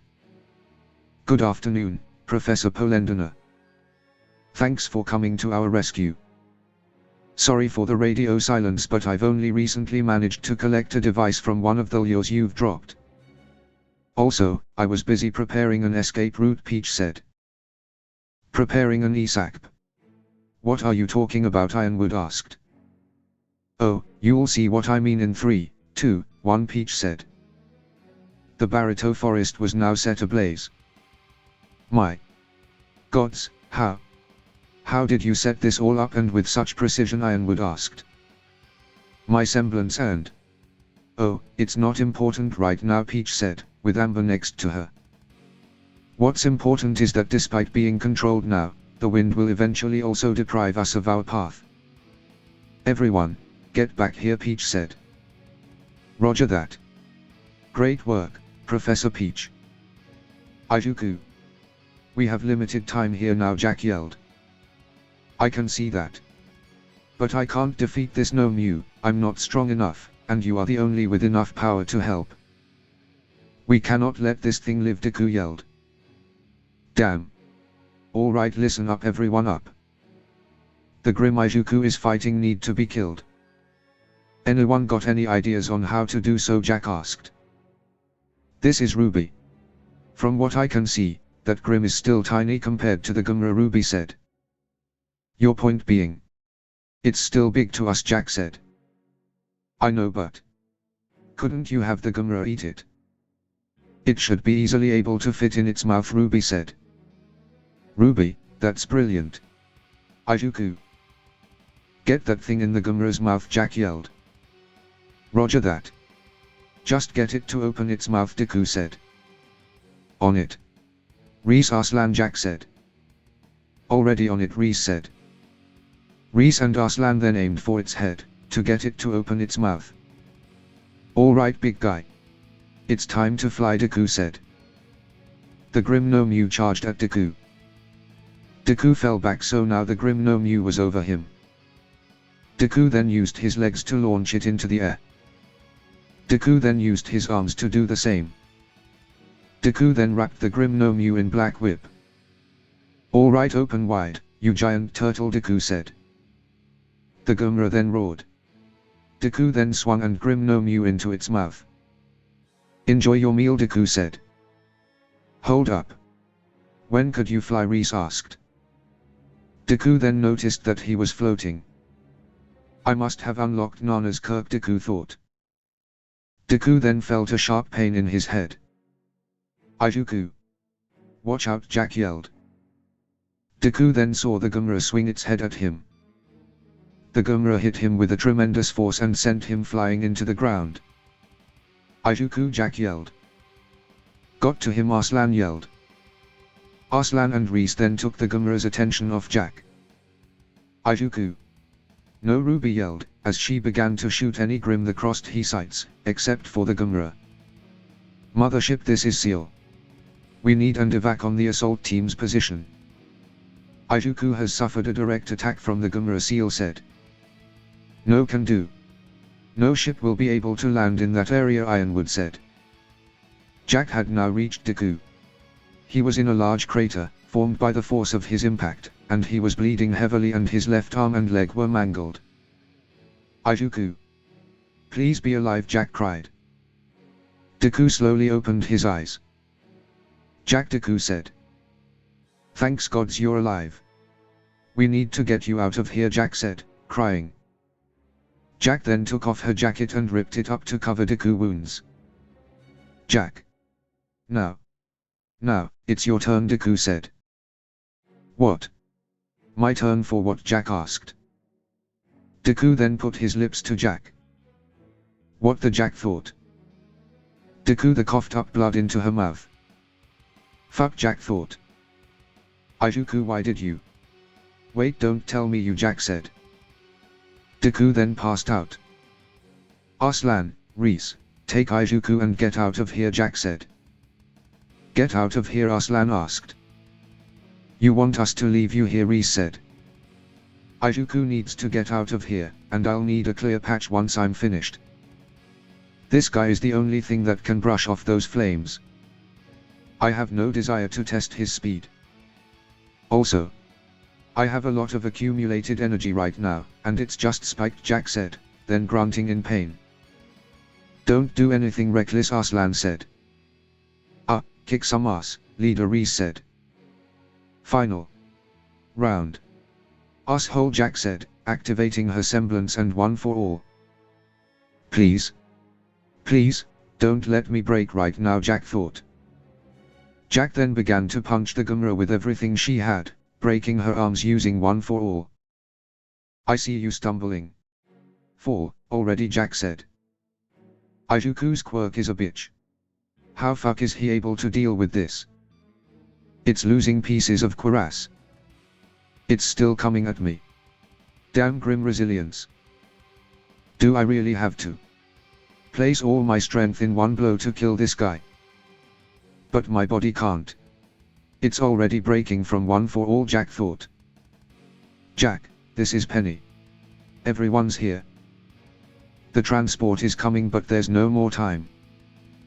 The fire is starting to burn through the rest of the forest, too. If you don't leave right now, you're going to get cut off. You've got to get out of there. Please, Penny said. Easier said, Jack said. I can't help but take a risk. Hopefully this blow will be able to, Jack thought. Jack then heard a familiar roar. That sound, Jack thought. It can't be, Jack said. Looks like you could use some help, Deku said. Izuku, Jack asked. Don't worry, Jacqueline, Amber said. Amber? What's Jack asked. Janara then came in, riding on her Drago. Her Drago bit into the neck of the Gamera. What is she doing here, Jack asked. She's being a hero, Deku said, smiling up at her. And she's now you two's ride out of here. So, end this. We've got you covered, Amber said. Just one thing. Reese. Arslan. You two suck at evacuation, Jack said. What have we done wrong? You can't even see us, Reese said. But I can see your rescuee, Jack said. What, Arslan said. Everyone then turned to Reese's board to see that Deku wasn't there. You ready, Deku asked. Yes, Jack said. Double, Deku yelled. Barito, Jack yelled. Smash, Deku and Jack yelled. David woke up in the infirmary on the lab ship. How long was I out, David asked. Just a few hours. You collapsed as soon as you met up with Penny. Kept a hell of a hold on Evelyn even while passed out, though, Titania said. How is she? How's everyone, David asked. Everyone's alive, Titania said. But not fine, David said. Well, there was you with the complete aura exhaustion and all the injuries you got, to start with. Then Jacqueline and Izuku. Jack has more broken bones than internal organs, right now. And her arms are really fucked up, Titania said. What, David asked. Let's see, what did Mom say, exactly? You know how she can absorb kinetic energy, no? Well, she did that for too long, so the amount was too much for her body to release safely. Izuku, however, isn't as fucked up as Jack is. He still has a lot of broken bones though, in fact his right arm looks to be in the same state as Jack's arms. That last blow they did was really powerful. We could feel the aftershock and the air currents from our position, but they would have been dead in the water, Titania said.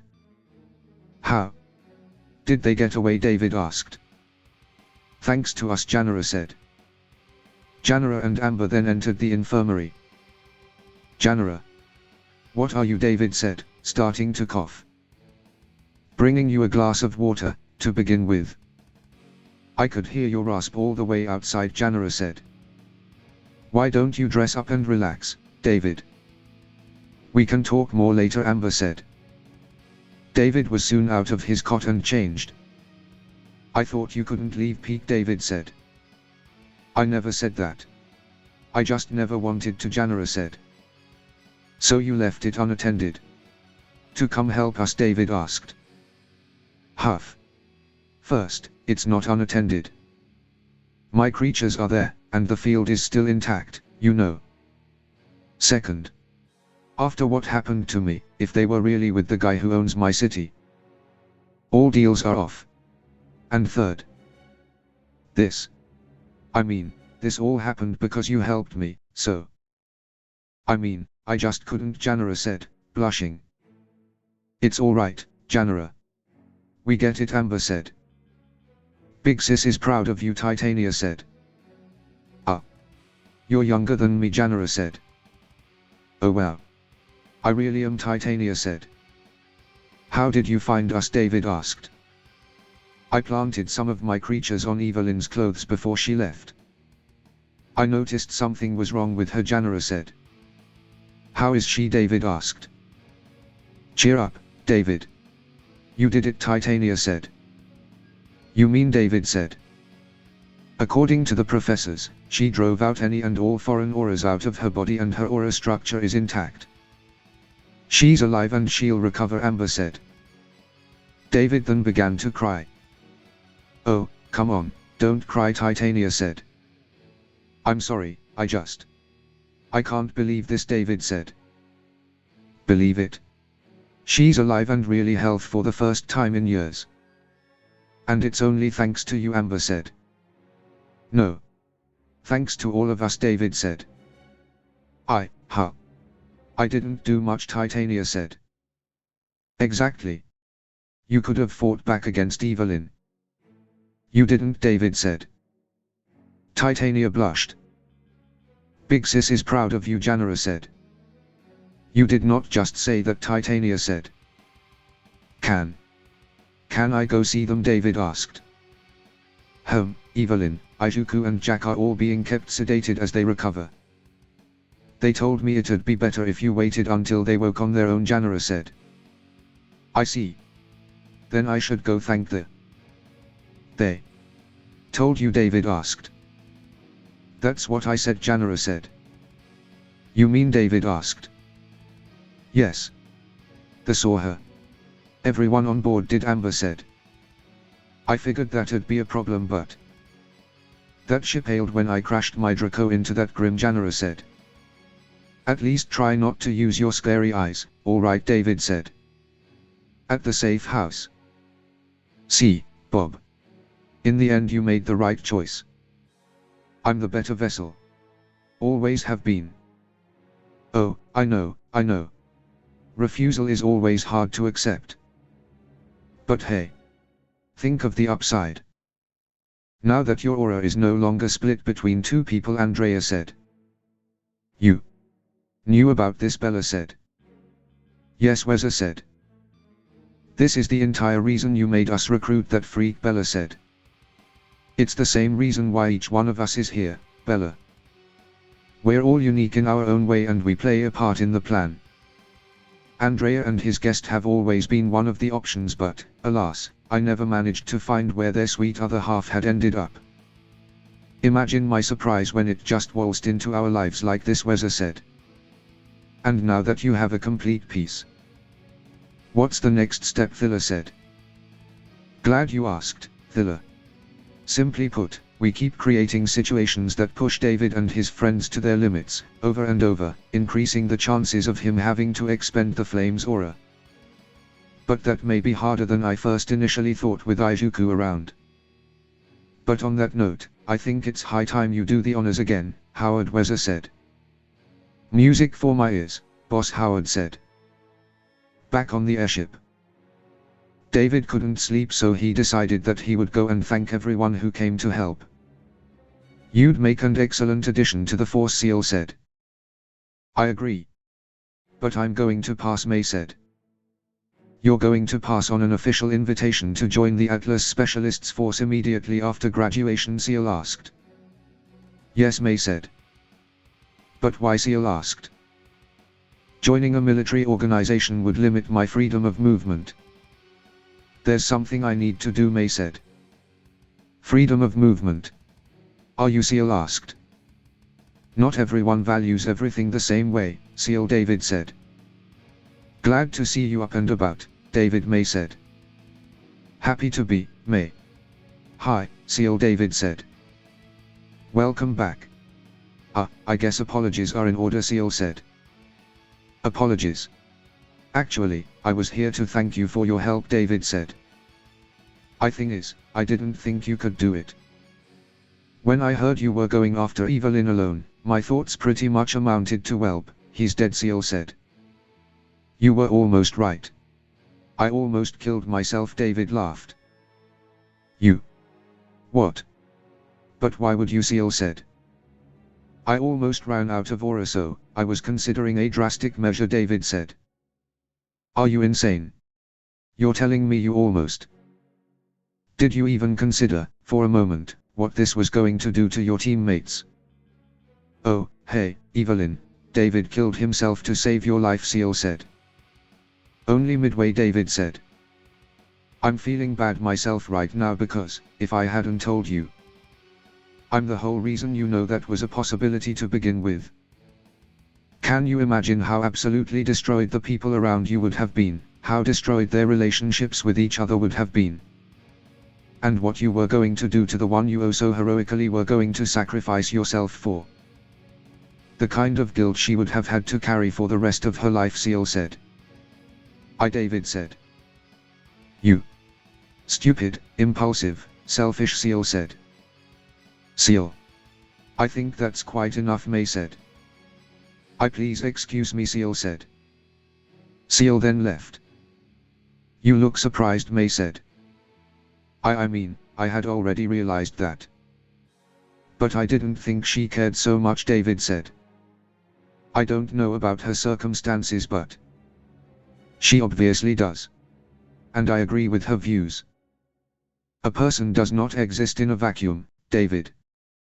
Everything you do affects the people around you, especially your death. Once you are gone, you're at peace, you've achieved your personal satisfaction. But those left behind may never recover. So do not ever think of yourself as expendable ever again, no matter how much you love your friends," May said.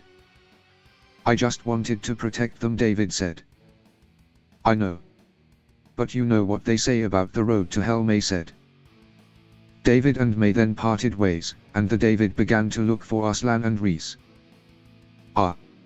Nothing better than a shower after a day spent in dirt and grim guts," Reese said. "Grim don't have guts. Also, lower your voice. The injured and everyone else are trying to recover," Arslan said. "Oh shoot, you're right, I'm sorry," Reese said. "I'm honestly amazed she's still so energetic, considering the day we've just had," David said. "David, how are you feeling?" Arslan asked. "A bit groggy but fine. I was making the rounds, thanking everyone," David said. "No thanks needed. It was a pleasure," Arslan said. "And we had to help to repay Izuku for his help," Reese said. "That is also true," Arslan said. "And orphans got to stick together, anyway. Rules or not," Reese said. "On that note, I wanted to ask. Jack mentioned that you're all agents for the headmaster of the 4 major academies," David said. "Pretty much, yes. Me and Reese answer to Headmaster Leolian Heart of Haven Academy," Arslan said. "Old softy. You should see his facial hair, it just makes you wanna," Reese said, quite loudly. Arslan glared at Reese. Yes, indoor voices. Sorry," Reese said. "So, what exactly does it entail?" "Being an orphan," David asked. "We get help with personal situations and in exchange." "Well, from what I hear, it depends on the headmaster.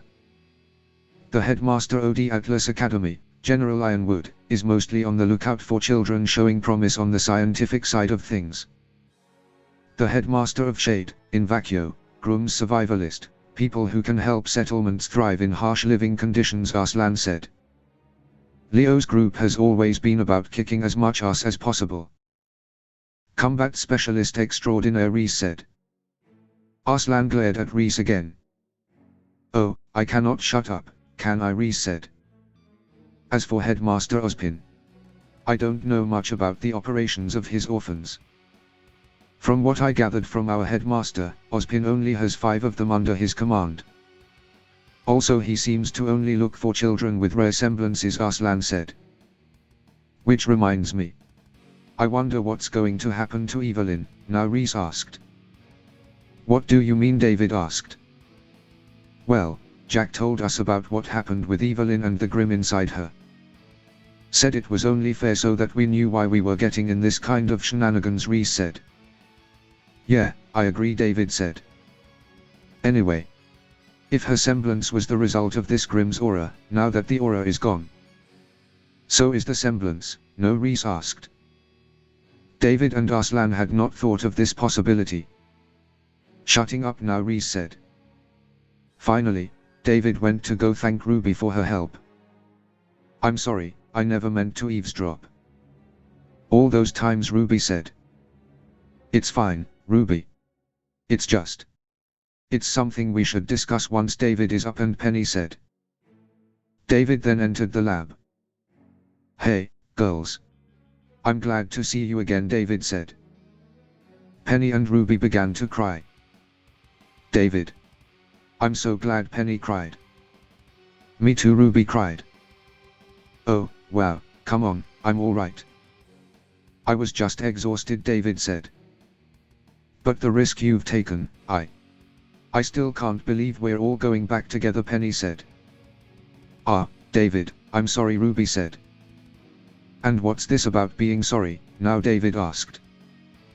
Because, Ruby said. David. Ruby happened to, by accident, hear the conversation we had in our room after the fight with Howard, Penny said. Oh, David said. I didn't mean to, and, I want you to know that I don't mind you being a rock human. Or whatever, Ruby said. I know you don't, Ruby, David said. And? You're not mad, Ruby asked. Why would I be? But I think it's better if you hear the whole story instead of just bits and pieces. Also because there are some new developments, David said. You mean you spoke with the Flame again, Penny asked. Ruby was then told the whole story about David's origins and the Flame. Oh, wow, that's a lot to take in, Ruby said. We got it piece by piece ourselves and it still feels overwhelming, at times. Anyway. This latest development explains why they are so lax in coming after me, now, David said. Having the Flame exhaust himself trying to help you works just as fine as kidnapping you does, Penny said. My theory is that they can't just kill me. There's something specific they need to do to the Flame, and, with enough aura, he could probably oppose it, David said. So they want to tire him out. And then Ruby said. Yeah, David said. We don't have the option to stop going forward, do we, Penny asked. No. But don't worry, Penny. I'm no longer that weak, am I? And you four have never been. And we only got more friends as time went on, David said. You're right, Penny said. Right. We can do it together. And I can ask my team to help, too, whenever you need, Ruby said. What? I'm sure they will be up to help if I explain. Not everything, of course, but Ruby said. No, rather. Ruby, I was wondering, David said.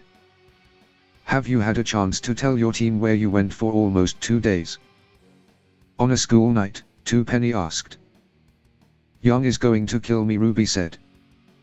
After finally thanking everyone for their help, David then went to finally get some sleep. You are dead, Ruby Rose Young yelled over the scroll. Oh, come on, Young. It was. I just, acted, Ruby said. Without thinking.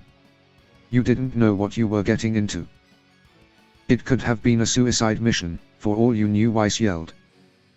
Well, Ruby said. That's it, you're grounded, Weiss yelled. What? You can't ground me, I'm your leader, Ruby said. You're right, she can't. I can, Young yelled. Blake, back me up here, Ruby said. I'm so disappointed in you, Blake said. Not you too. Traitor. This is insubordination, Ruby yelled. Now march yourself right to bed. You're lucky the headmaster told us. We pretty much overturned the school looking for you, Young yelled. And you're apologizing to Team JNPR, too. They were beside themselves with worry, too, Weiss said. Okay. Good night, Ruby sighed. Ruby then ended the call. That could have gone better, Ruby said. It absolutely could have not, Miss Rose Ironwood said. And that thing about sleep sounds like quite the good idea. Mind making sure she tucks in for the night? Penny Enrico asked. Not at all, Papa. I think I'll tuck in, too, Penny said. In a different cot than Mr. Dik Begis, I hope, Enrico said. Papa. David is dead tired. Obviously, I am not going to inconvenience him despite my current desire for closure, Penny said. As long as we're clear, Enrico said. Don't worry, Penny. We can sleep together, if you want, Ruby said. Oh, that would be lovely. And maybe we could have a customary pillow fight, Penny said. I think I'm gonna pass on that, Ruby said. Ruby then left the lab. I wasn't going to go all out, Penny said. Penny then followed after Ruby. A pillow fight, Ironwood said. She's certainly grown, hasn't she, Enrico said. Yes. Hard to believe this was the same girl who first thought people walked on their hands, Ironwood said. A girl, you say, Enrico laughed. The pillow fight makes it kind of hard to ignore. But more than that, her self-awareness. Even for little, incorrect things like this. She never forgets who she is, what she can do. How at the same time she's less and more than people around her. I have to admit. I'm surprised at how much self-control she's displayed, considering the situation she was thrust into. I thought for sure she'd activate Sensophili again, Ironwood said. And do you realize why she didn't, Enrico asked. Because her comrades had her back. And she trusted in them, Ironwood said. So, are you convinced, now, Enrico asked.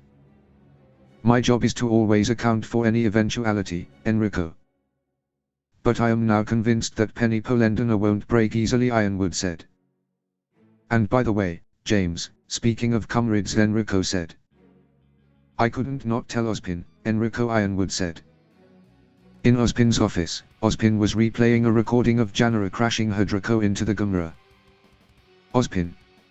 What are you looking for, Glinda asked. Any hint? Anything useful? Anything that will help me understand what she's doing this for, Ozpin said. It's a short clip James sent over, taken from a distance. I doubt it has much information. Ozpin, I've never seen you act like this, Glinda said. Still, it helps with my focus. How did she do this? And why? Why a small girl, Ozpin asked. It's like she wanted to make herself an apprentice, Glinda said. No, this is more like a daughter. I'd like to be alone now, Glinda, Ozpin said. Very well, Glinda said. Glinda then left. Ozpin then began to replay the recording over and over again. Friday. Day 124. Evelyn woke up in the infirmary. Welcome back, Miss Damerot, Peach said. Professor Peach. I'm sorry, Evelyn said. You should be. But not because of the reasons you're thinking of. This situation could have been avoided entirely if you had just thought of your own well-being a little more, Peach said. I see that now. I was reckless. I thought I could just soldier it through, as always. And in the end, I caused more trouble than the ones I wanted to avoid, Evelyn said. I also owe you an apology, Miss Damerot.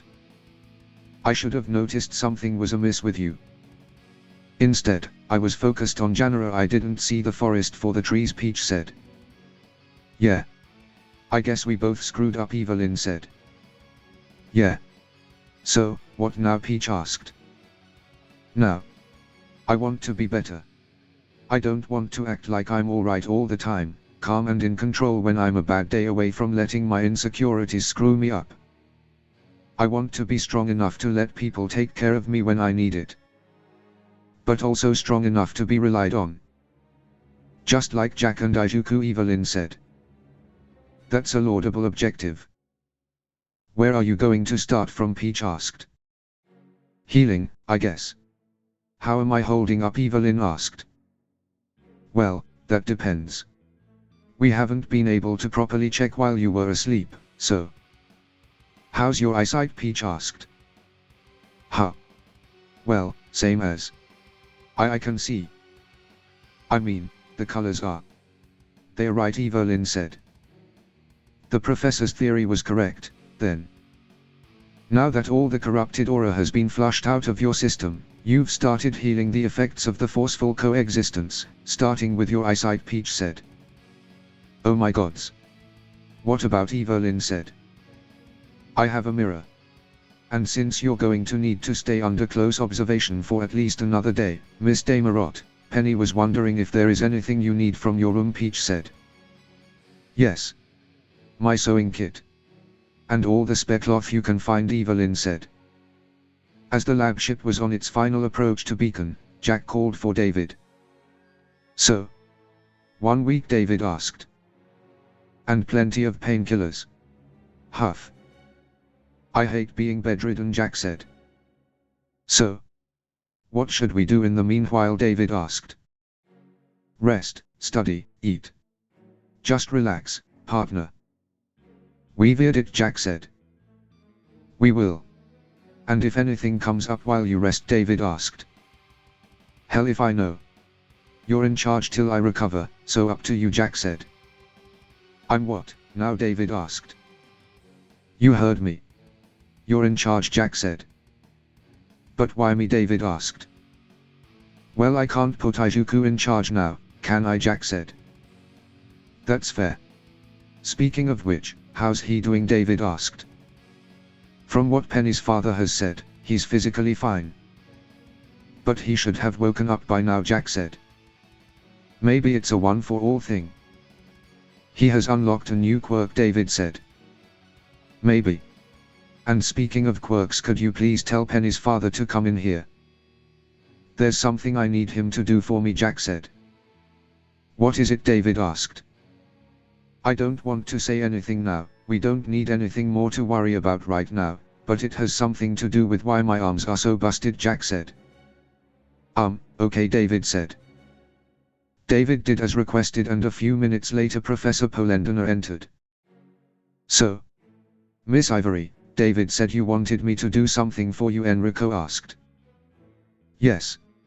I need you to check my body for quirk genes, Jack said. A few minutes later the lab ship arrived back at Beacon. Once again. Thanks to all your help. As temp leader of Team JPDE, I want you to know that you have made friends and allies of us. And that whatever you may need help with, at any point in time, you can count on all of us to help you through, David said. Sounds good, boss man. But don't expect special treatment if we meet in the tournament, Reese said. And hopefully, our next meeting doesn't involve fighting for our lives, Arslan said. Arslan and Reese then left. Thanks for the offer, David. I may take you up on that sooner rather than later, May said. May then left. Guess it's time for me to face the music, Ruby said. If you'd like, you can hide out in our room, Penny said. As much as I'd love that. That would only make Young angrier and lose you a door. So later, boyfriend. Girlfriend, Ruby blushed. Yes. Bye, Ruby, Penny blushed. Yeah. Bye, Rubes, David said. Ruby then left, leaving David to wonder what that was about. So? What are you going to do, now, Janara, David asked. Honestly, I don't feel like going back to Peak yet. So, maybe I'll take a look around the city. Vale, wasn't it, Janara asked. Yeah. Just, David said. I know, stay hidden. Especially from this Ozpin person, Janara said. Don't fret, David. I'll be showing her around, Amber said. Count me in, too. We can make a play date out of it, Titania said. Can you stop treating me like a little kid, Janara asked. Sounds good to me, Titania. But could you take a rain check on that at least for today, David asked. Sure, why? Do you need me for something, Titania asked. Yeah, kinda need you as extra muscle, so to speak, David said.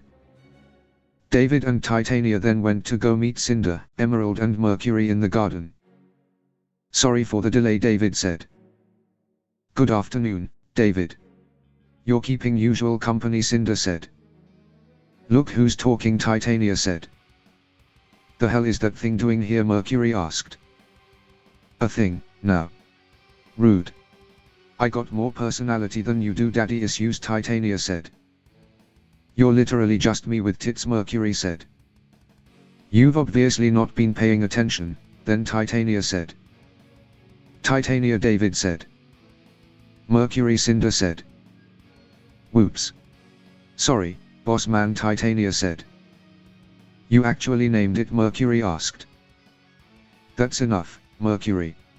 She's alive and still kicking, deal with it, Cinder said. Ah. Yes, Mercury said. Anyway. I was referring to the fact that your team is nowhere to be seen, Cinder said. Jack, Deku and Evelyn are incapacitated, and Penny is currently attending to Evelyn, David said. My. Nothing too serious, I hope, Cinder said. Nothing life-threatening. But, considering what we went through, it's a miracle we're all still here. Killing your Gargantum Grim was the least of our problems, David said. Is it done, then, Cinder asked. Indeed. The Barito Forest's Gumra is gone, for good. Alongside most of the forest and its grim population, David said. You. What, Cinder asked. Let's just say that getting out of Barito alive took some drastic measures, David said. Why? Is there a problem? I doubt something like this could have been done low profile, David said. No. No problem at all. You performed admirably. I'm satisfied with your performance, Cinder said. Glad you are. To further business, then. Good evening, David said. Yes. To further business, Cinder said. David and Titania then left. Darn it. What the hell happened? How did they do it, Cinder asked. That completely defeats the purpose of removing the Gumra Emerald said. No sense in liberating a flock of Grim if they get destroyed, Cinder said. Maybe. He was lying, Mercury said. No. No, he wasn't. And worst of all, he was deliberately baiting me to get more information. They're suspicious, now. Probably because of the timing. Curses, Cinder said. How much do they know? Is because of. Did I leave myself too open, Cinder thought. David and Titania were now in the dormitory. Nishishi, seen their faces, Titania asked. Yeah. Shock and, in Cinder's case, irritation. She was barely holding on her nerves, David said. Angry at us for being so awesome, Titania asked. And herself for not predicting we could do something like this. She's missing a lot of pieces, but still, David said. Still, why the hell would she get angry at us destroying the forest and some Grim? Nobody likes Grim, Titania said. Yeah. But some people probably have use for them, David said. Using Grim? How, Titania asked. Well, I remember from Professor Obleg's class about certain warlords capturing Grim and then unleashing them on enemies, for example. Think about it. The Gumra was pretty much confining all those Grim to the forest for its own protection. Without it around, they would have been free to roam, David said. Roam where, Titania asked. I don't know, Titania. Still, I don't think we should get in any further deals with them. Well, anyway. I'm so looking forward to sleeping in my own bed, tonight, David said. Huh, by the way, Titania said. Yeah. What is it, David asked. I was wondering. Since you have, you know, vacant spots. And Mom's staying on the airship, Titania said. You want to sleep with us, David asked. I just don't like sleeping alone. I've never done it. Well, I may have never done it, despite remembering. I don't feel like going back to the apartment without Peach, Titania said, blushing. Sure. You can take Jack's bed, David said. What? What about Izuku's bed? Titania asked. Well, me and Izuku share a bed, which is right next to Penny's. But I doubt I would be using it, so. Go ahead, David said. Thanks, Titania said. Don't sweat it. I guess you'd like to stay for dinner, too, David asked. Please. I burn water, Titania said. Hey, you burn water, or you burn water, David asked. Both actually, Titania said. David and Titania then entered Team JPDDE's dorm room. The guy loves his food, but he never, ever learned to, Titania said. The two then heard a drum roll. What? They both said. Ladies and gentlemen.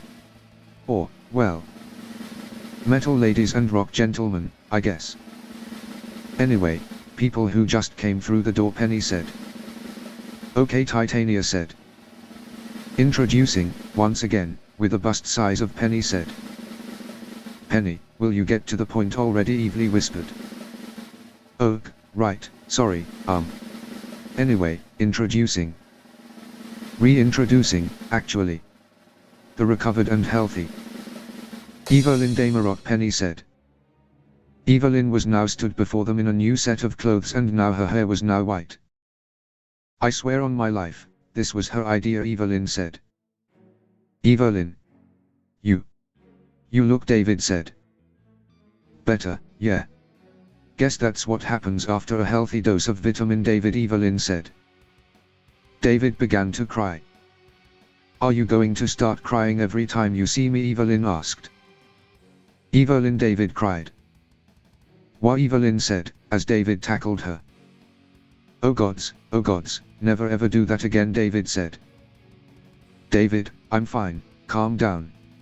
I'm even better than before, Evelyn said. But still, I can't forget.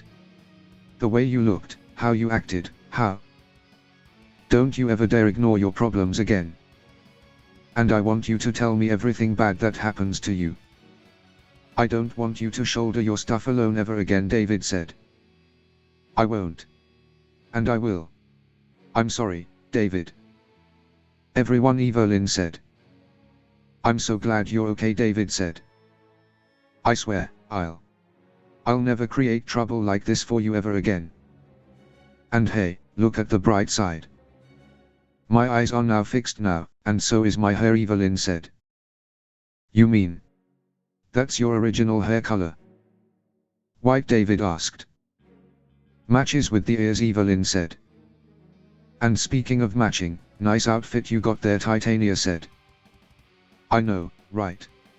Oh my gods, I can finally make clothes properly, now, Evelyn said. You went all out, HM. It looks good on you, David said. It does. Which is why I insisted on a special presentation, Penny said. And speaking of special things. How's your semblance, David asked. I don't know. I haven't had time to test it. Professor Peach told me I should rest for a few days longer. And I intended to follow doctor's orders to the letter, Evelyn said. Glad to hear it. We will think about everything else starting Monday. This weekend is just for resting and recuperating, David said. Glad to hear it, leader. So, who wants to talk dinner? Evelyn asked. I do, Titania said. Saturday. Day 125. Penny was back on the airship for her weekly checkup, but first she decided to go check up on Jack and Deku. Penny entered the room to see Seal next to Deku's cot. You stupid boy. I was worried about you, you know, Seal said. Hey, Penny, Jack said, making Seal jump. Hello Jack, Seal. How are the both of you doing? Penny said. I'm doing well, for being bedridden, Jack said. How long have you been there? Seal asked. I just entered, Penny said, hiccuping. So? What are you doing here? Seal asked. I thought I would come see Jack and Izuku before Papa conducts my checkup, Penny said. I see. However, Professor Polendina will not be conducting your checkup. I will be, Seal said. Huh. But why? Penny said. He said he had something that required his full attention, so he asked me to perform your checkup, Seal said. Oh. Did he mention what it was? Penny asked. No.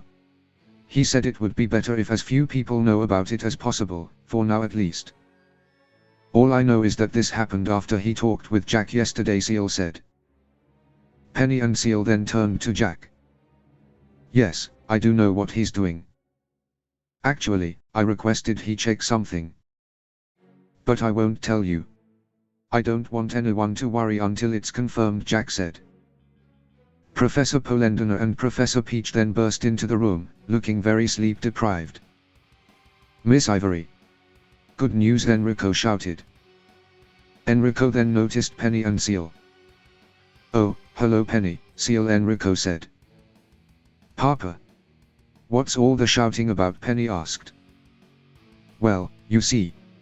Miss Ivory told us that Mr. Midoriya had passed his quirk, one for all was it, to her, Peach said. What? Penny said. Quirk. Don't you mean semblance? Seal asked. Professor Peach. Seal doesn't know about, Jack said. Oh. Oh. Whoops, Peach said. What don't I know? What's a quirk? Seal asked. Well, the cat's out of the bag now, can't put it back in now, Enrico said. Seal. This is very secretive information that can't be told to anyone else. I need you to promise not to tell anyone else, Penny said. Who do you think I am? If I am ordered not to tell anyone, then I won't, Seal said. Very well then. Seal. Izuku is not from Remnant, Penny said. What? Seal shouted. Seal was then brought up to speed on everything about Deku. I need to sit down, Seal said.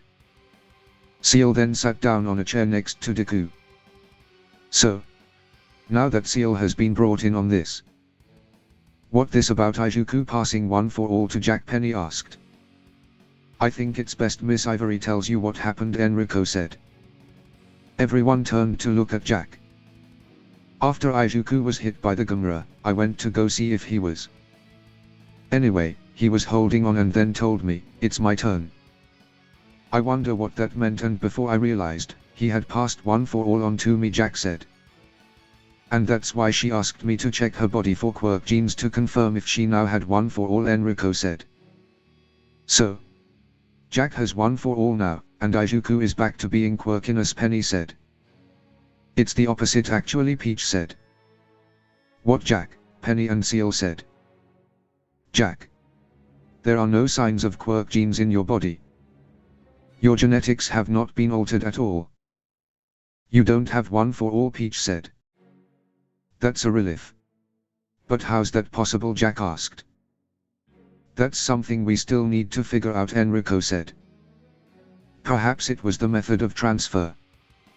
Miss Ivory, how did he pass one for all to you? Peach said. Jack's face went red. Well. He kissed me, Jack said. He kissed you? Penny asked.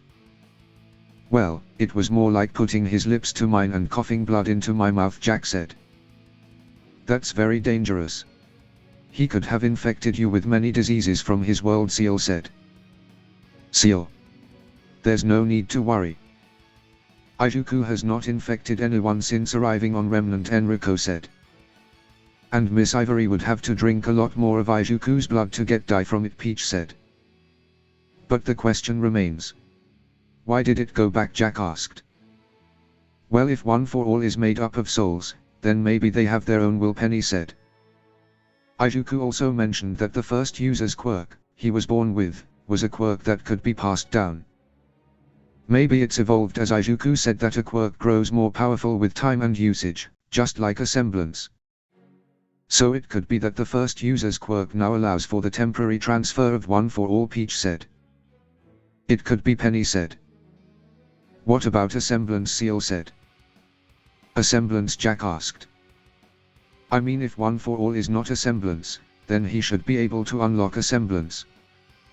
And considering what David's semblance can do, it's not impossible for Izuku's to allow you to access one for all, Seal said.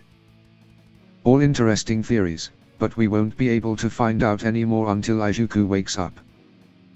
Penny, shall we proceed with your checkup? Enrico said. Absolutely not.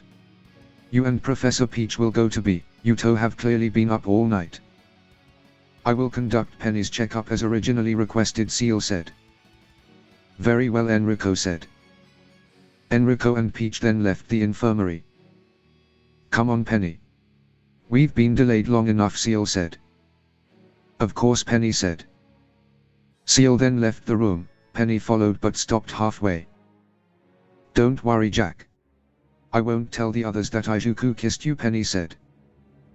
Penny, Jack yelled, blushing. Penny then left the room, leaving Jack in a blushing mess. Stupid ginger, Jack said, as she closed her eyes and went to sleep. When Jack next opened her eyes, she found herself in front of a door in a maid outfit. Deku then opened the door. Welcome home, Master. Would you like dinner? Or a bath? Or do you want me? Jack asked. Deku then picked up Jack and started kissing her as he took her to bed.